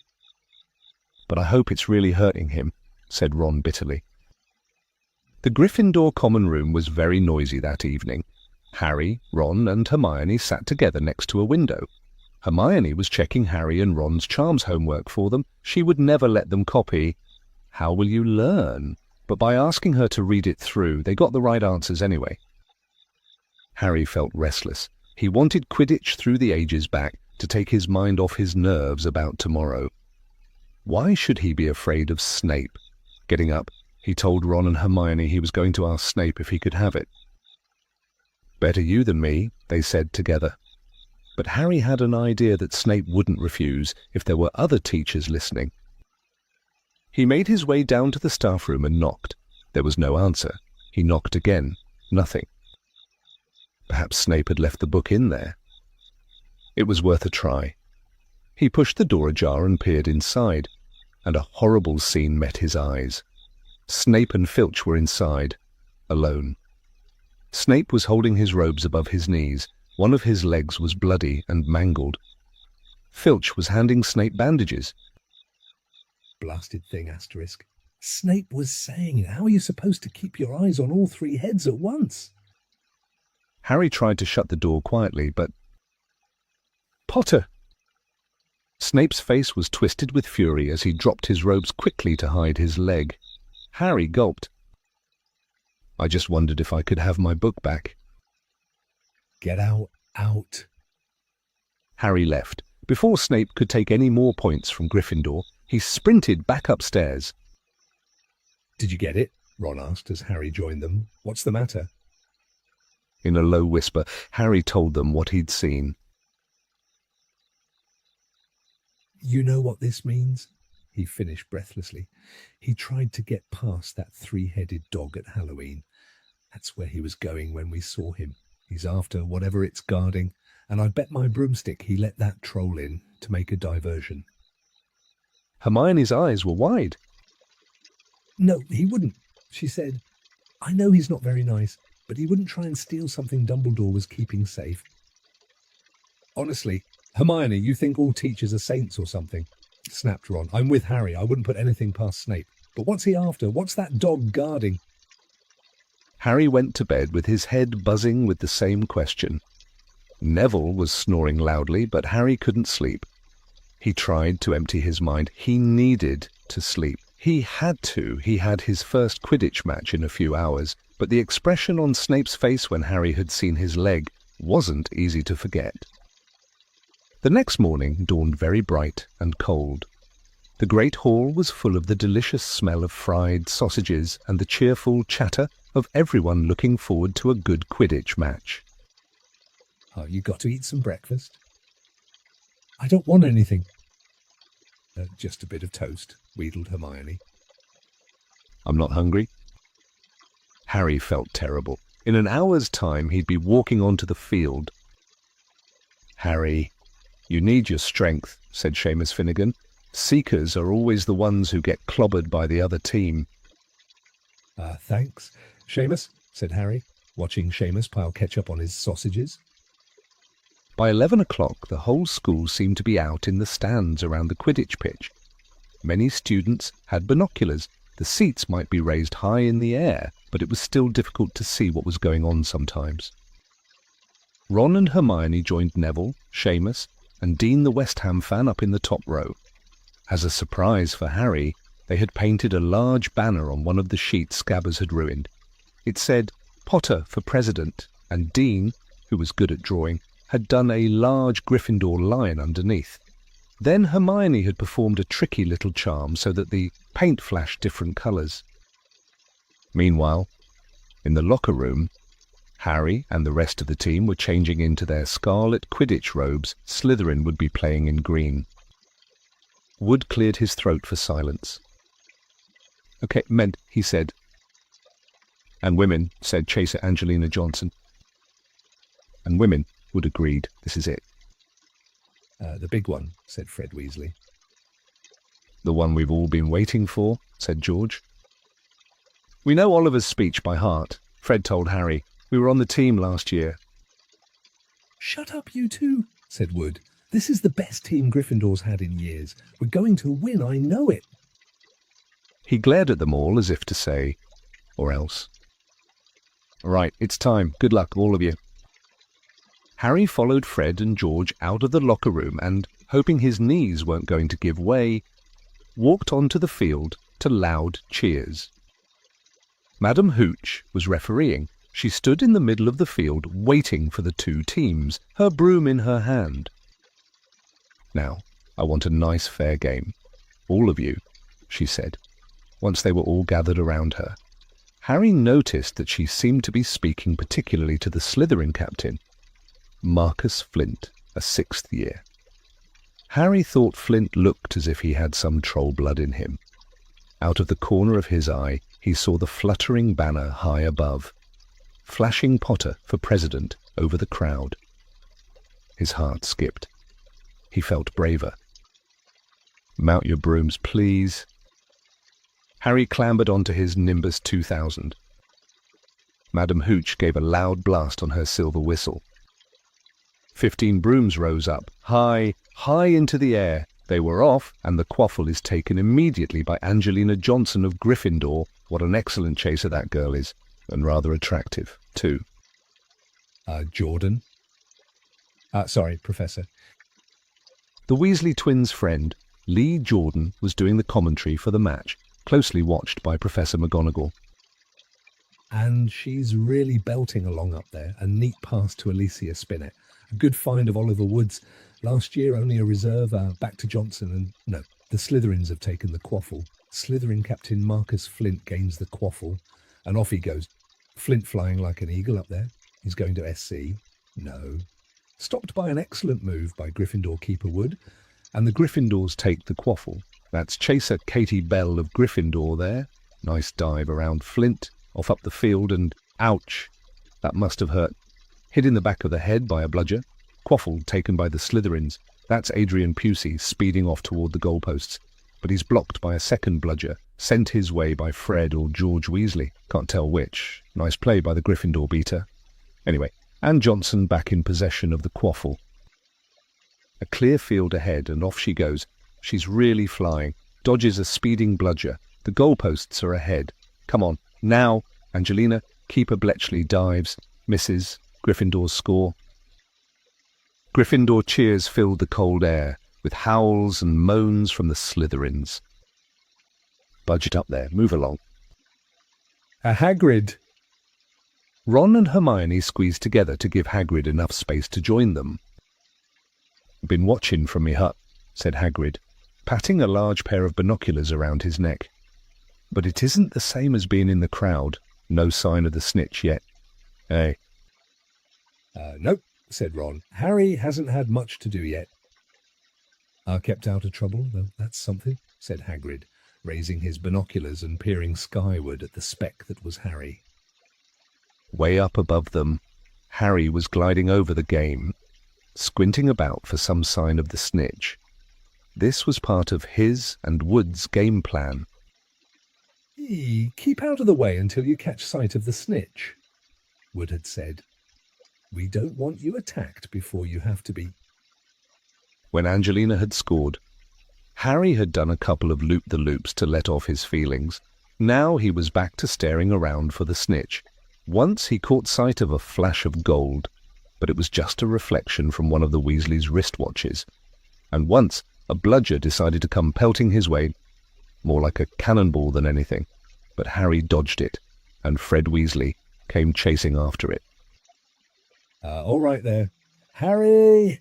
He had time to yell as he beat the bludger furiously toward Marcus Flint. Slytherin in possession, Lee Jordan was saying, Chaser Pusey ducks 2 bludgers, 2 Weasleys, and Chaser Bell, and speeds toward the... wait a moment. Was that the snitch? A murmur ran through the crowd as Adrian Pusey dropped the quaffle, too busy looking over his shoulder at the flash of gold that had passed his left ear. Harry saw it. In a great rush of excitement, he dived downward after the streak of gold. Slytherin seeker Terence Higgs had seen it, too. Neck and neck they hurtled toward the snitch. All the chasers seemed to have forgotten what they were supposed to be doing as they hung in mid-air to watch. Harry was faster than Higgs. He could see the little round ball. Wings fluttering, darting up ahead, he put on an extra spurt of speed. Wham! A roar of rage echoed from the Gryffindors below.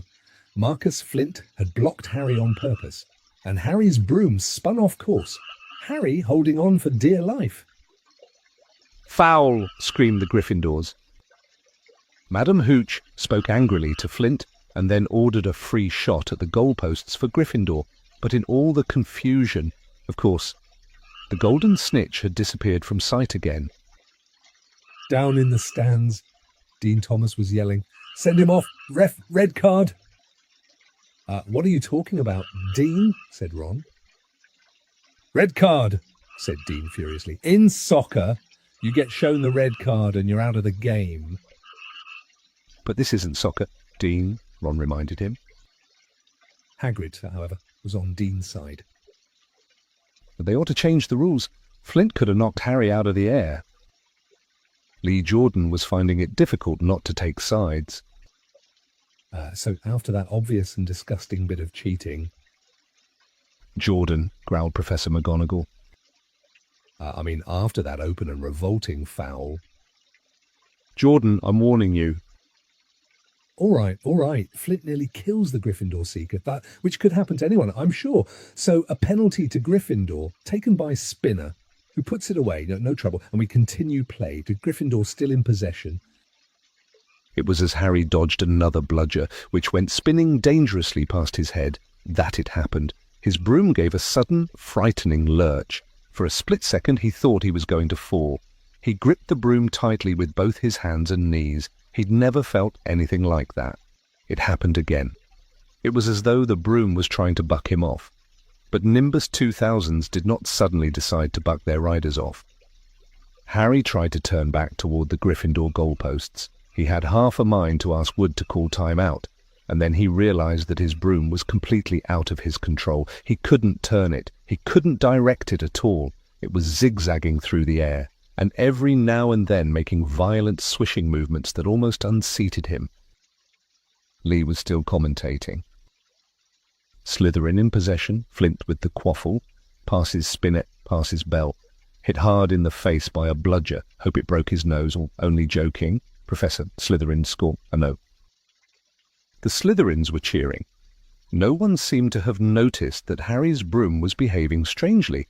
It was carrying him slowly higher, away from the game, jerking and twitching as it went. Don't know what Harry thinks he's doing, Hagrid mumbled. He stared through his binoculars. If I didn't know better, I'd say he'd lost control of his broom. But he can't have... Suddenly, people were pointing up at Harry all over the stands. His broom had started to roll over and over, with him only just managing to hold on. Then the whole crowd gasped. Harry's broom had given a wild jerk and Harry swung off it. He was now dangling from it, holding on with only one hand. Did something happen to it when Flint blocked him? Seamus whispered. Can't have, Hagrid said, his voice shaking. Can't nothing interfere with a broomstick except powerful dark magic. No kid could do that to a Nimbus 2000. At these words, Hermione seized Hagrid's binoculars, but instead of looking up at Harry, she started looking frantically at the crowd. What are you doing? Moaned Ron, grey-faced. I knew it, Hermione gasped. Snape, look. Ron grabbed the binoculars. Snape was in the middle of the stands opposite them. He had his eyes fixed on Harry and was muttering non-stop under his breath. He's doing something, jinxing the broom, said Hermione. What should we do? Leave it to me. Before Ron could say another word, Hermione had disappeared. Ron turned the binoculars back on Harry. His broom was vibrating so hard, it was almost impossible for him to hang on much longer. The whole crowd was on its feet, watching, terrified, as the Weasleys flew up to try and pull Harry safely onto one of their brooms. But it was no good. Every time they got near him, the broom would jump higher still. They dropped lower and circled beneath him, obviously hoping to catch him if he fell. Marcus... Flint seized the quaffle and scored 5 times without anyone noticing. Come on, Hermione, Ron muttered desperately. Hermione had fought her way across to the stand where Snape stood, and was now racing along the row behind him. She didn't even stop to say sorry, as she knocked Professor Quirrell headfirst into the row in front. Reaching Snape, she crouched down, pulled out her wand, and whispered a few well-chosen words. Bright blue flames shot from her wand onto the hem of Snape's robes. It took perhaps 30 seconds for Snape to realize that he was on fire. A sudden yelp told her she had done her job. Scooping the fire off him into a little jar in her pocket, she scrambled back along the row. Snape would never know what had happened. It was enough. Up in the air, Harry was suddenly able to clamber back onto his broom. "Neville, you can look," Ron said. Neville had been sobbing into Hagrid's jacket for the last 5 minutes.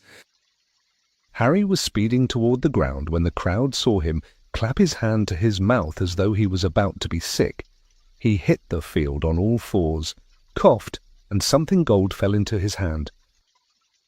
"I've got the snitch," he shouted, waving it above his head, and the game ended in complete confusion.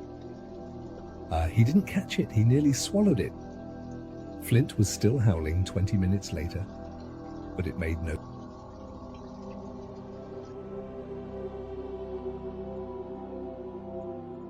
Chapter 12. The Mirror of Erised. Christmas was coming. One morning in mid-December, Hogwarts woke to find itself covered in several feet of snow. The lake froze solid and the Weasley twins were punished for bewitching several snowballs so that they followed Quirrell around, bouncing off the back of his turban. The few owls that managed to battle their way through the stormy sky to deliver mail had to be nursed back to health by Hagrid before they could fly off again. No one could wait for the holidays to start. While the Gryffindor common room and the Great Hall had roaring fires, the draughty corridors had become icy, and a bitter wind rattled the windows in the classrooms. Worst of all were Professor Snape's classes down in the dungeons, where their breath rose in a mist before them, and they kept as close as possible to their hot cauldrons. "I do feel so sorry," said Draco Malfoy. "One potions class for all those people who have to stay at Hogwarts for Christmas because they're not wanted at home." He was looking over at Harry as he spoke. Crabbe and Goyle chuckled. Harry, who was measuring out powdered spine of lionfish, ignored them. Malfoy had been even more unpleasant than usual since the Quidditch match. Disgusted that the Slytherins had lost, he had tried to get everyone laughing at how a wide-mouthed tree frog would be replacing Harry as Seeker next. Then he'd realized that nobody found this funny, because they were all so impressed at the way Harry had managed to stay on his bucking broomstick.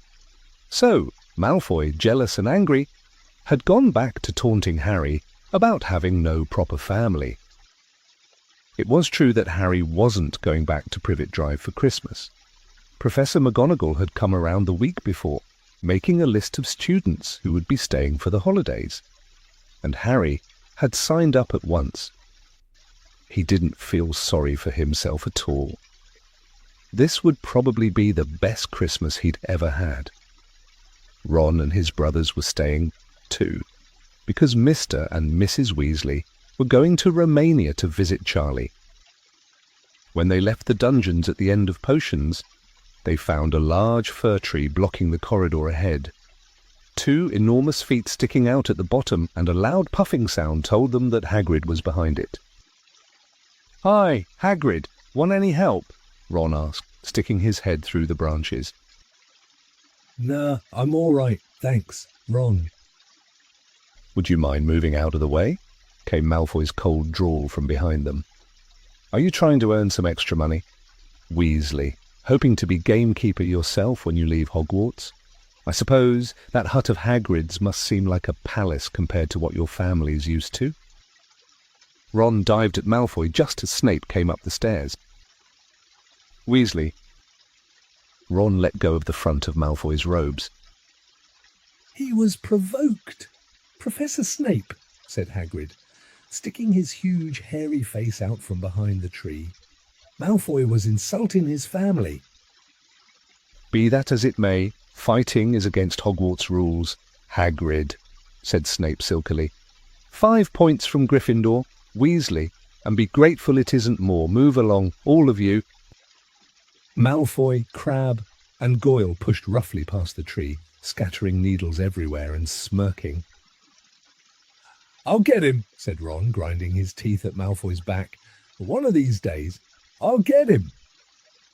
"I hate them both," said Harry, Malfoy and Snape. "Come on, cheer up, it's nearly Christmas," said Hagrid. "Tell you what, come with me and see the Great Hall. Looks a treat."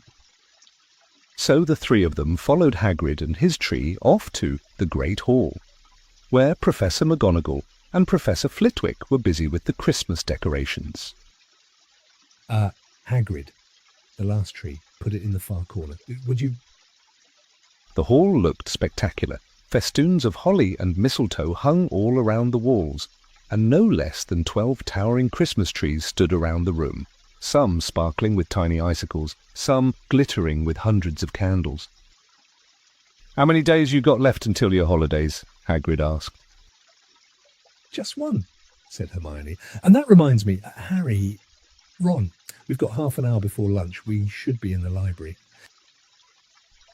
"Oh, yeah, you're right," said Ron, tearing his eyes away from Professor Flitwick, who had golden bubbles blossoming out of his wand and was trailing them over the branches of the new tree. "The library," said Hagrid, following them out of the hall. "Just before the holidays. Bit keen, aren't you?" "Oh, we're not working," Harry told him brightly. "Ever since you mentioned Nicholas Flamel, we've been trying to find out who he is." "You what?" Hagrid looked shocked. "Listen here. I've told you. Drop it. It's nothing to you what that dog's guarding." "We just want to know who Nicholas Flamel is, that's all," said Hermione. Unless you'd like to tell us and save us the trouble," Harry added. "We must have been through hundreds of books already and we can't find him anywhere. Just give us a hint. I know I've read his name somewhere." "I'm saying nothing," said Hagrid flatly. "Just have to find out for ourselves." "Then," said Ron, and they left Hagrid looking disgruntled and hurried off to the library. They had indeed been searching books for Flamel's name ever since Hagrid had let it slip. Because how else were they going to find out what Snape was trying to steal? The trouble was, it was very hard to know where to begin, not knowing what Flamel might have done to get himself into a book. He wasn't in great wizards of the 20th century, or notable magical names of our time. He was missing, too, from important modern magical discoveries and a study of recent developments in wizardry. And then, of course, there was the sheer size of the library. Tens of thousands of books, thousands of shelves, hundreds of narrow rows. Hermione took out a list of subjects and titles she had decided to search, while Ron strode off down a row of books and started pulling them off the shelves at random. Harry wandered over to the restricted section. He had been wondering for a while if Flamel wasn't somewhere in there. Unfortunately, you needed a specially signed note from one of the teachers to look in any of the restricted books, and he knew he'd never get one. These were the books containing powerful dark magic never taught at Hogwarts, and only read by older students studying advanced defense against the dark arts. "What are you looking for, boy?" "Nothing," said Harry. Madam Pince the librarian brandished a feather duster at him. "You'd better get out, then. Go on out." Wishing he'd been a bit quicker at thinking up some story, Harry left the library. He, Ron, and Hermione had already agreed they'd better not ask Madam Pince where they could find Flamel. They were sure she'd be able to tell them, but they couldn't risk Snape hearing what they were up to. Harry waited outside in the corridor to see if the other two had found anything, but he wasn't very hopeful. They had been looking for 2 weeks after A, but as they only had odd moments between lessons, it wasn't surprising they'd found nothing. What they really needed was a nice long search, without Madam Pince breathing down their necks. 5 minutes later, Ron and Hermione joined him, shaking their heads. They went off to lunch. "You will keep looking while I'm away, won't you?" said Hermione, "and send me an owl if you find anything." "And you could ask your parents if they know who Flamel is," said Ron. "It'd be safe to ask them." "Very safe, as they're both dentists," said Hermione. Once the holidays had started, Ron and Harry were having too good a time to think much about Flamel. They had the dormitory to themselves, and the common room was far emptier than usual, so they were able to get the good armchairs by the fire. They sat by the hour eating anything they could spear on a toasting fork, bread, English muffins, marshmallows, and plotting ways of getting Malfoy expelled, which were fun to talk about even if they wouldn't work. Ron also started teaching Harry wizard chess. This was exactly like Muggle chess, except that the figures were alive, which made it a lot like directing troops in battle. Ron's set was very old and battered, like everything else he owned. It had once belonged to someone else in his family. In this case, his grandfather. However, old chessmen weren't a drawback at all. Ron knew them so well he never had trouble getting them to do what he wanted. Harry played with chessmen Seamus Finnegan had lent him, and they didn't trust him at all. He wasn't a very good player yet, and they kept shouting different bits of advice at him, which was confusing. "Don't send me there. Can't you see his knight?" "Send him. We can afford to lose him." On Christmas Eve, Harry went to bed looking forward to the next day for the food and the fun, but not expecting any presents at all. When he woke early in the morning, however, the first thing he saw was a small pile of packages at the foot of his bed. "Merry Christmas," said Ron sleepily as Harry scrambled out of bed and pulled on his bathrobe. "You too," said Harry. "Will you look at this? I've got some presents." "What did you expect, turnips?" said Ron, turning to his own pile, which was a lot bigger than Harry's. Harry picked up the top parcel. It was wrapped in thick brown paper, and scrawled across it was, "To Harry, from Hagrid." Inside was a roughly cut wooden flute. Hagrid had obviously whittled it himself. Harry blew it. It sounded a bit like an owl. A second, very small parcel contained a note. "We received your message and enclose your Christmas present from Uncle Vernon and Aunt Petunia." Taped to the note was a 50-pence piece. "That's friendly," said Harry. Ron was fascinated by the 50-pence. "Weird," he said. "A matter shape. This is money." "Oh, you can keep it," said Harry, laughing at how pleased Ron was. "Hagrid and my aunt and uncle. So who sent these?" I think I know who that one's from," said Ron, turning a bit pink and pointing to a very lumpy parcel. "My mum. I told her you didn't expect any presents and—" "Oh, no," he groaned. "She's made you a Weasley sweater." Harry had torn open the parcel to find a thick, hand-knitted sweater in emerald green and a large box of homemade fudge. "Every year she makes us a sweater," said Ron, unwrapping his own, "and mine's always maroon." "That's really nice of her," said Harry, trying the fudge, which was very tasty. His next present also contained candy, a large box of chocolate frogs from Hermione. This only left one parcel. Harry picked it up and felt it. It was very light. He unwrapped it. Something fluid and silvery grey went slithering to the floor where it lay in gleaming folds. Ron gasped. "I've heard of those," he said in a hushed voice, dropping the box of every flavour beans he'd gotten from Hermione. "If that's what I think it is, they're really rare and really valuable." What is it?" Harry picked the shining silvery cloth off the floor. It was strange to the touch, like water woven into material. "It's an invisibility cloak," said Ron, a look of awe on his face. "I'm sure it is. Try it on." Harry threw the cloak around his shoulders, and Ron gave a yell. "It is. Look down."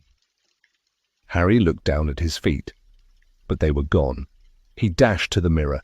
Sure enough, his reflection looked back at him, just his head suspended in mid-air, his body completely invisible. He pulled the cloak over his head, and his reflection vanished completely. "There's a note," said Ron suddenly.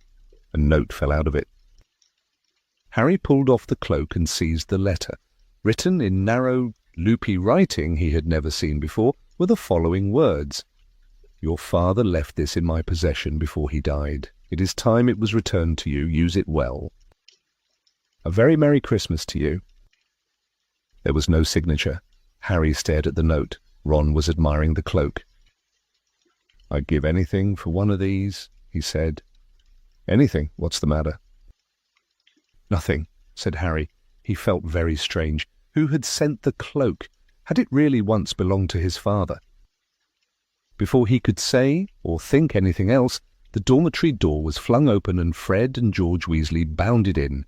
Harry stuffed the cloak quickly out of sight. He didn't feel like sharing it with anyone else yet. "Merry Christmas." "Hey, look, Harry's got a Weasley sweater too." Fred and George were wearing blue sweaters, one with a large yellow F on it, the other a G. "Harry's is better than ours, though," said Fred, holding up Harry's sweater. "She obviously makes more of an effort if you're not family." "Why aren't you wearing yours?" "Ron," George demanded. "Come on, get it on. They're lovely and warm." "I hate maroon," Ron moaned half-heartedly as he pulled it over his head. "You haven't got a letter on yours," George observed. "I suppose she thinks you don't forget your name, but we're not stupid. We know we're called Gredden Forge." What's all that is noise?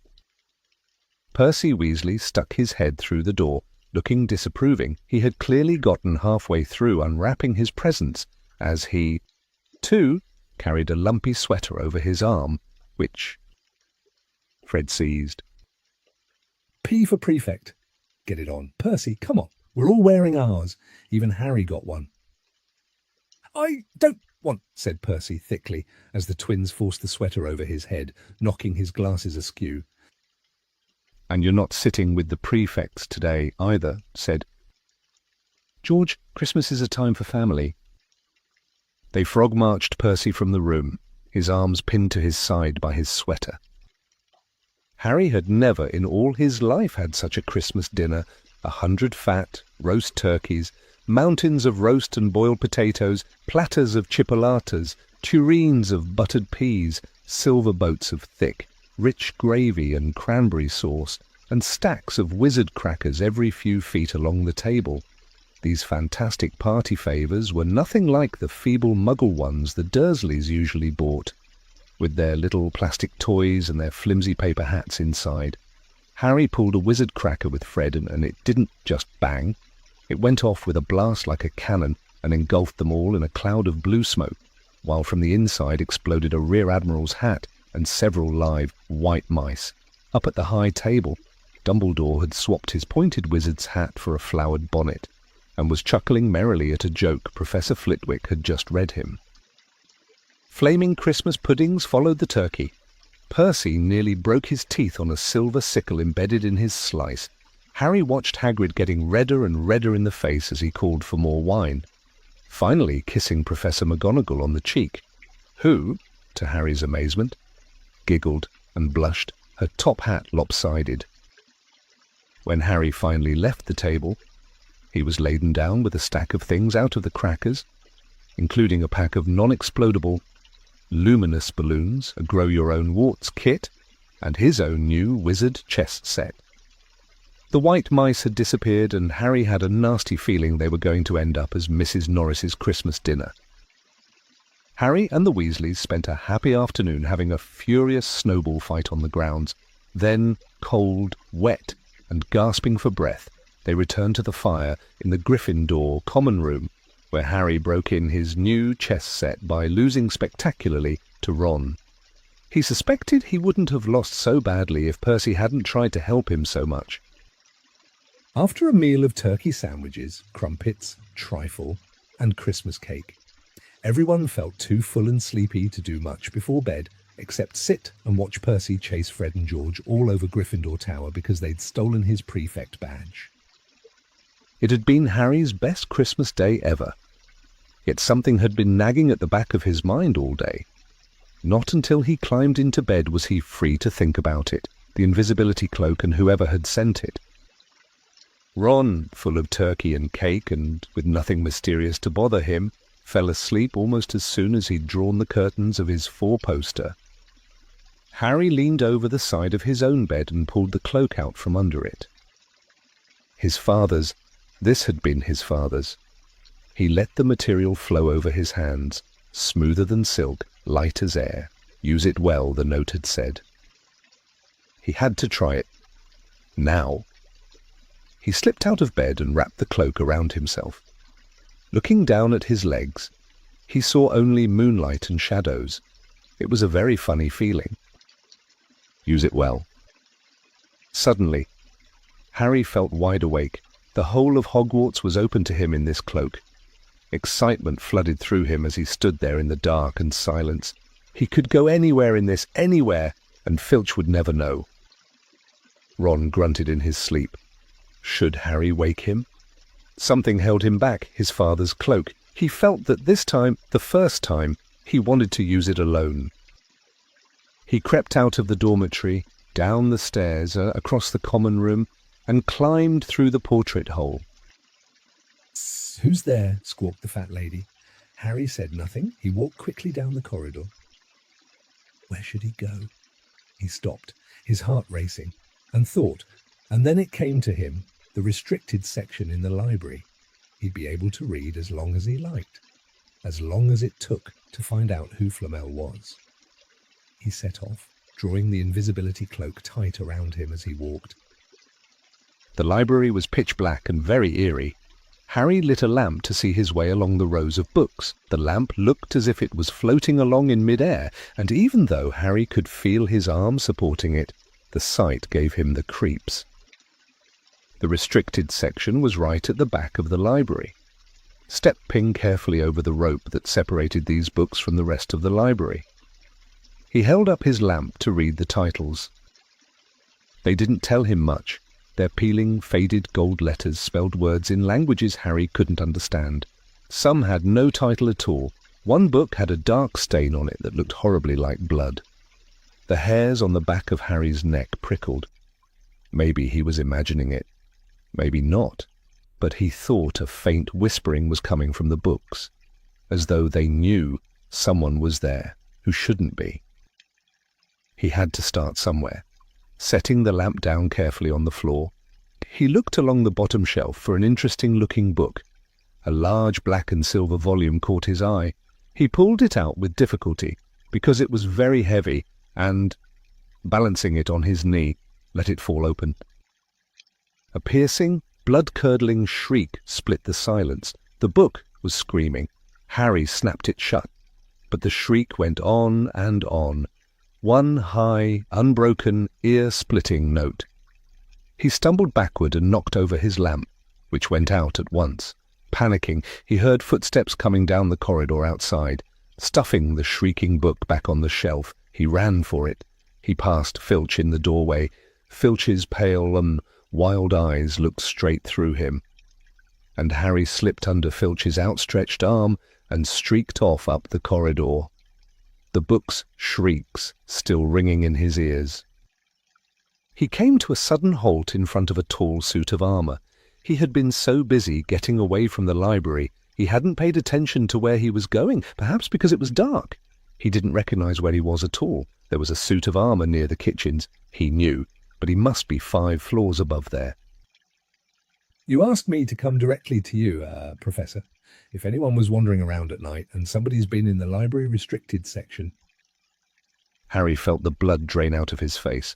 Wherever he was, Filch must know a shortcut, because his soft, greasy voice was getting nearer, and to his horror, it was Snape who replied. "The restricted section. Well, they can't be far. We'll catch them." Harry stood rooted to the spot as Filch and Snape came around the corner ahead.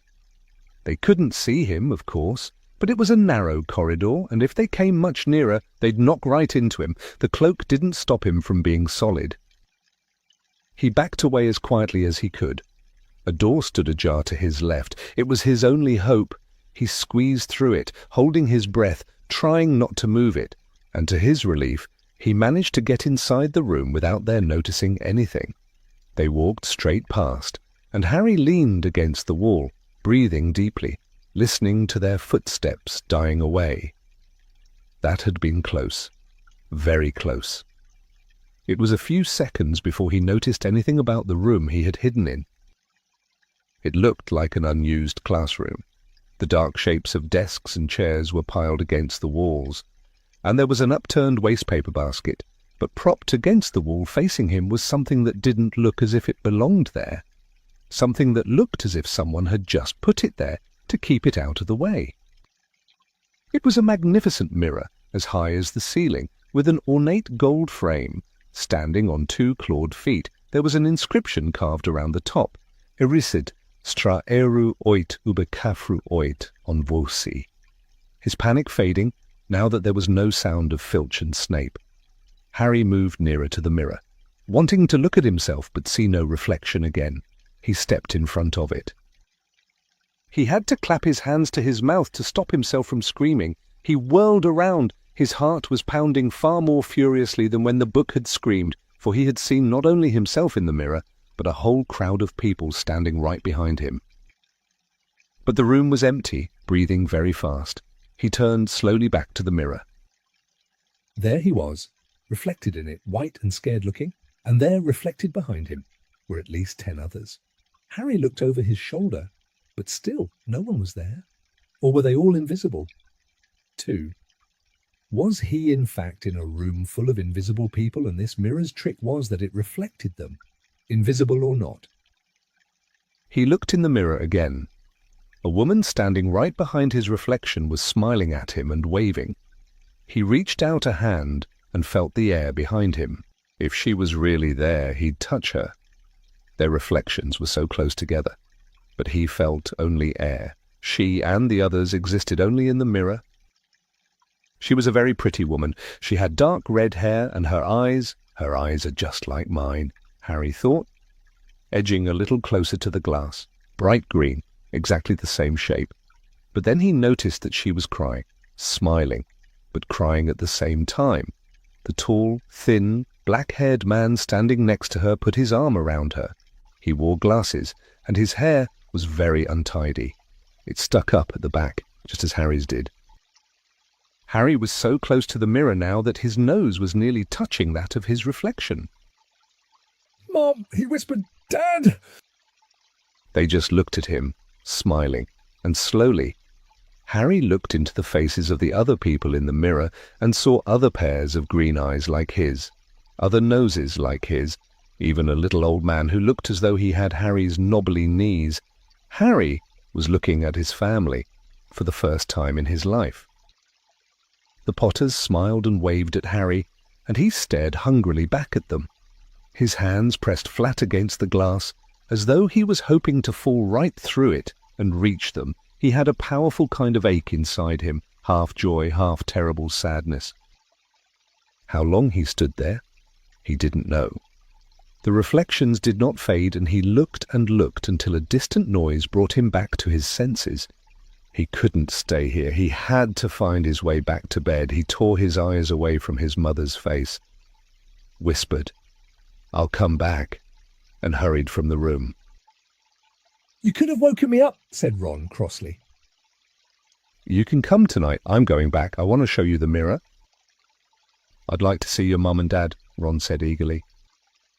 And I want to see all your family, all the Weasleys. You'll be able to show me your other brothers and everyone." "You can see them any old time, Mum," said Ron. "Just come round my house this summer. Anyway, maybe it only shows dead people. Shame about not finding Flamel, though. Have some bacon or something. Why aren't you eating anything?" Harry couldn't eat. He had seen his parents and would be seeing them again tonight. He had almost forgotten about Flamel. It didn't seem very important anymore. Who cared what the 3-headed dog was guarding? What did it matter if Snape stole it, really? "Are you all right?" said Ron. "You look odd." What Harry feared most was that he might not be able to find the mirror room again. With Ron covered in the cloak, too, they had to walk much more slowly the next night. They tried retracing Harry's route from the library, wandering around the dark passageways for nearly an hour. "I'm freezing," said Ron. "Let's forget it and go back." "No!" Harry hissed. "I know it's here somewhere." They passed the ghost of a tall witch gliding in the opposite direction, but saw no one else, just as Ron started moaning that his feet were dead with cold. Harry spotted the suit of armor. "It's here. Just here, yes." They pushed the door open. Harry dropped the cloak from around his shoulders and ran to the mirror. There they were. His mother and father beamed at the sight of him. "See?" Harry whispered. "I can't see anything." Look at them all, and there are loads of them." "I can only see you." "Look in it properly. Go on, stand where I am." Harry stepped aside, but with Ron in front of the mirror, he couldn't see his family anymore, just Ron in his paisley pajamas. Ron, though, was staring transfixed at his image. "Look at me, he said. "Can you see all your family standing around you?" No, I'm a loner, but I'm different. I look older, and I'm head boy. What? I am. I'm wearing the badge like Bill used to, and I'm holding the house cup and the Quidditch cup. I'm Quidditch captain too. Ron tore his eyes away from this splendid sight to look excitedly at Harry. Do you think this mirror shows the future? How can it? All my family are dead. Let me have another look. You had it to yourself all last night. Give me a bit more time. You're only holding the Quidditch cup. What's interesting about that? I want to see my parents. You don't push me. A sudden noise outside in the corridor put an end to their discussion. They hadn't realized how loudly they had been talking. Quick! Ron threw the cloak back over them as the luminous eyes of Mrs. Norris came round the door. Ron and Harry stood quite still, both thinking the same thing. Did the cloak work on cats? After what seemed an age, she turned and left. Oh, this isn't safe. She might have gone for Filch. I bet she heard us. Come on. And Ron pulled Harry out of the room. The snow still hadn't melted the next morning. Want to play chess, Harry? Said Ron. No. Why don't we go down and visit Hagrid? No, you go. I know what you're thinking about, Harry. That mirror. Don't go back tonight. Why not? I don't know. I've just got a bad feeling about it. And anyway, you've had too many close shaves already. Filch, Snape, and Mrs. Norris are wandering around. So what if they can't see you? What if they walk into you? What if you knock something over? You sound like Hermione. I'm serious. Harry, don't go. But Harry only had one thought in his head, which was to get back in front of the mirror, and Ron wasn't going to stop him. That third night he found his way more quickly than before. He was walking so fast he knew he was making more noise than was wise, but he didn't meet anyone. And there were his mother and father.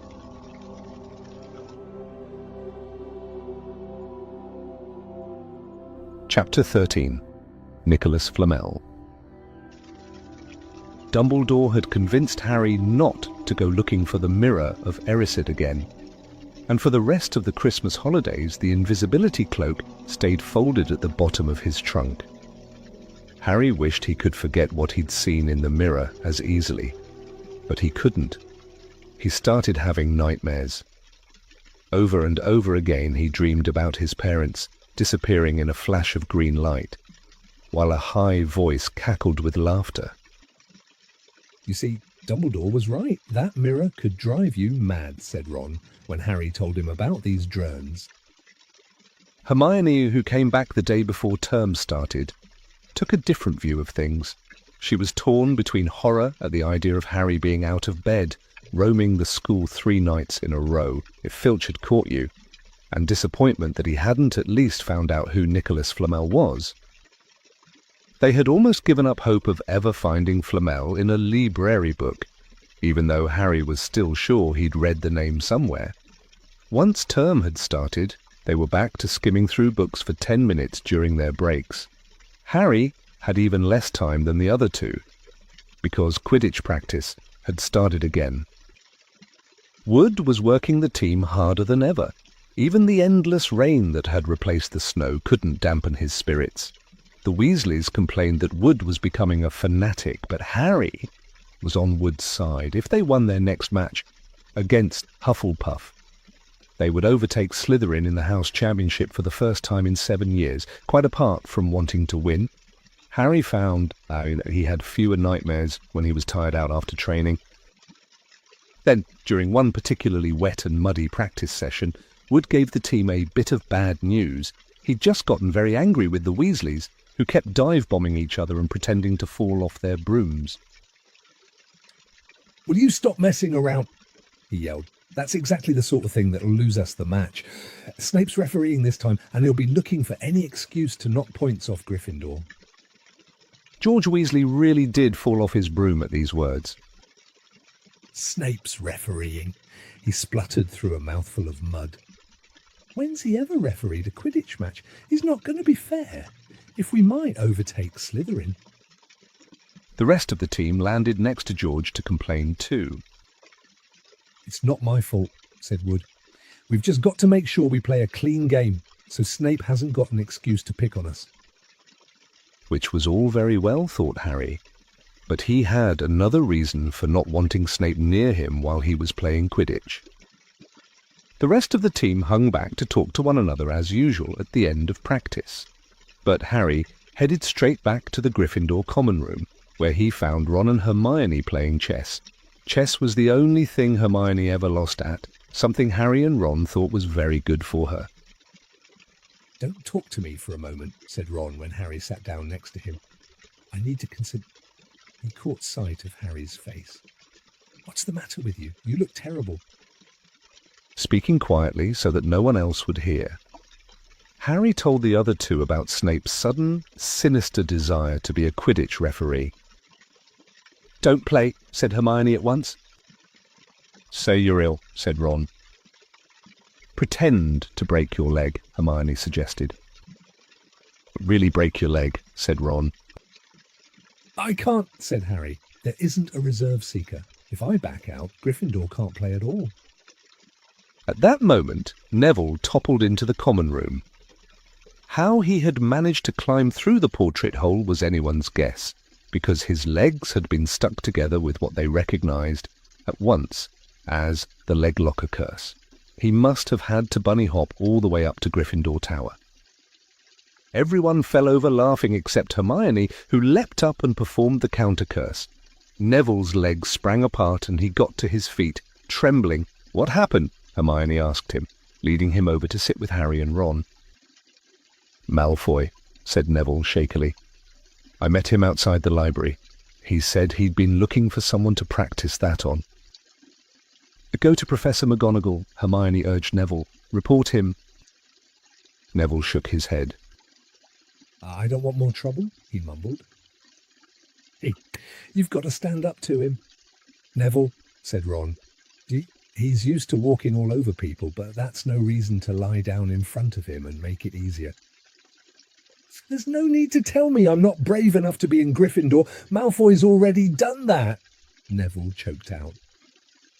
Harry felt in the pocket of his robes and pulled out a chocolate frog, the very last one from the box Hermione had given him for Christmas. He gave it to Neville, who looked as though he might cry. "You're worth 12 of Malfoy," Harry said. "The Sorting Hat chose you for Gryffindor, didn't it? And where's Malfoy? In stinking Slytherin." Neville's lips twitched in a weak smile as he unwrapped the frog. Thanks. Harry, I think I'll go to bed. Do you want the card? You collect them, don't you?" As Neville walked away, Harry looked at the famous wizard card. "Dumbledore again," he said. "He was the first one I ever—" He gasped. He stared at the back of the card. Then he looked up at Ron and Hermione. "I've found him," he whispered. "I found Flamel. I told you I'd read the name somewhere before. I read it on the train coming here. Listen to this. Dumbledore is particularly famous for his defeat of the dark wizard Grindelwald in 1945 for the discovery of the 12 uses of dragon's blood, and his work on alchemy with his partner, Nicholas Flamel." Hermione jumped to her feet. She hadn't looked so excited since they'd gotten back the marks for their very first piece of homework. "Stay there," she said, and she sprinted up the stairs to the girls' dormitories. Harry and Ron barely had time to exchange mystified looks before she was dashing back, an enormous old book in her arms. "I never thought to look in here," she whispered excitedly. "I got this out of the library weeks ago for a bit of light reading." Light," said Ron, but Hermione told him to be quiet until she'd looked something up, and started flicking frantically through the pages, muttering to herself. At last she found what she was looking for. I knew it. "Are we allowed to speak yet?" said Ron grumpily. Hermione ignored him. "Nicholas Flamel," she whispered dramatically, "is the only known maker of the Sorcerer's Stone." This didn't have quite the effect she'd expected. "The what?" said Harry and Ron. "Oh, honestly, don't you two read—" "Look, Read that there. She pushed the book toward them, and Harry and Ron read. The ancient study of alchemy is concerned with making the Sorcerer's Stone, a legendary substance with astonishing powers. The stone will transform any metal into pure gold. It also produces the elixir of life, which will make the drinker immortal. There have been many reports of the Sorcerer's Stone over the centuries, but the only stone currently in existence belongs to Mr. Nicholas Flamel, the noted alchemist and opera lover. Mr. Flamel, who celebrated his 665th birthday last year, enjoys a quiet life in Devon with his wife, Perenelle 658. "See," said Hermione, when Harry and Ron had finished, "the dog must be guarding Flamel's Sorcerer's Stone. I bet he asked Dumbledore to keep it safe for him, because they're friends. And he knew someone was after it. That's why he wanted the stone moved out of Gringotts." "A stone that makes gold and stops you from ever dying," said Harry. "No wonder Snape's after it. Anyone would want it." "And no wonder we couldn't find Flamel in that study of recent developments in wizardry," said Ron. "He's not exactly recent, if he's 665, is he?" The next morning, in defence against the dark arts, while copying down different ways of treating werewolf bites, Harry and Ron were still discussing what they'd do with the Sorcerer's Stone if they had one. It wasn't until Ron said he'd buy his own Quidditch team that Harry remembered about Snape and the coming match. "I'm going to play," he told Ron and Hermione. "If I don't, all the Slytherins will think I'm just too scared to face Snape. I'll show them. It'll really wipe the smiles off their faces if we win." "Just as long as we're not wiping you off the field," said Hermione, as the match drew nearer. However, Harry became more and more nervous, whatever he told Ron and Hermione. The rest of the team wasn't too calm either. The idea of overtaking Slytherin in the House Championship was wonderful. No one had done it for 7 years. But would they be allowed to with such a biased referee? Harry didn't know whether he was imagining it or not, but he seemed to keep running into Snape wherever he went. At times, he even wondered whether Snape was following him, trying to catch him on his own. Potions lessons were turning into a sort of weekly torture.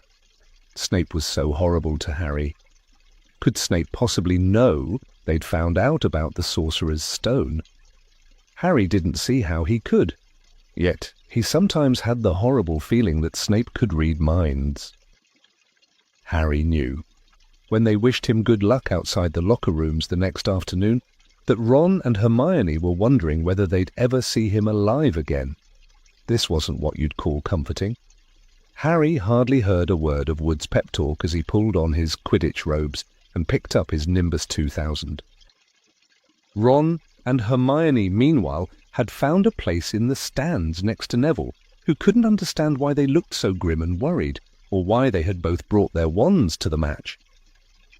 Little did Harry know that Ron and Hermione had been secretly practicing the leg locker curse. They'd gotten the idea from Malfoy using it on Neville, and were ready to use it on Snape if he showed any sign of wanting to hurt Harry. "Now, don't forget, it's locomotor mortis," Hermione muttered as Ron slipped his wand up his sleeve.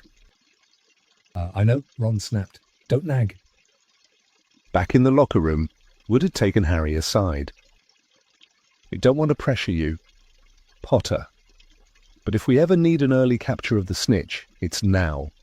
Finish the game before Snape can favour Hufflepuff too much." The whole school's out there," said Fred Weasley, peering out of the door. "Even, blimey, Dumbledore's come to watch." Harry's heart did a somersault. "Dumbledore," he said, dashing to the door to make sure. Fred was right. There was no mistaking that silver beard. Harry could have laughed out loud with relief. He was safe. There was simply no way that Snape would dare to try to hurt him if Dumbledore was watching. Perhaps that was why Snape was looking so angry as the teams marched onto the field, something that Ron noticed too. "I've never seen Snape look so mean," he told Hermione. "Look, they're off, ouch." Someone had poked Ron in the back of the head. It was Malfoy. "Oh, sorry, Weasley," Didn't see you there." Malfoy grinned broadly at Crabbe and Goyle. "Wonder how long Potter's going to stay on his broom this time. Anyone want to bet? What about you, Weasley?" Ron didn't answer. Snape had just awarded Hufflepuff a penalty because George Weasley had hit a bludger at him. Hermione, who had all her fingers crossed in her lap, was squinting fixedly at Harry, who was circling the game like a hawk, looking for the snitch. "You know how I think they choose people for the Gryffindor team," said Malfoy loudly a few minutes later, as Snape awarded Hufflepuff another penalty for no reason at all. It's people they feel sorry for. See, there's Potter, who's got no parents. Then there's the Weasleys, who've got no money. You should be on the team, Longbottom. You've got no brains. Neville went bright red but turned in his seat to face Malfoy. "I'm worth 12 of you, Malfoy," he stammered. Malfoy, Crabbe, and Goyle howled with laughter, but Ron, still not daring to take his eyes from the game, said, "You tell him? Neville?" "Longbottom. If brains were gold, you'd be poorer than Weasley, and that's saying something." Ron's nerves were already stretched to the breaking point with anxiety about Harry. I'm warning you. Malfoy, one more word." "Ron," said Hermione suddenly. "Harry—" "What, where?" Harry had suddenly gone into a spectacular dive, which drew gasps and cheers from the crowd. Hermione stood up, her crossed fingers in her mouth, as Harry streaked toward the ground like a bullet. "You're in luck. Weasley, Potter's obviously spotted some money on the ground," said Malfoy. Ron snapped. Before Malfoy knew what was happening, Ron was on top of him, wrestling him to the ground. Neville hesitated, then clambered over the back of his seat to help. "Come on, Harry!" Hermione screamed, leaping onto her seat to watch as Harry sped straight at Snape. She didn't even notice Malfoy and Ron rolling around under her seat, or the scuffles and yelps coming from the whirl of fists that was Neville, Crabbe, and Goyle. Up in the air! Snape turned on his broomstick just in time to see something scarlet shoot past him, missing him by inches. The next second, Harry had pulled out of the dive, his arm raised in triumph, the snitch clasped in his hand. The stands erupted. It had to be a record. No one could ever remember the snitch being caught so quickly. Ron! Where are you? The game's over. Harry's won.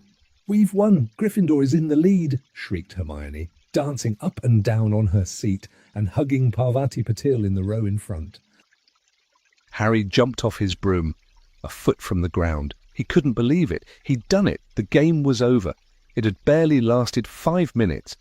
As Gryffindors came spilling onto the field, he saw Snape land nearby, white-faced and tight-lipped. Then Harry felt a hand on his shoulder and looked up into Dumbledore's smiling face. "Well done," said Dumbledore quietly, so that only Harry could hear. "Nice to see you haven't been brooding about that mirror. Been keeping busy. Excellent." Snape spat bitterly on the ground. Harry left the locker room alone some time later, to take his Nimbus 2000 back to the broom shed. He couldn't ever remember feeling happier. He'd really done something to be proud of now.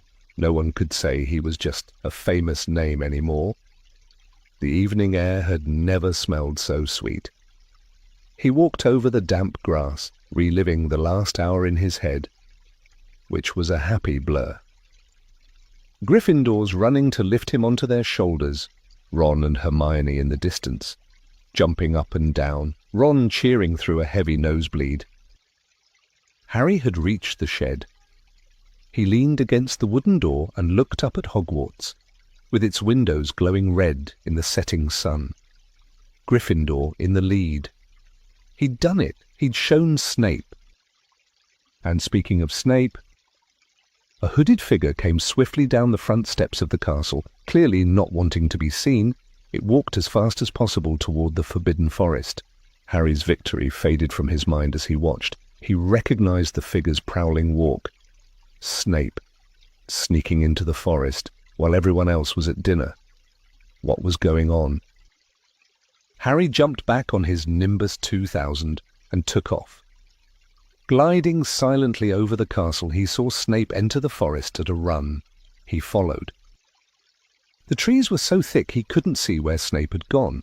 He flew in circles, lower and lower, brushing the top branches of trees until he heard voices. He glided toward them and landed noiselessly in a towering beech tree. He climbed carefully along one of the branches, holding tight to his broomstick, trying to see through the leaves. Below, in a shadowy clearing, stood Snape, but he wasn't alone. Quirrell was there too. Harry couldn't make out the look on his face, but he was stuttering worse than ever. Harry strained to catch what they were saying. "You don't know why you wanted to meet here of all places? Severus." "Oh, I thought we'd keep this private," said Snape, his voice icy. "Students aren't supposed..."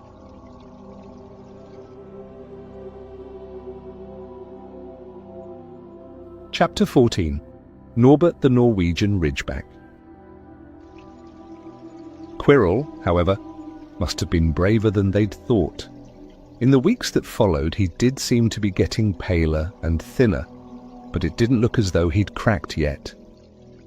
Every time they passed the third-floor corridor, Harry, Ron, and Hermione would press their ears to the door to check that Fluffy was still growling inside.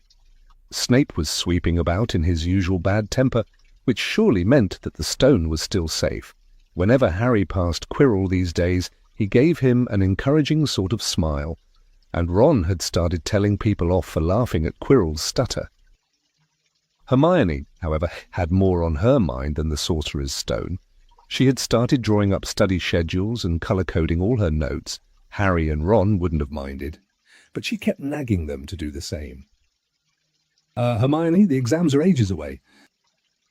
10 weeks, Hermione snapped. "That's not ages, that's like a second to Nicholas Flamel." But we're not 600 years old," Ron reminded her. "Anyway, what are you studying for? You already know it, eh?" "What am I studying for? Are you crazy? You realise we need to pass these exams to get into the second year. They're very important. I should have started studying a month ago. I don't know what's gotten into me." Unfortunately, the teachers seemed to be thinking along the same lines as Hermione. They piled so much homework on them that the Easter holidays weren't nearly as much fun as the Christmas ones. It was hard to relax with Hermione next to you reciting the 12 uses of dragon's blood or practicing wand movements. Moaning and yawning, Harry and Ron spent most of their free time in the library with her, trying to get through all their extra work. "I'll never remember this," Ron burst out one afternoon, throwing down his quill and looking longingly out of the library window. It was the first really fine day they'd had in months. The sky was a clear forget-me-not blue, and there was a feeling in the air of summer coming. Harry, who was looking up Dittany in 1,000 magical herbs and fungi, didn't look up until he heard Ron say, "Hagrid, what are you doing in the library?" Hagrid shuffled into view, hiding something behind his back. He looked very out of place in his moleskin overcoat. "Just look at," he said, in a shifty voice that got their interest at once. "And what are you lot up to?" He looked suddenly suspicious. "You're not still looking for Nicholas Flamel, are you?" "Oh, we found out who he is ages ago," said Ron impressively. "And we know what that dog's guarding. It's a sorcerer's saint..." "Shh!" Hagrid looked around quickly to see if anyone was listening. "Don't go shouting about it. What's the matter with ye?" "There are a few things we wanted to ask you, as a matter of fact," said Harry, "about what's guarding the stone apart from Fluffy." "Shh!" said Hagrid again. "Listen, come and see me later. I'm not promising I'll tell you anything. Mind, but don't go rabbiting about it in here. Students aren't supposed to know.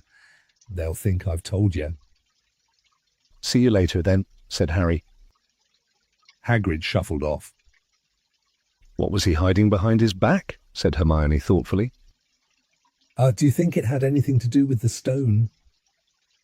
"I'm going to see what section he was in," said Ron, who'd had enough of working. He came back a minute later with a pile of books in his arms and slammed them down on the table. "Dragons," he whispered. Hagrid was looking up stuff about dragons. "Well, look at these. Dragon Species of Great Britain and Ireland, From Egg to Inferno, a Dragon Keeper's Guide. Hagrid's always wanted a dragon. He told me so the first time I ever met him, said Harry. But it's against our laws, said Ron. Dragon breeding was outlawed by the Warlocks Convention of 1709. Everyone knows that. It's hard to stop muggles from noticing us if we're keeping dragons in the back garden. Anyway, you can't tame dragons. It's dangerous. You should see the burns Charlie's got off wild ones in Romania.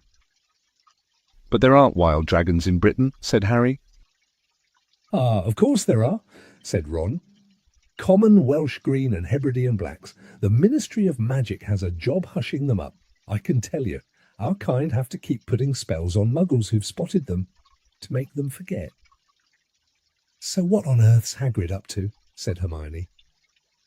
When they knocked on the door of the gamekeeper's hut an hour later, they were surprised to see that all the curtains were closed. Hagrid called, "Who is it?" before he let them in, and then shut the door quickly behind them. It was stifling hot inside. Even though it was such a warm day, there was a blazing fire in the grate. Hagrid made them tea and offered them stoat sandwiches, which they refused. So you wanted to ask me something? Yes, said Harry. There was no point beating around the bush. We were wondering if you could tell us what's guarding the Sorcerer's Stone apart from Fluffy. Hagrid frowned at him. Zero, course I can't. He said, number one, I don't know myself. Number two, you know too much already, so I wouldn't tell you if I could. That stone's here for a good reason. It was almost stolen out of Gringotts. I suppose you've worked that out and all. Beats me how you even know about Fluffy. Oh, come on, Hagrid. You might not want to tell us, but you do know. You know everything that goes on round here, said Hermione in a warm, flattering voice. Hagrid's beard twitched and they could tell he was smiling. We only wondered who had done the guarding. Really? Hermione went on. We wondered who Dumbledore had trusted enough to help him, apart from you. Hagrid's chest swelled at these last words. Harry and Ron beamed at Hermione. Well, I don't suppose it could hurt to tell you that. Let's see. He borrowed Fluffy from me. Then some of the teachers did enchantments. Professor Sprout, Professor Flitwick, Professor McGonagall. He ticked them off on his fingers. Professor Quirrell and Dumbledore himself did something. Of course. Hang on. I've forgotten someone. Oh, yeah, Professor Snape. Snape? Yeah, you're not still on about that, are you? Look, Snape helped protect the stone. He's not about to steal it. Harry knew Ron and Hermione were thinking the same as he was. If Snape had been in on protecting the stone, it must have been easy to find out how the other teachers had guarded it. He probably knew everything, except, it seemed, Quirrell's spell and how to get past Fluffy. You're the only one who knows how to get past Fluffy, aren't you? Hagrid, said Harry anxiously. And you wouldn't tell anyone, would you? Not even one of the teachers. Not a soul knows except me and Dumbledore, said Hagrid proudly. Well, that's something, Harry muttered to the others. Hagrid, can we have a window open? I'm boiling. Can't. Harry! Sorry, said Hagrid. Harry noticed him glance at the fire. Harry looked at it too. Hagrid, what's that? But he already knew what it was. In the very heart of the fire, underneath the kettle, was a huge black egg. Ah, said Hagrid, fiddling nervously with his beard. That's Where did you get it? Hagrid, said Ron, crouching over the fire to get a closer look at the egg. It must have cost you a fortune. Won it, said Hagrid. Last night. I was down in the village having a few drinks and got into a game of cards with a stranger. Think he was quite glad to get rid of it, to be honest. But what are you going to do with it when it's hatched? Said Hermione. Well, I've been doing some reading, said Hagrid, pulling a large book from under his pillow. Got this out of the library. Dragon Breeding for Pleasure and Profit. It's a bit out of date, of course, but it's all in here. Keep the egg in the fire, 'cause their mothers breathe on iron, see? And when it hatches, feed it on a bucket of brandy mixed with chicken blood every half hour. And see here, how to recognize different eggs. What I got there's a Norwegian ridgeback. They're rare. Them. He looked very pleased with himself, but Hermione didn't. Hagrid, you live in a wooden house, she said. But Hagrid wasn't listening. He was humming merrily as he stoked the fire. So now they had something else to worry about. What might happen to Hagrid if anyone found out he was hiding an illegal dragon in his hut? Wonder what it's like to have a peaceful life, Ron sighed, as evening after evening they struggled through all the extra homework they were getting. Hermione had now started making study schedules for Harry and Ron too. It was driving them nuts. Then, one breakfast time, Hedwig brought Harry another note from Hagrid. He had written only 2 words.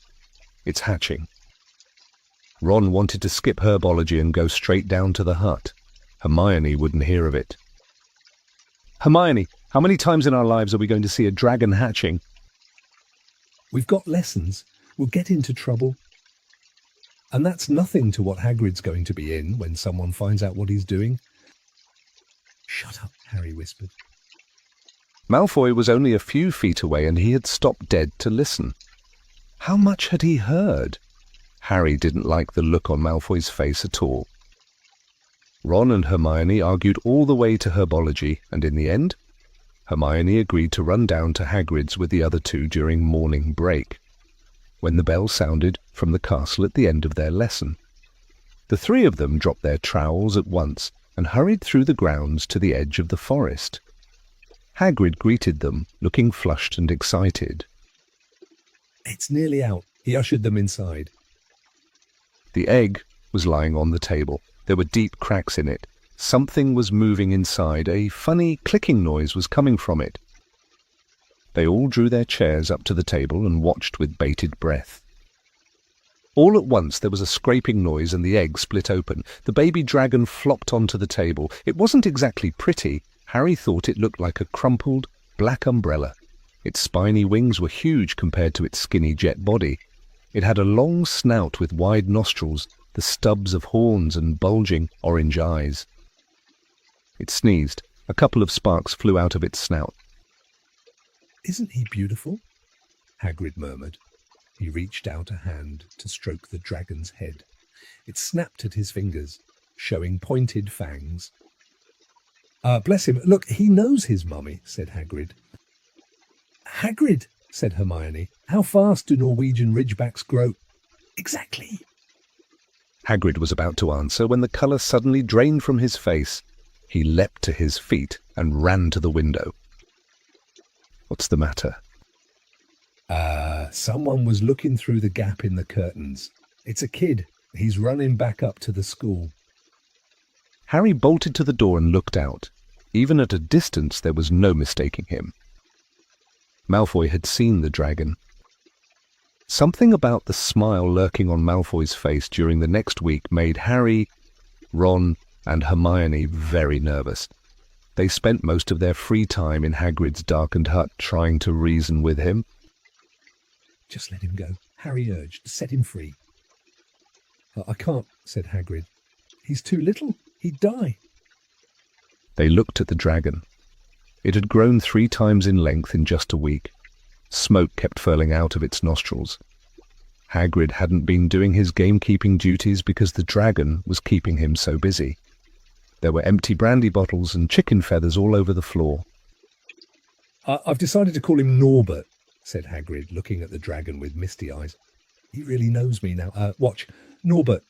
Norbert. Where's Mummy? He's lost his marbles, Ron muttered in Harry's ear.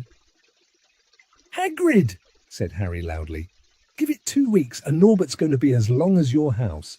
Malfoy could go to Dumbledore at any moment. Hagrid bit his lip. I know I can't keep him forever, but I can't just dump him, I can't. Harry suddenly turned to Ron. Charlie, he said. You're losing it too, said Ron. I'm Ron, remember? No, Charlie. Your brother? Charlie in Romania, studying dragons. We could send Norbert to him. Charlie can take care of him and then put him back in the wild. Brilliant, said Ron. How about it, Hagrid? and in the end Hagrid agreed that they could send an owl to Charlie to ask him. The following week dragged by. Wednesday night found Hermione and Harry sitting alone in the common room, long after everyone else had gone to bed.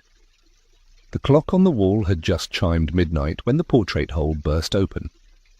Ron appeared out of nowhere as he pulled off Harry's invisibility cloak.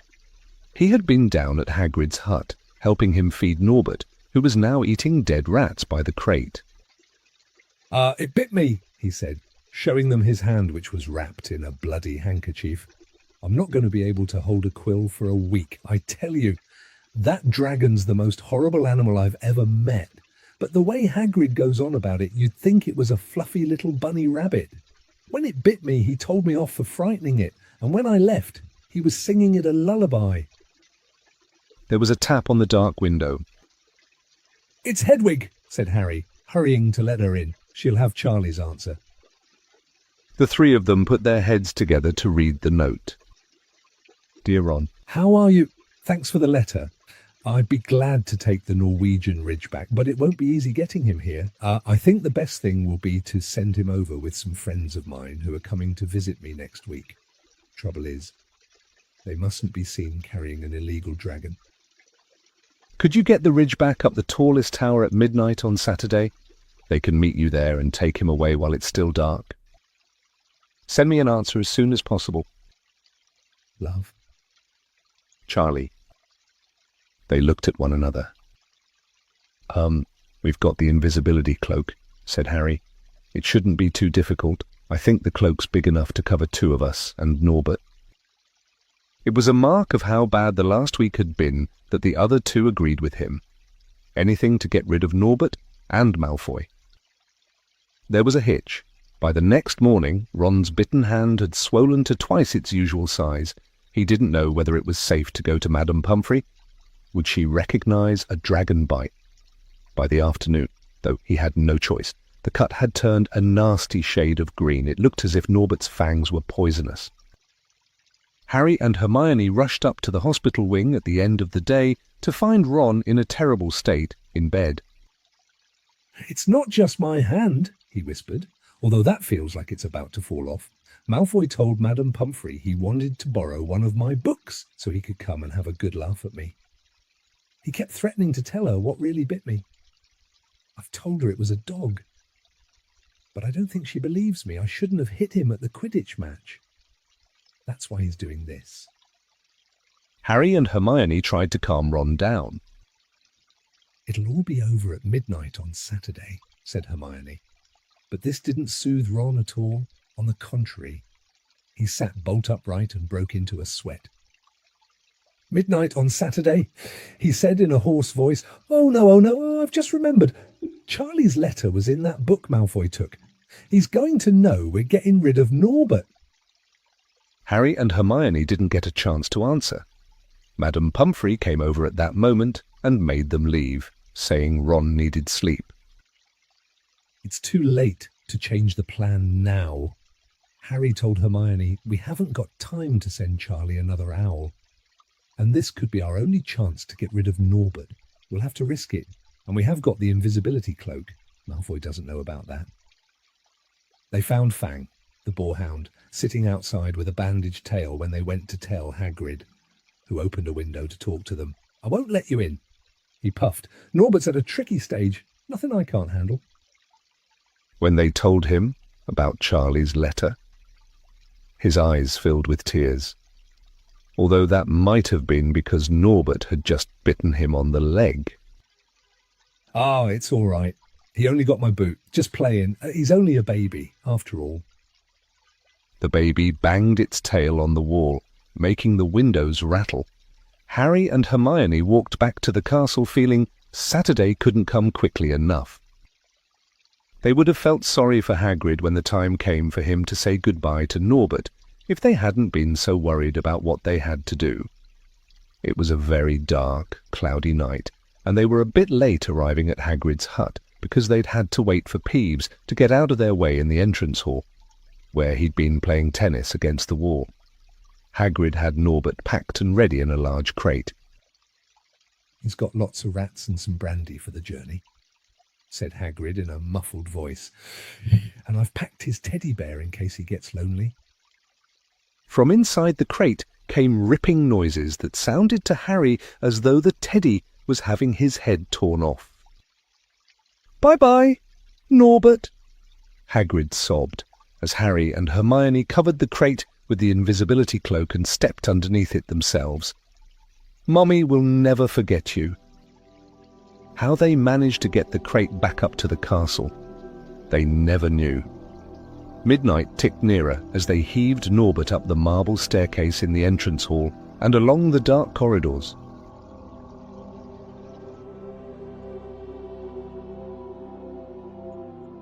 Chapter 15.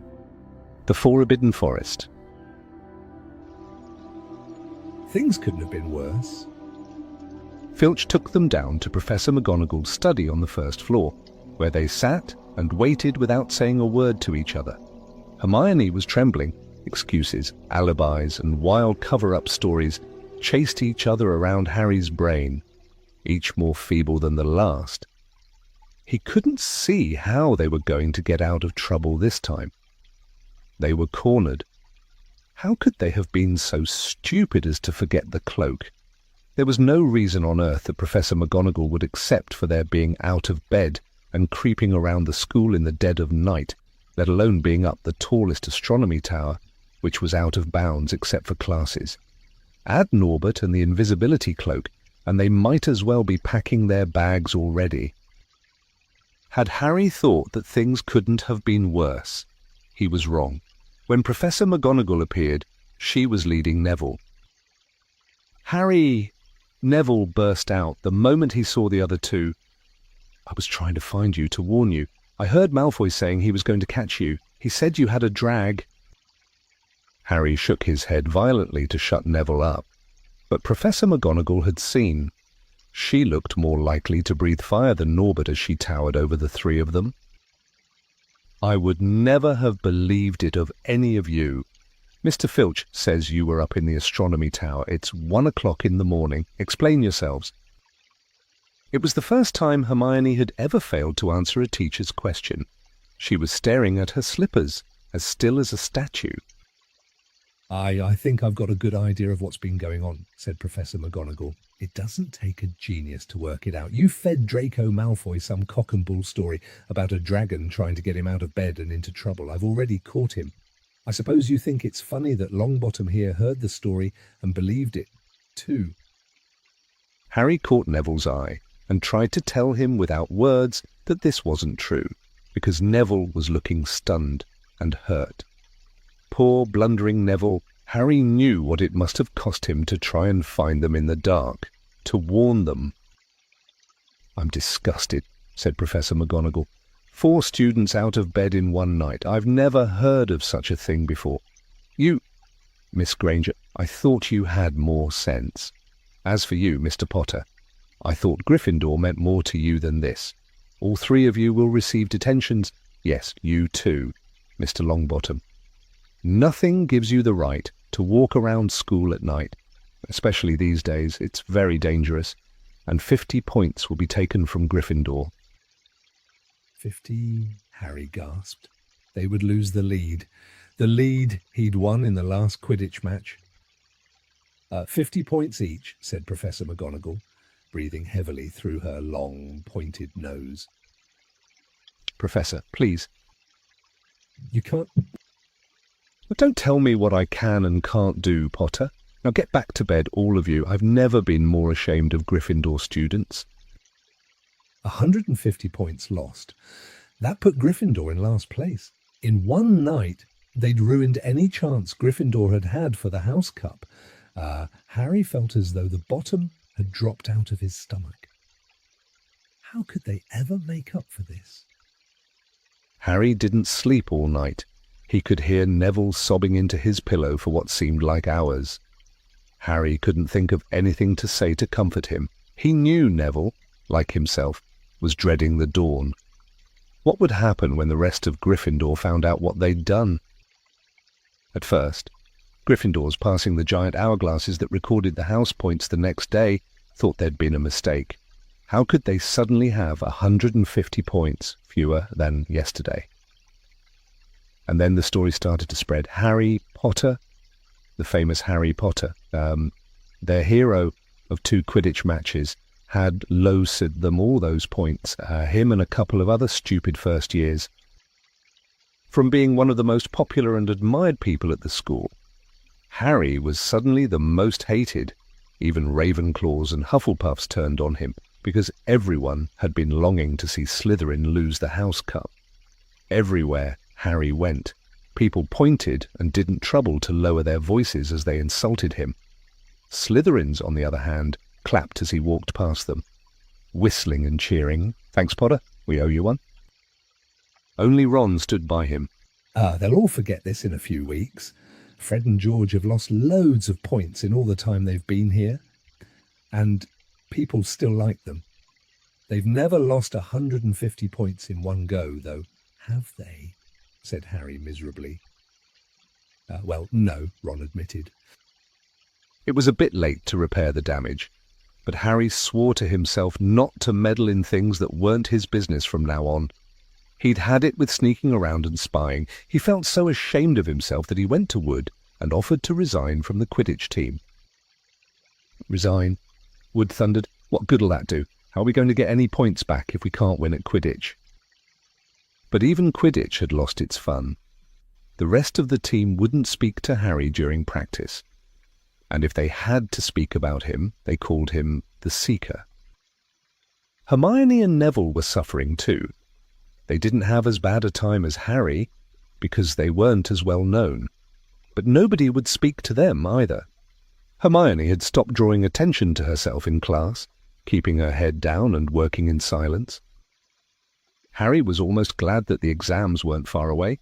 All the studying he had to do kept his mind off his misery.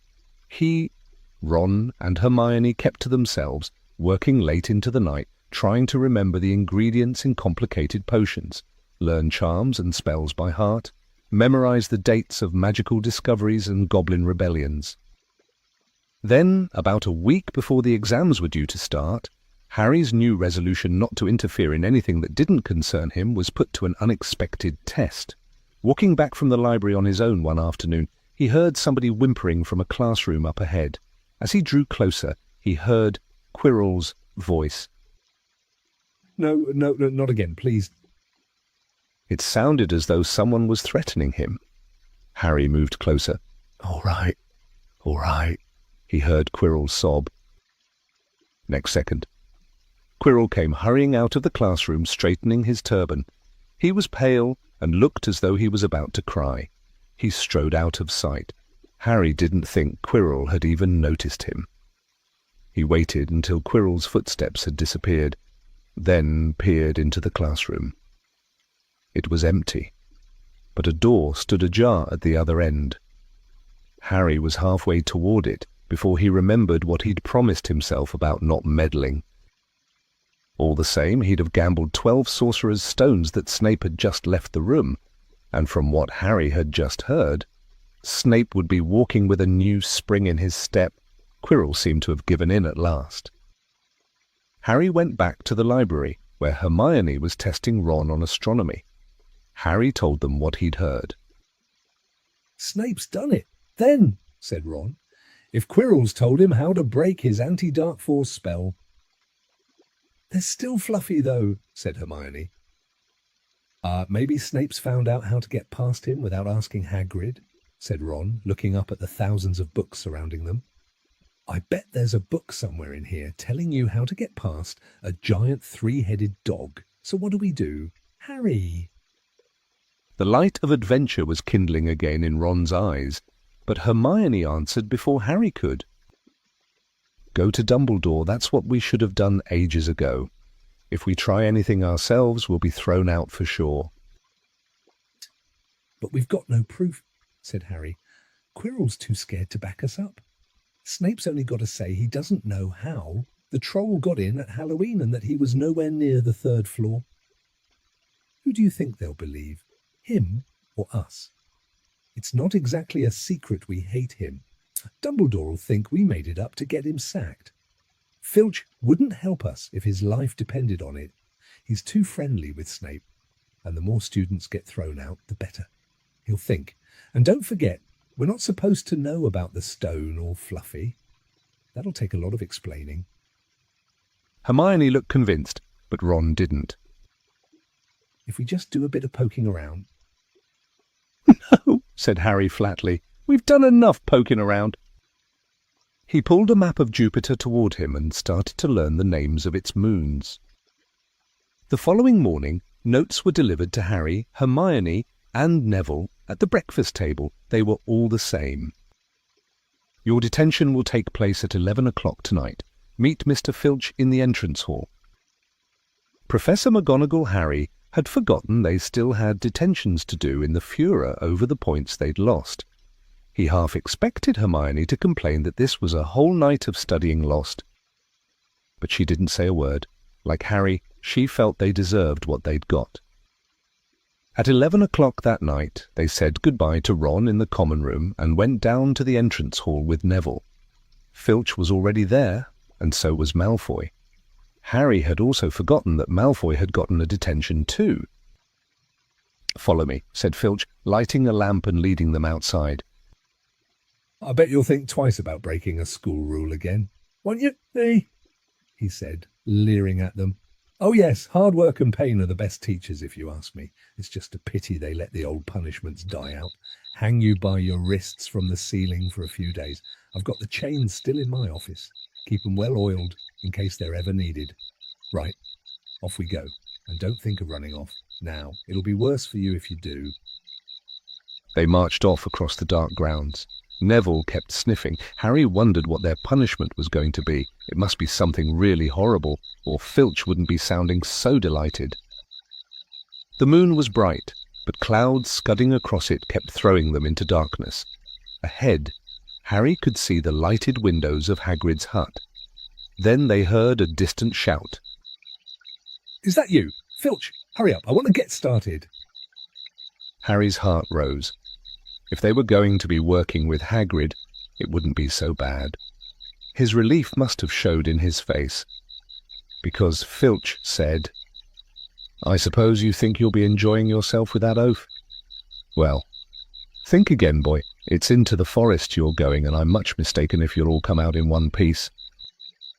At this, Neville let out a little moan, and Malfoy stopped dead in his tracks.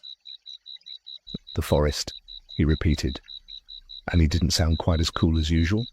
"We can't go in there at night. There's all sorts of things in there. Werewolves, I heard." Neville clutched the sleeve of Harry's robe and made a choking noise. "That's your problem, isn't it?" said Filch, his voice cracking with glee. "Should have thought of them werewolves before you got in trouble, shouldn't you?" Hagrid came striding toward them out of the dark, Fang at his heel. He was carrying his large crossbow, and a quiver of arrows hung over his shoulder. "About time," he said. "I've been waiting for half an hour already. All right, Harry, Hermione." "I shouldn't be too friendly to them." "Hagrid," said Filch coldly. "They're here to be punished, after all." That's why you're late, is it? Said Hagrid, frowning at Filch. Been lecturing them? Hey, it's not your place to do that. You've done your bit. I'll take over from here. "I'll be back at dawn," said Filch. "For what's left of them," he added nastily, and he turned and started back toward the castle, his lamp bobbing away in the darkness. Malfoy now turned to Hagrid. "I'm not going in that forest," he said, and Harry was pleased to hear the note of panic in his voice. "You are if you want to stay at Hogwarts," said Hagrid fiercely. "You've done wrong, and now you've got to pay for it. But this is servant stuff. It's not for students to do. I thought we'd be copying lines or something. If my father knew I was doing this, he'd tell you that's how it is at Hogwarts." Hagrid growled. "Copying lines? What good's that to anyone? You'll do something useful or you'll get out.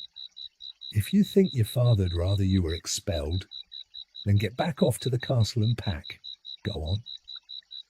Malfoy didn't move. He looked at Hagrid furiously, but then dropped his gaze. "All right then, said Hagrid. "Now, listen carefully, because it's dangerous what we're going to do tonight, and I don't want no one taking risks. Follow me over here a moment." He led them to the very edge of the forest. Holding his lamp up high, he pointed down a narrow, winding earth track that disappeared into the thick black trees. A light breeze lifted their hair as they looked into the forest. "Look there," said Hagrid. "See that stuff shining on the ground? Silvery stuff. That's unicorn blood. There's a unicorn in there been hurt badly by something. This is the second time in a week. I found one dead last Wednesday. We're going to try and find the poor thing. We might have to put it out of its misery." "And what if whatever hurt the unicorn finds us first?" said Malfoy, unable to keep the fear out of his voice. "There's nothing that lives in the forest that'll hurt you if you're with me or Fang," said Hagrid. "And keep to the path. Right. Now, we're going to split into two parties and follow the trail in different directions. There's blood all over the place. It must have been staggering around since last night at least." "I want Fang," said Malfoy quickly, looking at Fang's long teeth. "All right, but I warn you, he's a coward," said Hagrid. "So me, Harry, and Hermione'll go one way, and Draco, Neville, and Fang will go the other. Now, if any of us finds the unicorn, we'll send up green sparks. Right, get your wands out and practice now. That's it. And if anyone gets in trouble, send up red sparks, and we'll all come and find you. So, be careful. Let's go." The forest was black and silent. A little way into it, they reached a fork in the earth path, and Harry, Hermione, and Hagrid took the left path while Malfoy, Neville, and Fang took the right. They walked in silence, their eyes on the ground. Every now and then a ray of moonlight through the branches above lit a spot of silver-blue blood on the fallen leaves. Harry saw that Hagrid looked very worried. "Could a werewolf be killing the unicorns?" Harry asked. "Not fast enough," said Hagrid. "It's not easy to catch a unicorn. They're powerful magic creatures. I never knew one to be hurt before." They walked past a mossy tree stump. Harry could hear running water. There must be a stream somewhere close by. There were still spots of unicorn blood here and there along the winding path. "You all right, Hermione?" Hagrid whispered. "Don't worry. It can't have gone far if it's this badly hurt, and then we'll be able to get behind that tree." Hagrid seized Harry and Hermione and hoisted them off the path behind a towering oak. He pulled out an arrow and fitted it into his crossbow, raising it, ready to fire. The three of them listened. Something was slithering over dead leaves nearby. It sounded like a cloak trailing along the ground. Hagrid was squinting up the dark path, but after a few seconds, the sound faded away. "Ah, I knew it," he murmured. "There's something in here that shouldn't be." "A werewolf," Harry suggested. "That wasn't no werewolf, and it wasn't no unicorn." "Neither," said Hagrid grimly. "Right, follow me. But careful, now." They walked more slowly, ears straining for the faintest sound. Suddenly, in a clearing ahead, something definitely moved. "Who's there?" Hagrid called. "Show yourself. I'm armed." And into the clearing came, was it a man or a horse? To the waist, a man with red hair and beard, but below that was a horse's gleaming chestnut body with a long reddish tail. Harry and Hermione's jaws dropped. "Oh, it's you, Ronan," said Hagrid in relief. "How are you?" He walked forward and shook the centaur's hand. "Good evening to you, Hagrid," said Ronan. He had a deep, sorrowful voice. "Were you going to shoot me?" "I can't be too careful." "Ronan," said Hagrid, patting his crossbow. "There's somewhat bad loose in this forest. This is Harry Potter and Hermione Granger, by the way, students up at the school, and this is Ronan, you two. He's a centaur." "We'd noticed," said Hermione faintly. "Good evening," said Ronan. "Students? Are you, and do you learn much up at the school?" "A bit," said Hermione timidly. "A bit. Well, that's something," Ronan sighed.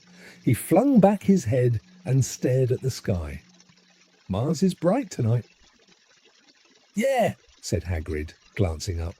2, listen, I'm glad we've run into you.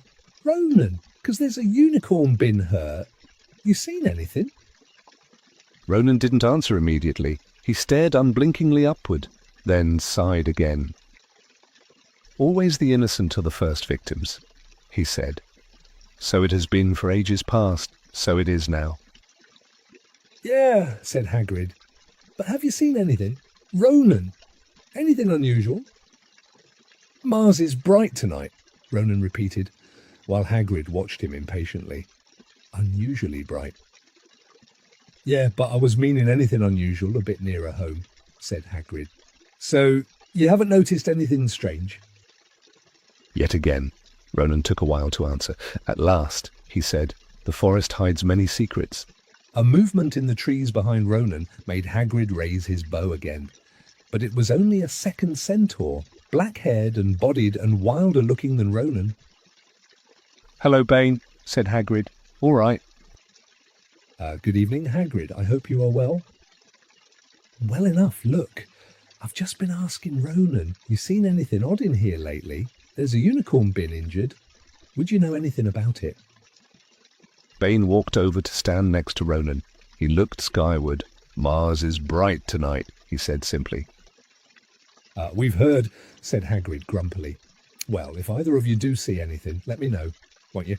We'll be off then. Harry and Hermione followed him out of the clearing, staring over their shoulders at Ronan and Bane until the trees blocked their view. Never, said Hagrid irritably. Try and get a straight answer out of a centaur. Ruddy stargazers, not interested in anything closer than the moon. Are there many of them in here? Asked Hermione. Oh, a fair few. Keep themselves to themselves mostly. But they're good enough about turning up if ever I want a word. They're deep-mind centaurs. They know things, just don't let on much. Do you think that was a centaur we heard earlier? Said Harry. Did that sound like hooves to you? Nah, if you ask me, that was what's been killing the unicorns. Never heard anything like it before. They walked on through the dense, dark trees. Harry kept looking nervously over his shoulder. He had the nasty feeling they were being watched. He was very glad they had Hagrid and his crossbow with them. They had just passed a bend in the path when Hermione grabbed Hagrid's arm. Hagrid, look, red sparks. The others are in trouble. You two wait here, Hagrid shouted. Stay on the path. I'll come back for you. They heard him crashing away through the undergrowth and stood looking at each other, very scared, until they couldn't hear anything but the rustling of leaves around them. You don't think they've been hurt, do you? Whispered Hermione. I don't care if Malfoy has. But if something's got Neville, it's our fault he's here in the first place.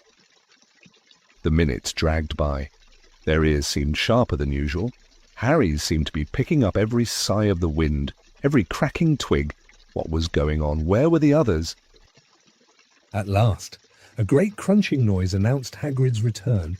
Malfoy, Neville, and Fang were with him. Hagrid was fuming. Malfoy, it seemed, had sneaked up behind Neville and grabbed him as a joke. Neville had panicked and sent up the sparks. We'll be lucky to catch anything now with the racket you two were making. Right, we're changing groups. Neville, you stay with me and Hermione. Harry, you go with Fang and this idiot. I'm sorry, Hagrid added in a whisper to Harry, but he'll have a harder time frightening you, and we've got to get this done. So Harry set off into the heart of the forest with Malfoy and Fang. They walked for nearly half an hour, deeper and deeper into the forest, until the path became almost impossible to follow because the trees were so thick. Harry thought the blood seemed to be getting thicker. There were splashes on the roots of a tree, as though the poor creature had been thrashing around in pain close by. Harry could see a clearing ahead through the tangled branches of an ancient oak. "Look," he murmured, holding out his arm to stop Malfoy. Something bright white was gleaming on the ground. They inched closer. It was the unicorn, all right, and it was dead. Harry had never seen anything so beautiful and sad. Its long, slender legs were stuck out at odd angles where it had fallen, and its mane was spread pearly white on the dark leaves. Harry had taken one step toward it when a slithering sound made him freeze where he stood. A bush on the edge of the clearing quivered. Then, out of the shadows, a hooded figure came crawling across the ground like some stalking beast. Harry, Malfoy, and Fang stood transfixed. The cloaked figure reached the unicorn, lowered its head over the wound in the animal's side, and began to drink its blood. Malfoy let out a terrible scream and bolted. So did Fang. The hooded figure raised its head and looked right at Harry. Unicorn blood was dribbling down its front. It got to its feet and came swiftly toward Harry. He couldn't move for fear. Then a pain like he'd never felt before pierced his head. It was as though his scar were on fire. Half blinded, he staggered backward. He heard hooves behind him, galloping, and something jumped clean over Harry, charging at the figure. The pain in Harry's head was so bad he fell to his knees. It took a minute or two to pass. When he looked up, the figure had gone. A centaur was standing over him. Not Ronan or Bane. This one looked younger. He had white blonde hair and a palomino body. "Are you all right?" said the centaur, pulling Harry to his feet. "Yes, thank you. What was that?" The centaur didn't answer. He had astonishingly blue eyes, like pale sapphires. He looked carefully at Harry, his eyes lingering on the scar that stood out, livid, on Harry's forehead. "You are the Potter boy," he said. "You had better get back to Hagrid. The forest is not safe at this time, especially for you. Can you ride? It will be quicker this way." "My name is Firenze," he added, as he lowered himself onto his front legs so that Harry could clamber onto his back. There was suddenly a sound of more galloping from the other side of the clearing. Ronan and Bane came bursting through the trees, their flanks heaving and sweaty. "Firenze!" Bane thundered. "What are you doing? You have a human on your back. Have you no shame? Are you a common mule?" "Do you realize who this is?" said Firenze. "This is the Potter boy. The quicker he leaves this forest, the better." "What have you been telling him?" growled Bane. "Remember, Firenze, we are sworn not to set ourselves against the heavens. Have we not read what is to come in the movements of the planets?" Ronan pawed the ground nervously. "I'm sure Firenze thought he was acting for the best," he said in his gloomy voice. Bane kicked his back legs in anger. For the best. What is that to do with us? Centaurs are concerned with what has been foretold. It is not our business to run around like donkeys after stray humans in our forest." Firenze suddenly reared onto his hind legs in anger, so that Harry had to grab his shoulders to stay on. "Do you not see that unicorn?" Firenze bellowed at Bane. "Do you not understand why it was killed? Or have the planets not let you in on that secret? I set myself against what is lurking in this forest. Bane. Yes, with humans alongside me if I must." And Firenze whisked around, with Harry clutching on as best he could.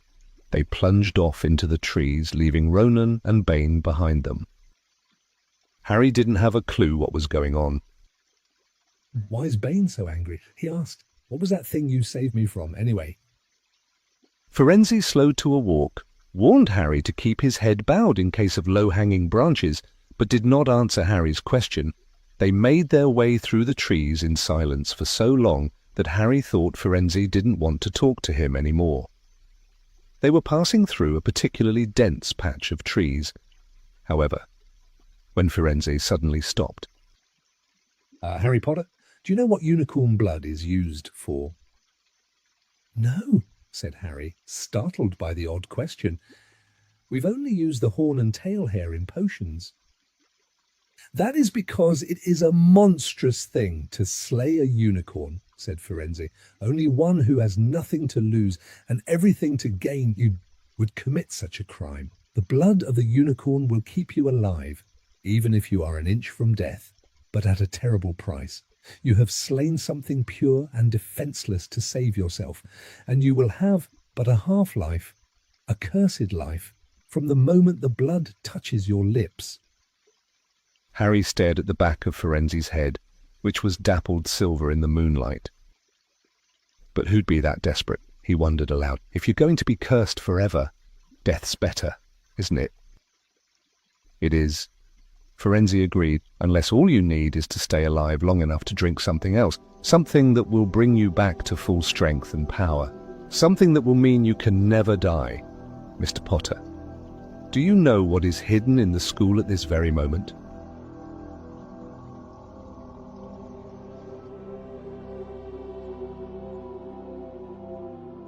Chapter 16. Through the Trapdoor. In years to come, Harry would never quite remember how he had managed to get through his exams when he half expected Voldemort to come bursting through the door at any moment. Yet the days crept by, and there could be no doubt that Fluffy was still alive and well behind the locked door. It was sweltering hot, especially in the large classroom where they did their written papers. They had been given special, new quills for the exams, which had been bewitched with an anti-cheating spell. They had practical exams as well. Professor Flitwick called them one by one into his class to see if they could make a pineapple tap dance across a desk. Professor McGonagall watched them turn a mouse into a snuff box. Points were given for how pretty the snuff box was, but taken away if it had whiskers. Snape made them all nervous, breathing down their necks while they tried to remember how to make a forgetfulness potion. Harry did the best he could, trying to ignore the stabbing pains in his forehead, which had been bothering him ever since his trip into the forest. Neville thought Harry had a bad case of exam nerves because Harry couldn't sleep, but the truth was that Harry kept being woken by his old nightmare, except that it was now worse than ever because there was a hooded figure dripping blood in it. Maybe it was because they hadn't seen what Harry had seen in the forest, or because they didn't have scars burning on their foreheads. But Ron and Hermione didn't seem as worried about the stone as Harry. The idea of Voldemort certainly scared them, but he didn't keep visiting them in dreams, and they were so busy with their studying they didn't have much time to fret about what Snape or anyone else might be up to. Their very last exam was History of Magic. 1 hour of answering questions about batty old wizards who'd invented self-stirring cauldrons and they'd be free. Free for a whole wonderful week until their exam results came out. When the ghost of Professor Binns told them to put down their quills and roll up their parchment. Harry couldn't help cheering with the rest. "That was far easier than I thought it would be," said Hermione as they joined the crowds flocking out onto the sunny grounds. "I needn't have learned about the 1637 Werewolf Code of Conduct or the uprising of Elfric the Eager." Hermione always liked to go through their exam papers afterward, but Ron said this made him feel ill, so they wandered down to the lake and flopped under a tree. The Weasley twins and Lee Jordan were tickling the tentacles of a giant squid, which was basking in the warm shallows. No more studying. Ron sighed happily. Stretching out on the grass, you could look more cheerful. Harry, we've got a week before we find out how badly we've done. There's no need to worry yet. Harry was rubbing his forehead. I wish I knew what this means.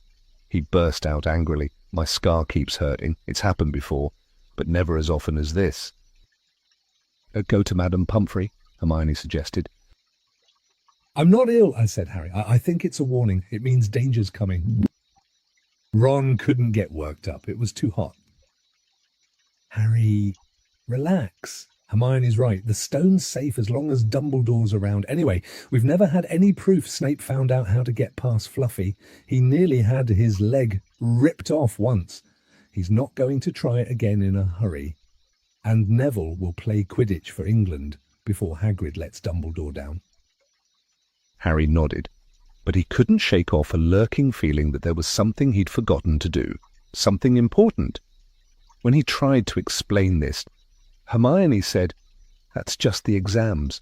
I woke up last night and was halfway through my Transfiguration notes before I remembered we'd done that one." Harry was quite sure the unsettled feeling didn't have anything to do with work, though. He watched an owl flutter toward the school across the bright blue sky, a note clamped in its mouth. Hagrid was the only one who ever sent him letters. Hagrid would never betray Dumbledore. Hagrid would never tell anyone how to get past Fluffy. Never.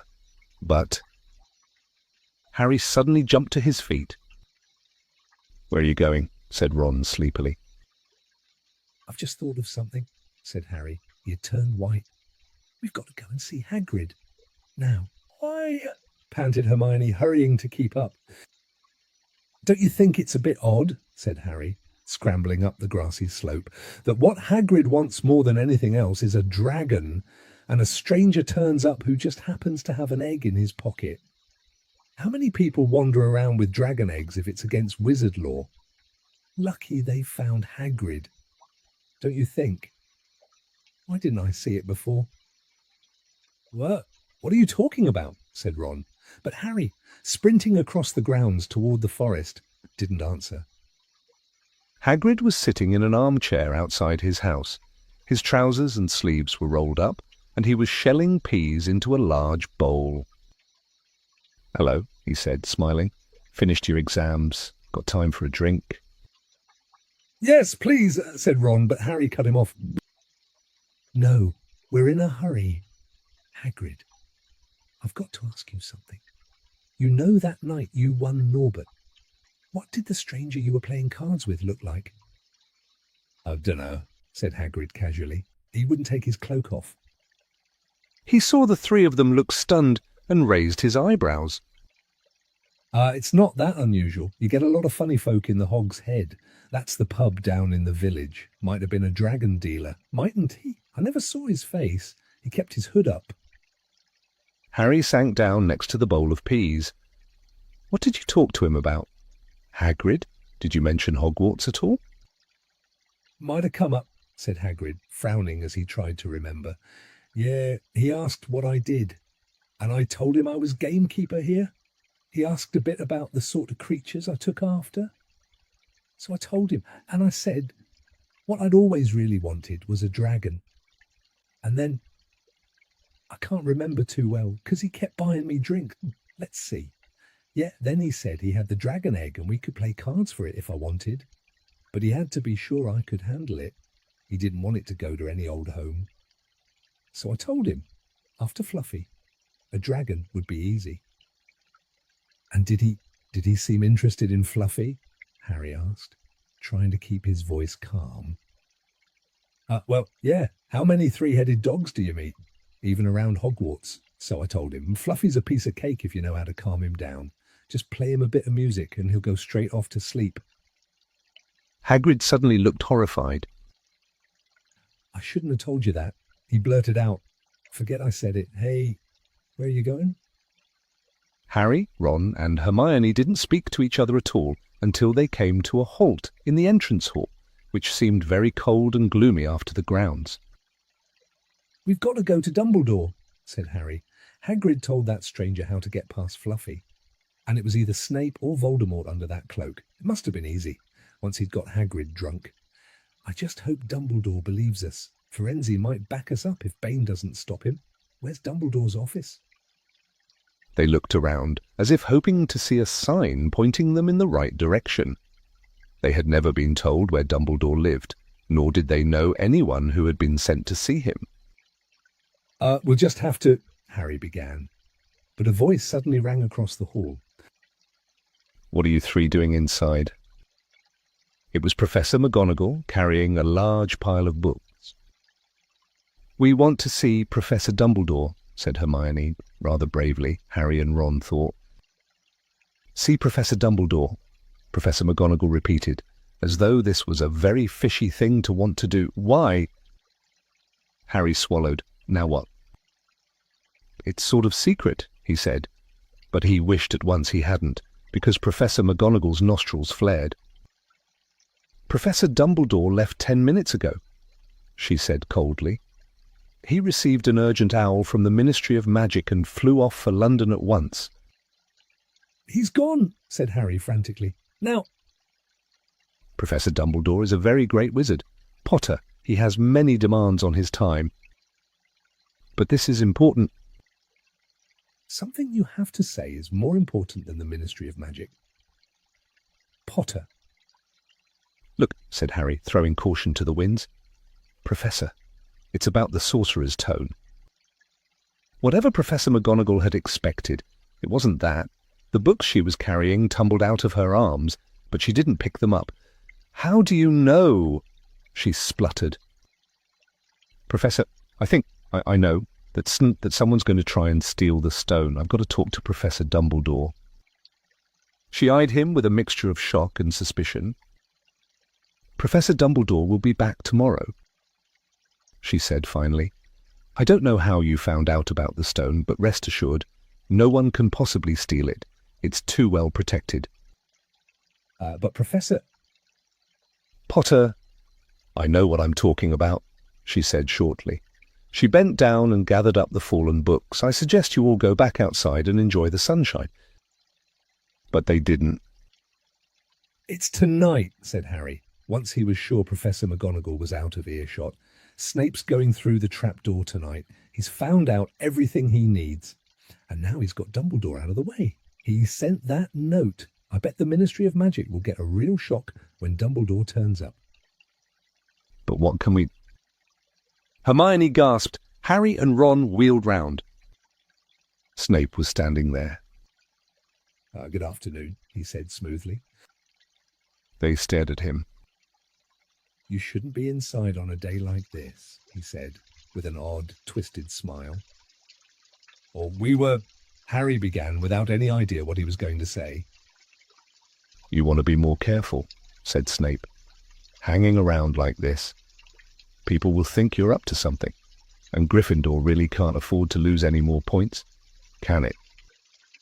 Harry flushed. They turned to go outside, but Snape called them back. Be warned, Potter. Any more nighttime wanderings, and I will personally make sure you are expelled. Good day to you. He strode off in the direction of the staff room. Out on the stone steps, Harry turned to the others. Right. Here's what we've got to do. He whispered urgently. One of us has got to keep an eye on Snape and wait outside the staff room and follow him if he leaves it. Hermione, you'd better do that. You'd... Why me? It's obvious, said Ron. You can pretend to be waiting for Professor Flitwick. You know, he put on a high voice. Oh, Professor Flitwick, I'm so worried. I think I got question 14B wrong. Oh, shut up, said Hermione, but she agreed to go and watch out for Snape. And we'd better stay outside the third-floor corridor, Harry told Ron. Come on. But that part of the plan didn't work. No sooner had they reached the door separating Fluffy from the rest of the school than Professor McGonagall turned up again, and this time she lost her temper. I suppose you think you're harder to get past than a pack of enchantments, she stormed. Enough of this nonsense. If I hear you have come anywhere near here again, I'll take another 50 points from Gryffindor. Yes, Weasley, from my own house. Harry and Ron went back to the common room. Harry had just said, at least Hermione's on Snape's tail, when the portrait of the fat lady swung open and Hermione came in. I'm sorry, Harry, she wailed. Snape came out and asked me what I was doing, so I said I was waiting for Flitwick, and Snape went to get him, and I've only just got away. I don't know where Snape went. Well, that's it then, isn't it? Harry said. The other two stared at him. He was pale, and his eyes were glittering. I'm going out of here tonight, and I'm going to try and get to the stone first. You're mad, said Ron. You can't, said Hermione, after what McGonagall and Snape have said. You'll be expelled. So whap! Harry shouted. Don't you understand? If Snape gets hold of the stone, Voldemort's coming back. Haven't you heard what it was like when he was trying to take over? There won't be any Hogwarts to get expelled from. He'll flatten it, or turn it into a school for the dark arts. Losing points doesn't matter anymore. Can't you see? Do you think he'll leave you and your families alone if Gryffindor wins the House Cup? If I get caught before I can get to the stone, Well, I'll have to go back to the Dursleys and wait for Voldemort to find me there. It's only dying a bit later than I would have, because I'm never going over to the dark side. I'm going through that trap door tonight, and nothing you two say is going to stop me. Voldemort killed my parents, remember? He glared at them. "You're right, Harry," said Hermione in a small voice. "I'll use the invisibility cloak," said Harry. "It's just lucky I got it back." "But will it cover all three of us?" said Ron. All three of us. "Oh, come off it. You don't think we'd let you go alone?" Of course not," said Hermione briskly. "How do you think you'd get to the stone without us? I'd better go and look through my books. There might be something useful. But if we get caught, you two will be expelled too." "Not if I can help it," said Hermione grimly. "Flitwick told me in secret that I got 112% on his exam. They're not throwing me out after that."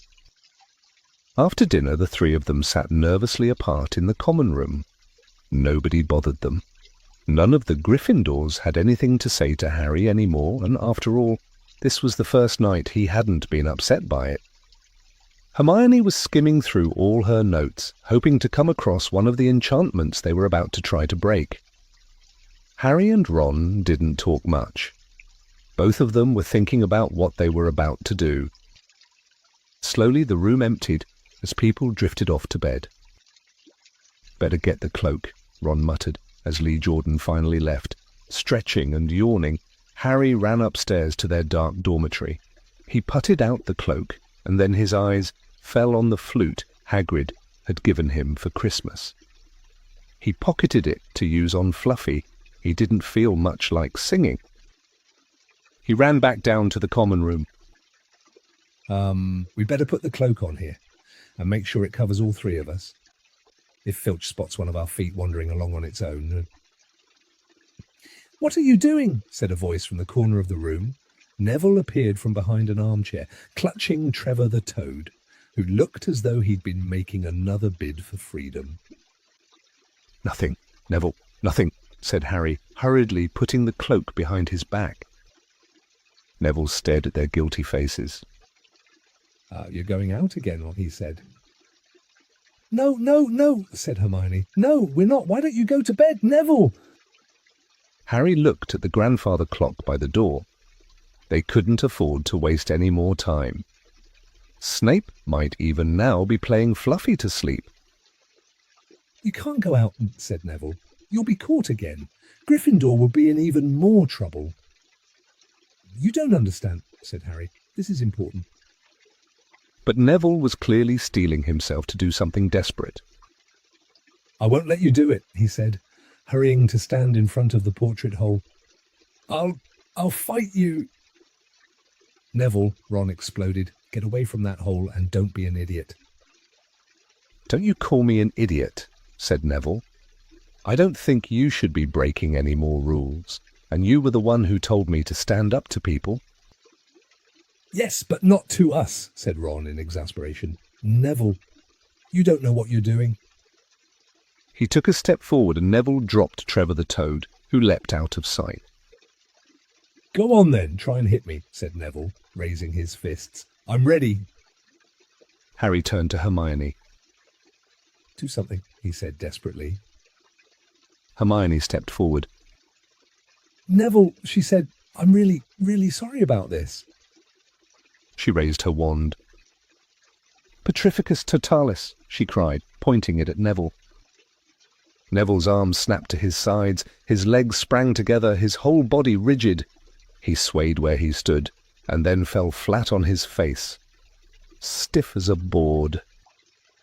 Hermione ran to turn him over. Neville's jaws were jammed together so he couldn't speak. Only his eyes were moving, looking at them in horror. "What have you done to him?" Harry whispered. "It's the full body bind," said Hermione miserably. "Oh, Neville, I'm so sorry." "We had to. Neville, no time to explain," said Harry. "You'll understand later." "Neville," said Ron as they stepped over him and pulled on the invisibility cloak. But leaving Neville lying motionless on the floor didn't feel like a very good omen. in their nervous state. Every statue's shadow looked like Filch. Every distant breath of wind sounded like Peeves swooping down on them. At the foot of the first set of stairs, they spotted Mrs. Norris skulking near the top. "Oh, let's kick her, just this once," Ron whispered in Harry's ear. But Harry shook his head. As they climbed carefully around her, Mrs. Norris turned her lamp-like eyes on them, but didn't do anything. They didn't meet anyone else until they reached the staircase up to the 3rd floor. Peeves was bobbing halfway up, loosening the carpet so that people would trip. "Who's there?" he said suddenly as they climbed toward him. He narrowed his wicked black eyes. "Know you're there, even if I can't see you. Are you ghouly or ghosty or wee student beastie?" He rose up in the air and floated there, squinting at them. "I should call Filch. I should, if something's creeping around unseen." Harry had a sudden idea.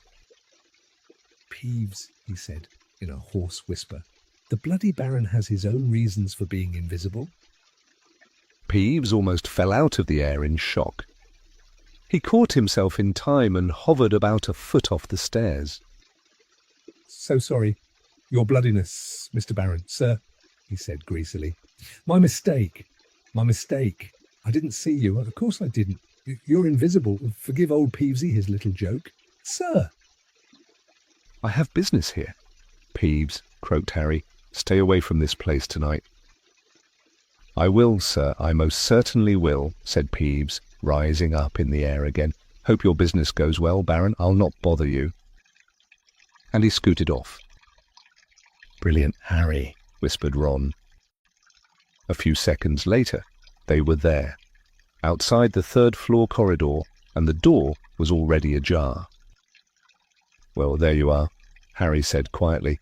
"Snape's already got past Fluffy." Seeing the open door somehow seemed to impress upon all 3 of them what was facing them, underneath the cloak. Harry turned to the other 2. "If you want to go back, I won't blame you," he said. "You can take the cloak.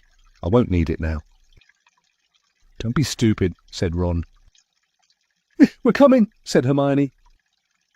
Harry pushed the door open. As the door creaked low, rumbling growls met their ears. All 3 of the dog's noses sniffed madly in their direction, even though it couldn't see them. "What's that at its feet?" Hermione whispered.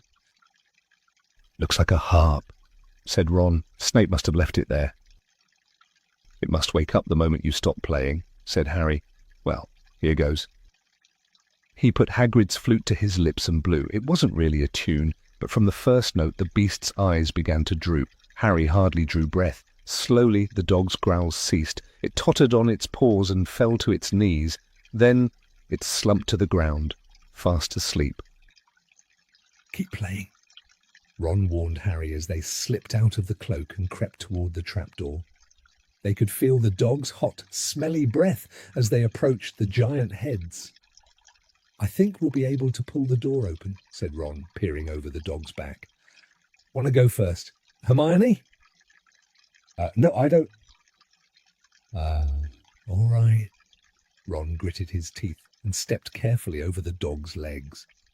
He bent and pulled the ring of the trap door, which swung up and open. "What can you see?" Hermione said anxiously. "Nothing, just black. There's no way of climbing down. We'll just have to drop." Harry, who was still playing the flute, waved at Ron to get his attention and pointed at himself. "You want to go first?" "Are you sure?" said Ron. "I don't know how deep this thing goes. Give the flute to Hermione so she can keep him asleep." Harry handed the flute over. In the few seconds' silence, the dog growled and twitched, but the moment Hermione began to play, it fell back into its deep sleep. Harry climbed over it and looked down through the trapdoor. There was no sign of the bottom. He lowered himself through the hole until he was hanging on by his fingertips. Then he looked up at Ron and said, "If anything happens to me, don't follow. Go straight to the owlery and send Hedwig to Dumbledore." "Right." "Right," said Ron. "See you in a minute, I hope." and Harry let go. Cold, damp air rushed past him as he fell down. Down, down, and flump! With a funny, muffled sort of thump, he landed on something soft. He sat up and felt around. His eyes not used to the gloom. It felt as though he was sitting on some sort of plant. "It's okay," he called up to the light the size of a postage stamp, which was the open trap door. "It's a soft landing. You can jump." Ron followed right away. He landed, sprawled next to Harry. "What's this stuff?" were his first words. "Dunno, some sort of plant thing. I suppose it's here to break the fall. Come on, Hermione." The distant music stopped. There was a loud bark from the dog, but Hermione had already jumped. She landed on Harry's other side. "We must be miles under the school," she said. "Lucky this plant thing's here." "Really?" said Ron. "Lucky!" shrieked Hermione. "Look at you both!" She leapt up and struggled toward a damp wall. She had to struggle because the moment she had landed, the plant had started to twist snake-like tendrils around her ankles. As for Harry and Ron, their legs had already been bound tightly in long creepers without their noticing. Hermione had managed to free herself before the plant got a firm grip on her. Now she watched in horror as the two boys fought to pull the plant off them. But the more they strained against it, the tighter and faster the plant wound around them. "Stop moving," Hermione ordered them. "I know what this is. It's Devil's Snare." "Oh, I'm so glad we know what it's called. That's a great help," snarled Ron, leaning back, trying to stop the plant from curling around his neck. "Shut up, I'm trying to remember how to kill it," said Hermione. "Well, hurry up, I can't breathe." Harry gasped, wrestling with it as it curled around his chest. Devil's Snare, Devil's Snare. What did Professor Sprout say? It likes the dark and the damp. "So light a fire," Harry choked. "Yes, of course, but there's no wood," Hermione cried, wringing her hands. "Have you gone mad?" Ron bellowed. "Are you a witch or not?" "Oh, right," said Hermione, and she whipped out her wand, waved it, muttered something, and sent a jet of the same bluebell flame she had used on Snape at the plant. In a matter of seconds, the two boys felt it loosening its grip as it cringed away from the light and warmth. Wriggling and flailing, it unravelled itself from their bodies, and they were able to pull free. "Lucky you pay attention in herbology, Hermione," said Harry as he joined her by the wall, wiping sweat off his face. "Yeah," said Ron, "and lucky Harry doesn't lose his head in a crisis. There's no wood. Honestly?" "This way," said Harry, pointing down a stone passageway, which was the only way forward. All they could hear apart from their footsteps was the gentle drip of water trickling down the walls. The passageway sloped downward, and Harry was reminded of Gringotts. With an unpleasant jolt of the heart, he remembered the dragons said to be guarding vaults in the Wizard's Bank. If they met a dragon, a fully grown dragon, Norbert had been bad enough. "Can you hear something?" Ron whispered. Harry listened. A soft rustling and clinking seemed to be coming from up ahead. "Do you think it's a ghost?" "I don't know. Sounds like wings to me." "There's light ahead. I can see something moving." They reached the end of the passageway and saw before them a brilliantly lit chamber, its ceiling arching high above them. It was full of small, jewel-bright birds, fluttering and tumbling all around the room. On the opposite side of the chamber was a heavy wooden door. "Do you think they'll attack us if we cross the room?" said Ron. "Probably," said Harry, "but they don't look very vicious. But I suppose, if they all swoop down at once, well, there's no other choice. I'll run." He took a deep breath, covered his face with his arms, and sprinted across the room. He expected to feel sharp beaks and claws tearing at him any second, but nothing happened. He reached the door untouched. He pulled the handle, but it was locked. The other two followed him. They tugged and heaved at the door, but it wouldn't budge, not even when Hermione tried her Alohomora charm. Now what?" said Ron. These birds, they can't be here just for decoration," said Hermione. They watched the birds soaring overhead, glittering, glittering. "They're not birds," Harry said suddenly. "They're keys, winged keys. Look carefully, so that must mean—" He looked around the chamber while the other two squinted up at the flock of keys. "Yes, look, broomsticks. We've got to catch the key to the door." But there are hundreds of them. Ron examined the lock on the door. "We're looking for a big, old-fashioned one, probably silver, like the handle." They each seized a broomstick and kicked off into the air, soaring into the midst of the cloud of keys. They grabbed and snatched, but the bewitched keys darted and dived so quickly it was almost impossible to catch one. Not for nothing, though, was Harry the youngest seeker in a century. He had a knack for spotting things other people didn't. After a minute's weaving about through the whirl of rainbow feathers, he noticed a large silver key that had a bent wing, as if it had already been caught and stuffed roughly into the keyhole. "That one," he called to the others. "That big one. There, no, there, with bright blue wings. The feathers are all crumpled on one side." Ron went speeding in the direction that Harry was pointing, crashed into the ceiling, and nearly fell off his broom. "We've got to close in on it," Harry called, not taking his eyes off the key with the damaged wing. "Ron, you come at it from above. Hermione, stay below and stop it from going down, and I'll try and catch it. Right, now!" Ron dived. Hermione rocketed upward. The key dodged them both, and Harry streaked after it. It sped toward the wall.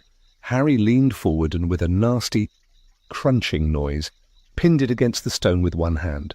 Ron and Hermione's cheers echoed around the high chamber. They landed quickly, and Harry ran to the door, the key struggling in his hand. He rammed it into the lock and turned. It worked. The moment the lock had clicked open, the key took flight again, looking very battered now that it had been caught twice. "Ready?" Harry asked the other two. His hand on the door handle, they nodded. He pulled the door open. The next chamber was so dark they couldn't see anything at all, but as they stepped into it, light suddenly flooded the room to reveal an astonishing sight. They were standing on the edge of a huge chessboard behind the black chessmen, which were all taller than they were and carved from what looked like black stone. Facing them, way across the chamber, were the white pieces. Harry, Ron and Hermione shivered slightly. The towering white chessmen had no faces. "Now what do we do?" Harry whispered. It's obvious, isn't it?" said Ron. "We've got to play our way across the room." Behind the white pieces they could see another door. "How?" said Hermione nervously. "I think," said Ron, "we're going to have to be chessmen." He walked up to a black knight and put his hand out to touch the knight's horse. At once, the stone sprang to life. The horse pawed the ground, and the knight turned his helmeted head to look down at Ron. "Do we have to join you to get across?" The Black Knight nodded. Ron turned to the other two. This needs thinking about," he said. "I suppose we've got to take the place of 3 of the black pieces." Harry and Hermione stayed quiet, watching Ron think. Finally, he said, "Now, don't be offended or anything, but neither of you are that good at chess." "We're not offended," said Harry quickly. "Just tell us what to do." "Well, Harry, you take the place of that bishop, and Hermione, you 90 next to him instead of that castle." "What about you?" "I'm going to be a knight," said Ron. The chessmen seemed to have been listening, because at these words, a knight, a bishop, and a castle turned their backs on the white pieces and walked off the board, leaving 3 empty squares that Harry, Ron, and Hermione took. "Why, always plays first in chess," said Ron, peering across the board. "Yeah, look." A white pawn had moved forward 2 squares. Ron started to direct the black pieces. They moved silently wherever he sent them. Harry's knees were trembling. What if they lost? "Harry, move diagonally 4 squares to the right." Their first real shock came when their other knight was taken. The White Queen smashed him to the floor and dragged him off the board, where he lay quite still, face down. "Had to let that happen," said Ron, looking shaken. "Leaves you free to take that bishop, Hermione. Go on." Every time one of their men was lost, the white pieces showed no mercy. Soon there was a huddle of limp black players slumped along the wall, twice. Ron only just noticed in time that Harry and Hermione were in danger. He himself darted around the board, taking almost as many white pieces as they had lost black ones. "We're nearly there," he muttered suddenly. Let me think.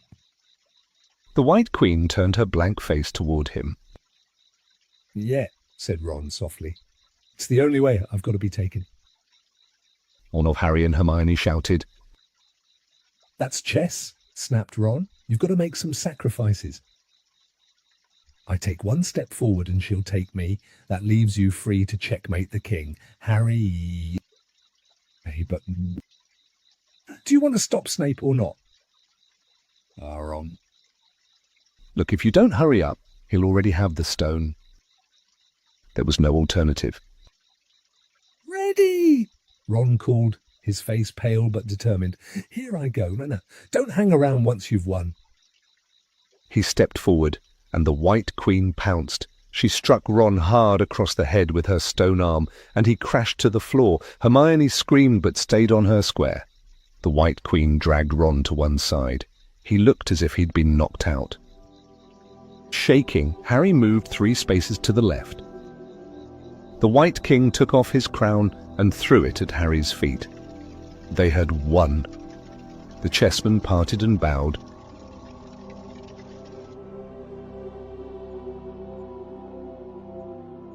Chapter 17. The Man with Two Faces. It was Quirrell. "You..." gasped Harry. Quirrell smiled. His face wasn't twitching at all. "Me," he said calmly. "I wondered whether I'd be meeting you here. Potter." "But I thought Snape..." "Severus." Quirrell laughed.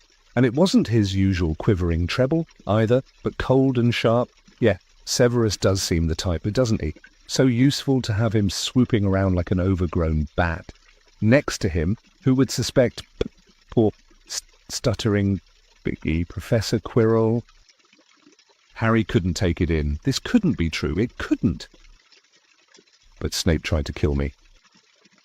No, I tried to kill you. Your friend Miss Granger accidentally knocked me over as she rushed to set fire to Snape at that Quidditch match. She broke my eye contact with you. Another few seconds, and I'd have got you off that broom. I'd have managed it before then if Snape hadn't been muttering a counter curse.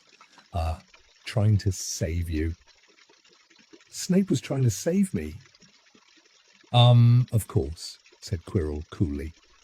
Why do you think he wanted to referee your next match? He was trying to make sure I didn't do it again. Funny, really, he needn't have bothered. I couldn't do anything with Dumbledore watching. All the other teachers thought Snape was trying to stop Gryffindor from winning. He did make himself unpopular.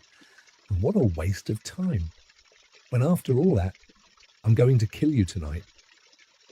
Quirrell snapped his fingers. Ropes sprang out of thin air and wrapped themselves tightly around Harry. You're too nosy to live. Potter, scurrying around the school on Halloween like that. For all I knew, you'd seen me coming to look at what was guarding the stone. You let the troll in. Certainly, I have a special gift with trolls. You must have seen what I did to the one in the chamber back there. Unfortunately, while everyone else was running around looking for it, Snape, who already suspected me, went straight to the 3rd floor to head me off. And not only did my troll fail to beat you to death, that 3-headed dog didn't even manage to bite Snape's leg off properly. Now, wait quietly, Potter. I need to examine this interesting mirror. It was only then that Harry realized what was standing behind Quirrell. It was the mirror of Erist. This mirror is the key to finding the stone, Quirrell murmured, tapping his way around the frame. Trust Dumbledore to come up with something like this? But he's in London. I'll be far away by the time he gets back home.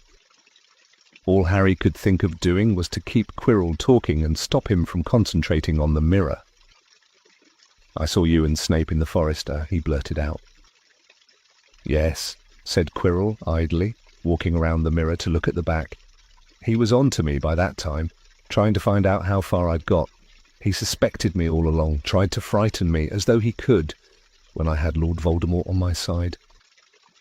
Quirrell came back out from behind the mirror and stared hungrily into it. "I see the stone. I'm presenting it to my master. But where is it?" Harry struggled against the ropes binding him, but they didn't give. He had to keep Quirrell from giving his whole attention to the mirror. "But Snape always seemed to hate me so much."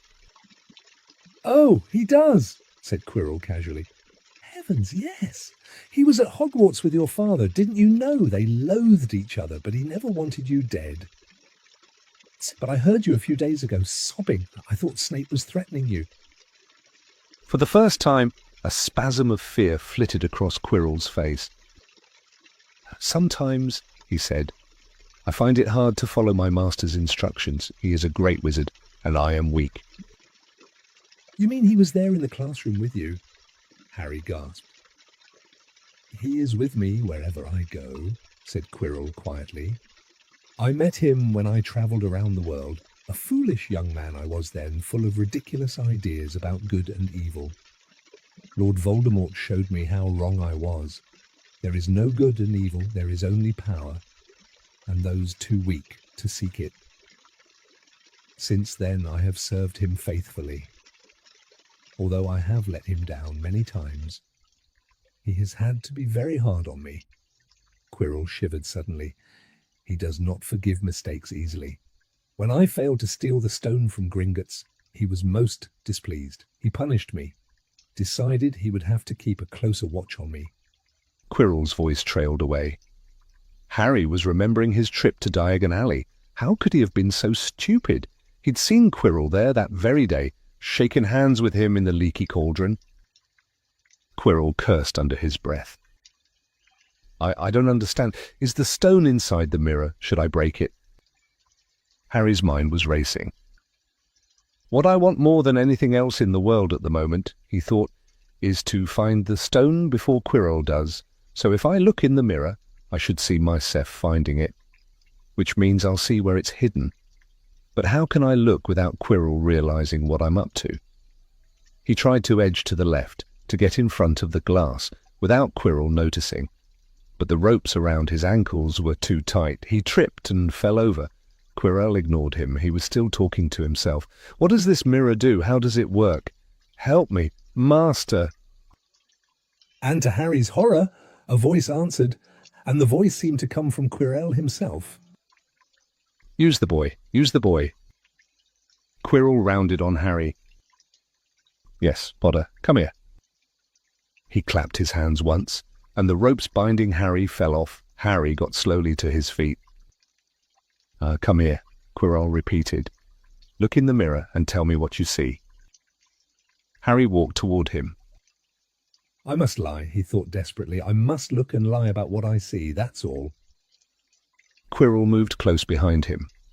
Harry breathed in the funny smell that seemed to come from Quirrell's turban. He closed his eyes, stepped in front of the mirror, and opened them again. He saw his reflection, pale and scared-looking at first, but a moment later the reflection smiled at him. It put its hand into its pocket and pulled out a blood-red stone. It winked and put the stone back in its pocket. And as it did so, Harry felt something heavy drop into his real pocket. Somehow, incredibly, he'd gotten the stone. "Well," said Quirrell impatiently, "what do you see?" Harry screwed up his courage. "I see myself shaking hands with Dumbledore. He invented... I've won the House Cup for Gryffindor." Quirrell cursed again. "Get out of the way," he said. As Harry moved aside, he felt the sorcerer's stone against his leg. Dare he make a break for it? But he hadn't walked 5 paces before a high voice spoke, though Quirrell wasn't moving his lips. He lies. "Potter, come back here!" Quirrell shouted. "Tell me the truth. What did you just see?" The high voice spoke again. "Let me speak to him face to face." "Master, you are not strong enough." "I have strength enough for this." Harry felt as if Devil's Snare was rooting him to the spot. He couldn't move a muscle, petrified. He watched as Quirrell reached up and began to unwrap his turban. What was going on? The turban fell away. Quirrell's head looked strangely small without it. Then he turned slowly on the spot. Harry would have screamed, but he couldn't make a sound. Where there should have been a back to Quirrell's head, there was a face, the most terrible face Harry had ever seen. It was chalk white with glaring red eyes and slits for nostrils, like a snake. Harry Potter, it whispered. Harry tried to take a step backward, but his legs wouldn't move. See what I have become, the face said, mere shadow and vapour. I have form only when I can share another's body. But there have always been those willing to let me into their hearts and minds. Unicorn blood has strengthened me these past weeks. You saw faithful Quirrell drinking it for me in the forest. And once I have the elixir of life, I will be able to create a body of my own. Now, why don't you give me that stone in your pocket? So he knew. The feeling suddenly surged back into Harry's legs. He stumbled backward. "Don't be a fool," snarled the face. "Better save your own life and join me, or you'll meet the same end as your parents. They died begging me for mercy." "Liar!" Harry shouted suddenly. Quirrell was walking backward at him, so that Voldemort could still see him. The evil face was now smiling. How touching. It hissed. "I always value bravery. So, yes, boy, your parents were brave. I killed your father first, and he put up a courageous fight. But your mother needn't have died. She was trying to protect you. Now give me the stone, unless you want her to have died in vain." "Never." Harry sprang toward the flame door, but Voldemort screamed, "Seize him!"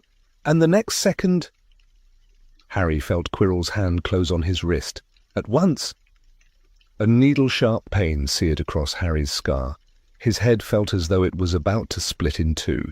He yelled, struggling with all his might.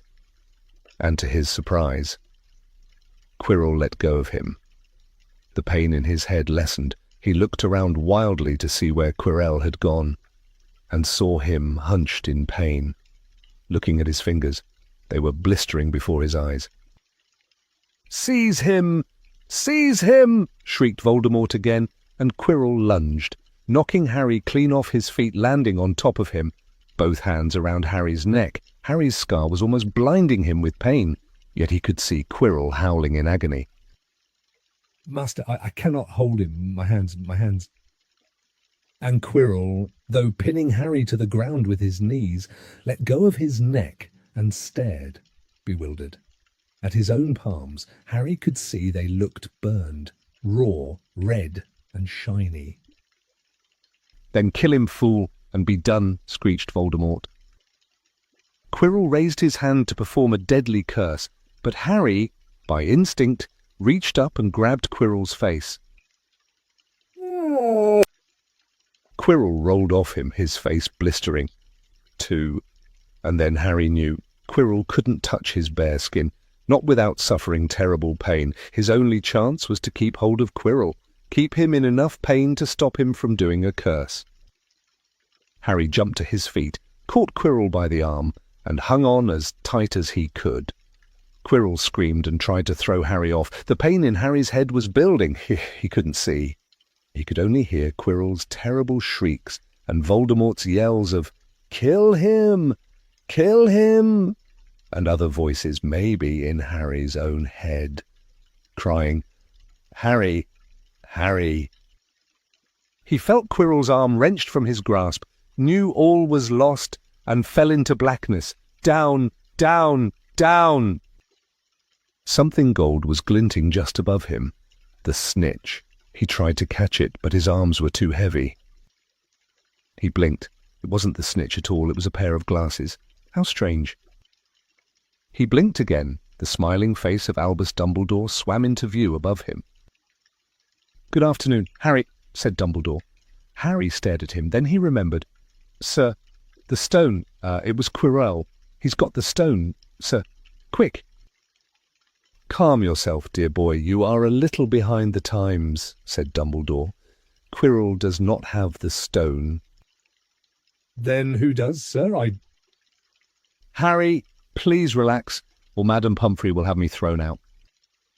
Harry swallowed and looked around him. He realized he must be in the hospital wing. He was lying in a bed with white linen sheets, and next to him was a table piled high with what looked like half the candy shop. "Tokens from your friends and admirers," said Dumbledore, beaming. "What happened down in the dungeons between you and Professor Quirrell is a complete secret, so naturally the whole school knows. I believe your friends Misters Fred and George Weasley were responsible for trying to send you a toilet seat. No doubt they thought it would amuse you. Madam Pumphrey, however, felt it might not be very hygienic and confiscated it. How long have I been in here?" 3 days. Mr. Ronald Weasley and Miss Granger will be most relieved you have come round. They have been extremely worried." But sit the stone." "I see you are not to be distracted. Very well. The stone. Professor Quirrell did not manage to take it from you. I arrived in time to prevent that, although you were doing very well on your own, I must say." You got there. You got Hermione's owl." We must have crossed in mid-air. No sooner had I reached London than it became clear to me that the place I should be was the one I had just left. I arrived just in time to pull Quirrell off you. "It was you." "I feared I might be too late." "You nearly were. I couldn't have kept him off the stone much longer." "Not the stone, boy. The effort involved nearly killed you. For one terrible moment there. I was afraid it had. As for the stone, it has been destroyed." "Destroyed," said Harry blankly, "but your friend, Nicholas Flamel." "Oh, you know about Nicholas," said Dumbledore, sounding quite delighted. "You did do the thing properly, didn't you? Well, Nicholas and I have had a little chat and agreed it's all for the best." "But that means he and his wife will die, won't they?" "They have enough elixir stored to set their affairs in order, and then, yes, they will die." Dumbledore smiled at the look of amazement on Harry's face. To one as young as you, I'm sure it seems incredible. But to Nicholas and Perenelle, it really is like going to bed after a very, very long day, after all. To the well-organized mind, death is but the next great adventure. You know, the stone was really not such a wonderful thing. As much money and life as you could want. The two things most human beings would choose above all. The trouble is, humans do have a knack of choosing precisely those things that are worst for them. Harry lay there, lost for words. Dumbledore hummed a little and smiled at the ceiling. "Sir," said Harry, "I've been thinking, sir, even if the stone's gone. You know who. Call him Voldemort, Harry. Always use the proper name for things. Fear of a name increases fear of the thing itself." "Yes, sir. Well, Voldemort's going to try other ways of coming back, isn't he? I mean, he hasn't gone, has he?" "No, Harry, he is not. He is still out there somewhere, perhaps looking for another body to share. Not being truly alive, he cannot be killed. He left Quirrell to die. He shows just as little mercy to his followers as his enemies. Nevertheless, Harry, while you may only have delayed his return to power, it will merely take someone else who is prepared to fight what seems a losing battle next time. And if he is delayed again and again, why, he may never return to power." Harry nodded, but stopped quickly, because it made his head hurt. Then he said, "Sir, there are some other things I'd like to know. If you can tell me, things I want to know the truth about on." "The truth," Dumbledore sighed. "It is a beautiful and terrible thing, and should therefore be treated with great caution. However, I shall answer your questions. unless I have a very good reason not to, in which case I beg you'll forgive me. I shall not. Of course, lie. Well, Voldemort said that he only killed my mother because she tried to stop him from killing me. But why would he want to kill me in the first place? Dumbledore sighed very deeply this time. Alas, the first thing you ask me, I cannot tell you, not today, not now. You will know, one day. Put it from your mind for now. Harry, when you are older, I know you hate to hear this, when you are ready, you will know. And Harry knew it would be no good to argue. But why couldn't Quirrell touch me? Your mother died to save you. If there is one thing Voldemort cannot understand, it is love. He didn't realize that love as powerful as your mother's for you leaves its own mark, not a scar, no visible sign, to have been loved so deeply, even though the person who loved us is gone. It will give us some protection forever. It is in your very skin. Quirrell, full of hatred, greed, and ambition, sharing his soul with Voldemort, could not touch you for this reason. It was agony to touch a person marked by something so good. Dumbledore now became very interested in a bird out on the windowsill, which gave Harry time to dry his eyes on the sheet. When he had found his voice again, Harry said, "And the invisibility cloak, do you know who sent it to me?" "Ah, your father happened to leave it in my possession, and I thought you might like it." Dumbledore's eyes twinkled. "Useful things? Your father used it mainly for sneaking off to the kitchens to steal food when he was here." "And there's something else." "Fire away," Quirrell said Snape. Professor Snape. "Harry, yes, him. Quirrell said he hates me because he hated my father. Is that true?" "Well, they did rather detest each other, not unlike yourself and Mr. Malfoy. And then your father did something Snape could never forgive." "What? He saved his life. What?" "Yes," said Dumbledore dreamily. "Funny. The way people's minds work, isn't it? Professor Snape couldn't bear being in your father's debt. I do believe he worked so hard to protect you this year because he felt that would make him and your father even. Then he could go back to hating your father's memory in peace." Harry tried to understand this, but it made his head pound, so he stopped. "And sir, there's one more thing." "Just the one." "How did I get the stone out of the mirror?" Now, I'm glad you asked me that. It was one of my more brilliant ideas. And between you and me, that's saying something. You see, only one who wanted to find the stone, find it, but not use it, would be able to get it. Otherwise, they'd just see themselves making gold or drinking elixir of life. My brain surprises even me sometimes. Now, enough questions. I suggest you make a start on these sweets. Betty bots every flavour beans.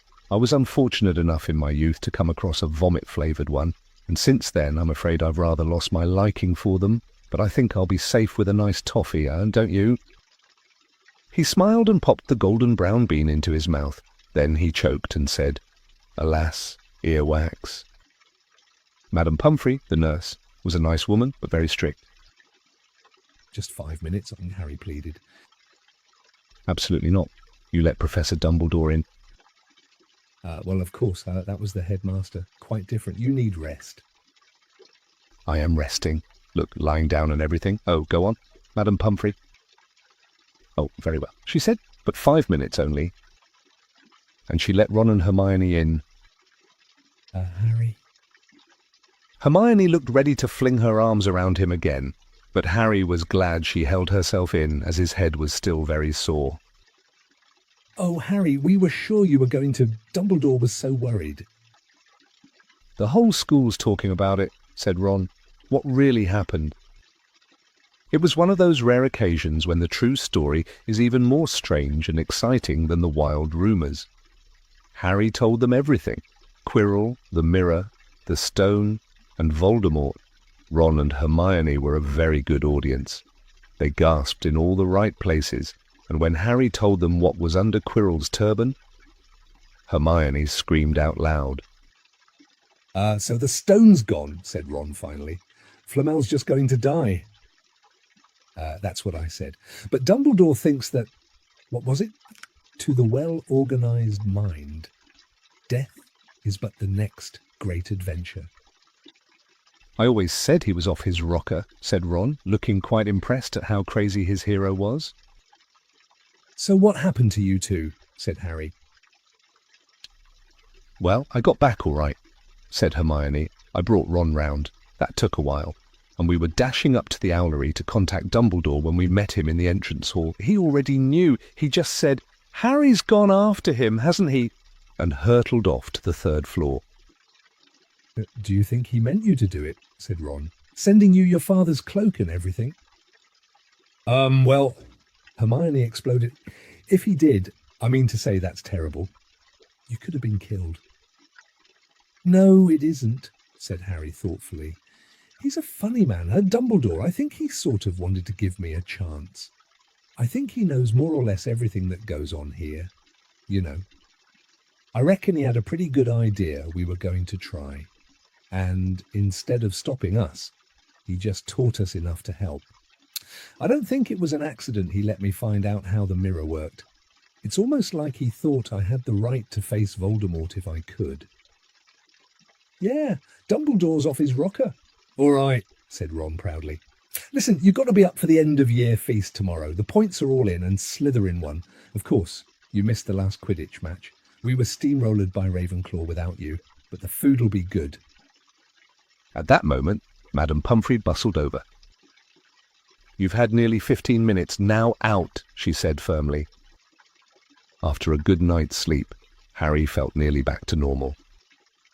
I want to go to the feast, he told Madame Pomfrey as she straightened his many candy boxes. Can't I? Professor Dumbledore says you are to be allowed to go, she said stiffly, as though, in her opinion, Professor Dumbledore didn't realise how risky feasts could be.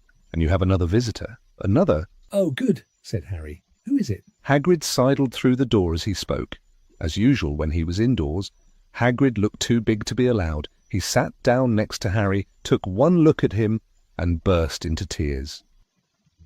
It's all my ruddy fault, he sobbed, his face in his hands. I told the evil git how to get past Fluffy.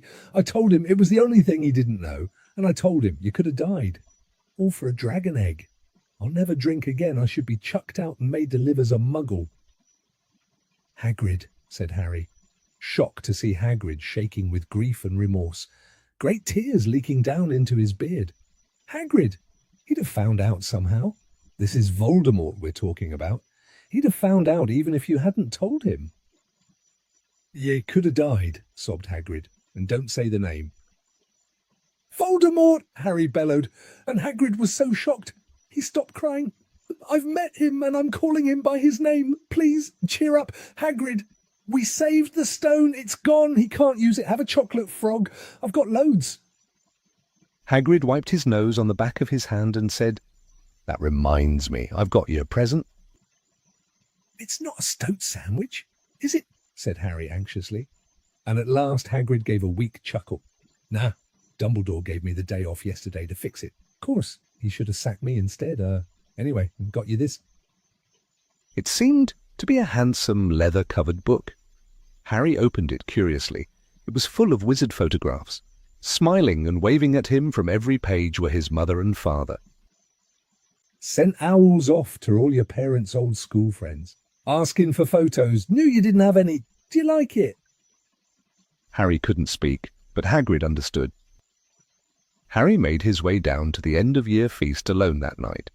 He had been held up by Madame Pomfrey's fussing about, insisting on giving him one last check-up. So the great hall was already full.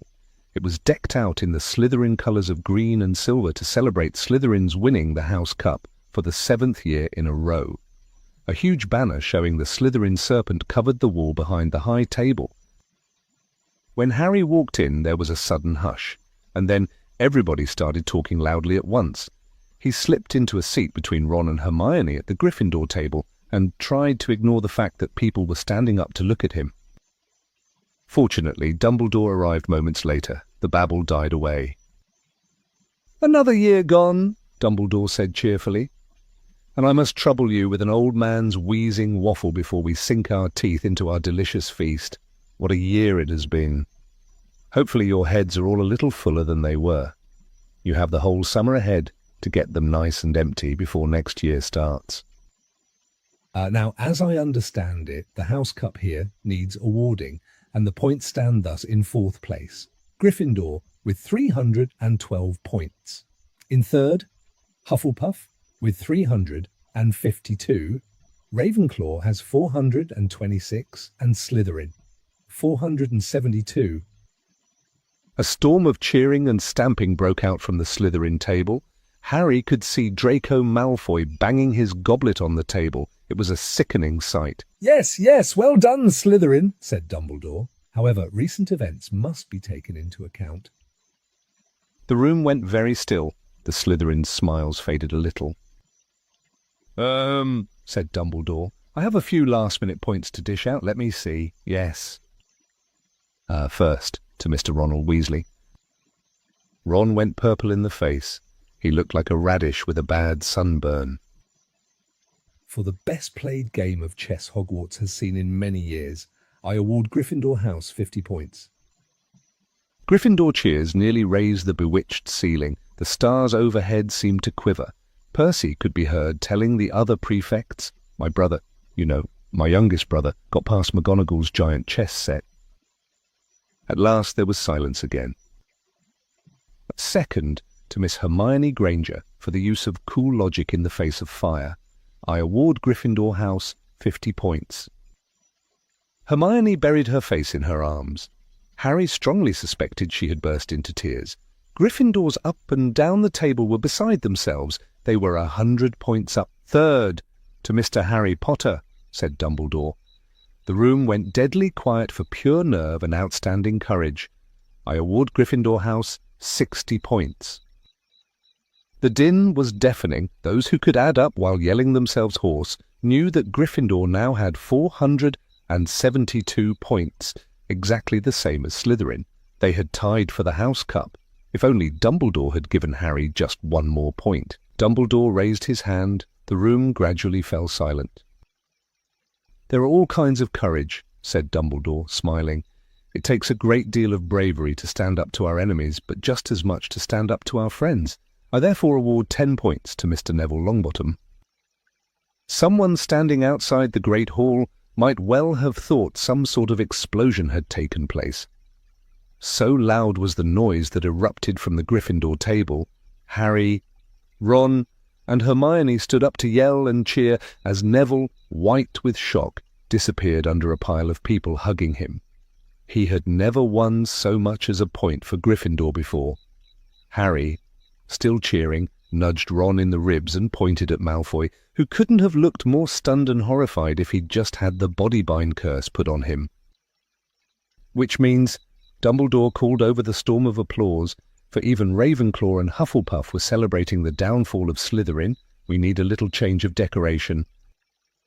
He clapped his hands. In an instant the green hangings became scarlet and the silver became gold. The huge Slytherin serpent vanished and a towering Gryffindor lion took its place. Snape was shaking Professor McGonagall's hand with a horrible, forced smile. He caught Harry's eye, and Harry knew at once that Snape's feelings toward him hadn't changed one jot. This didn't worry Harry. It seemed as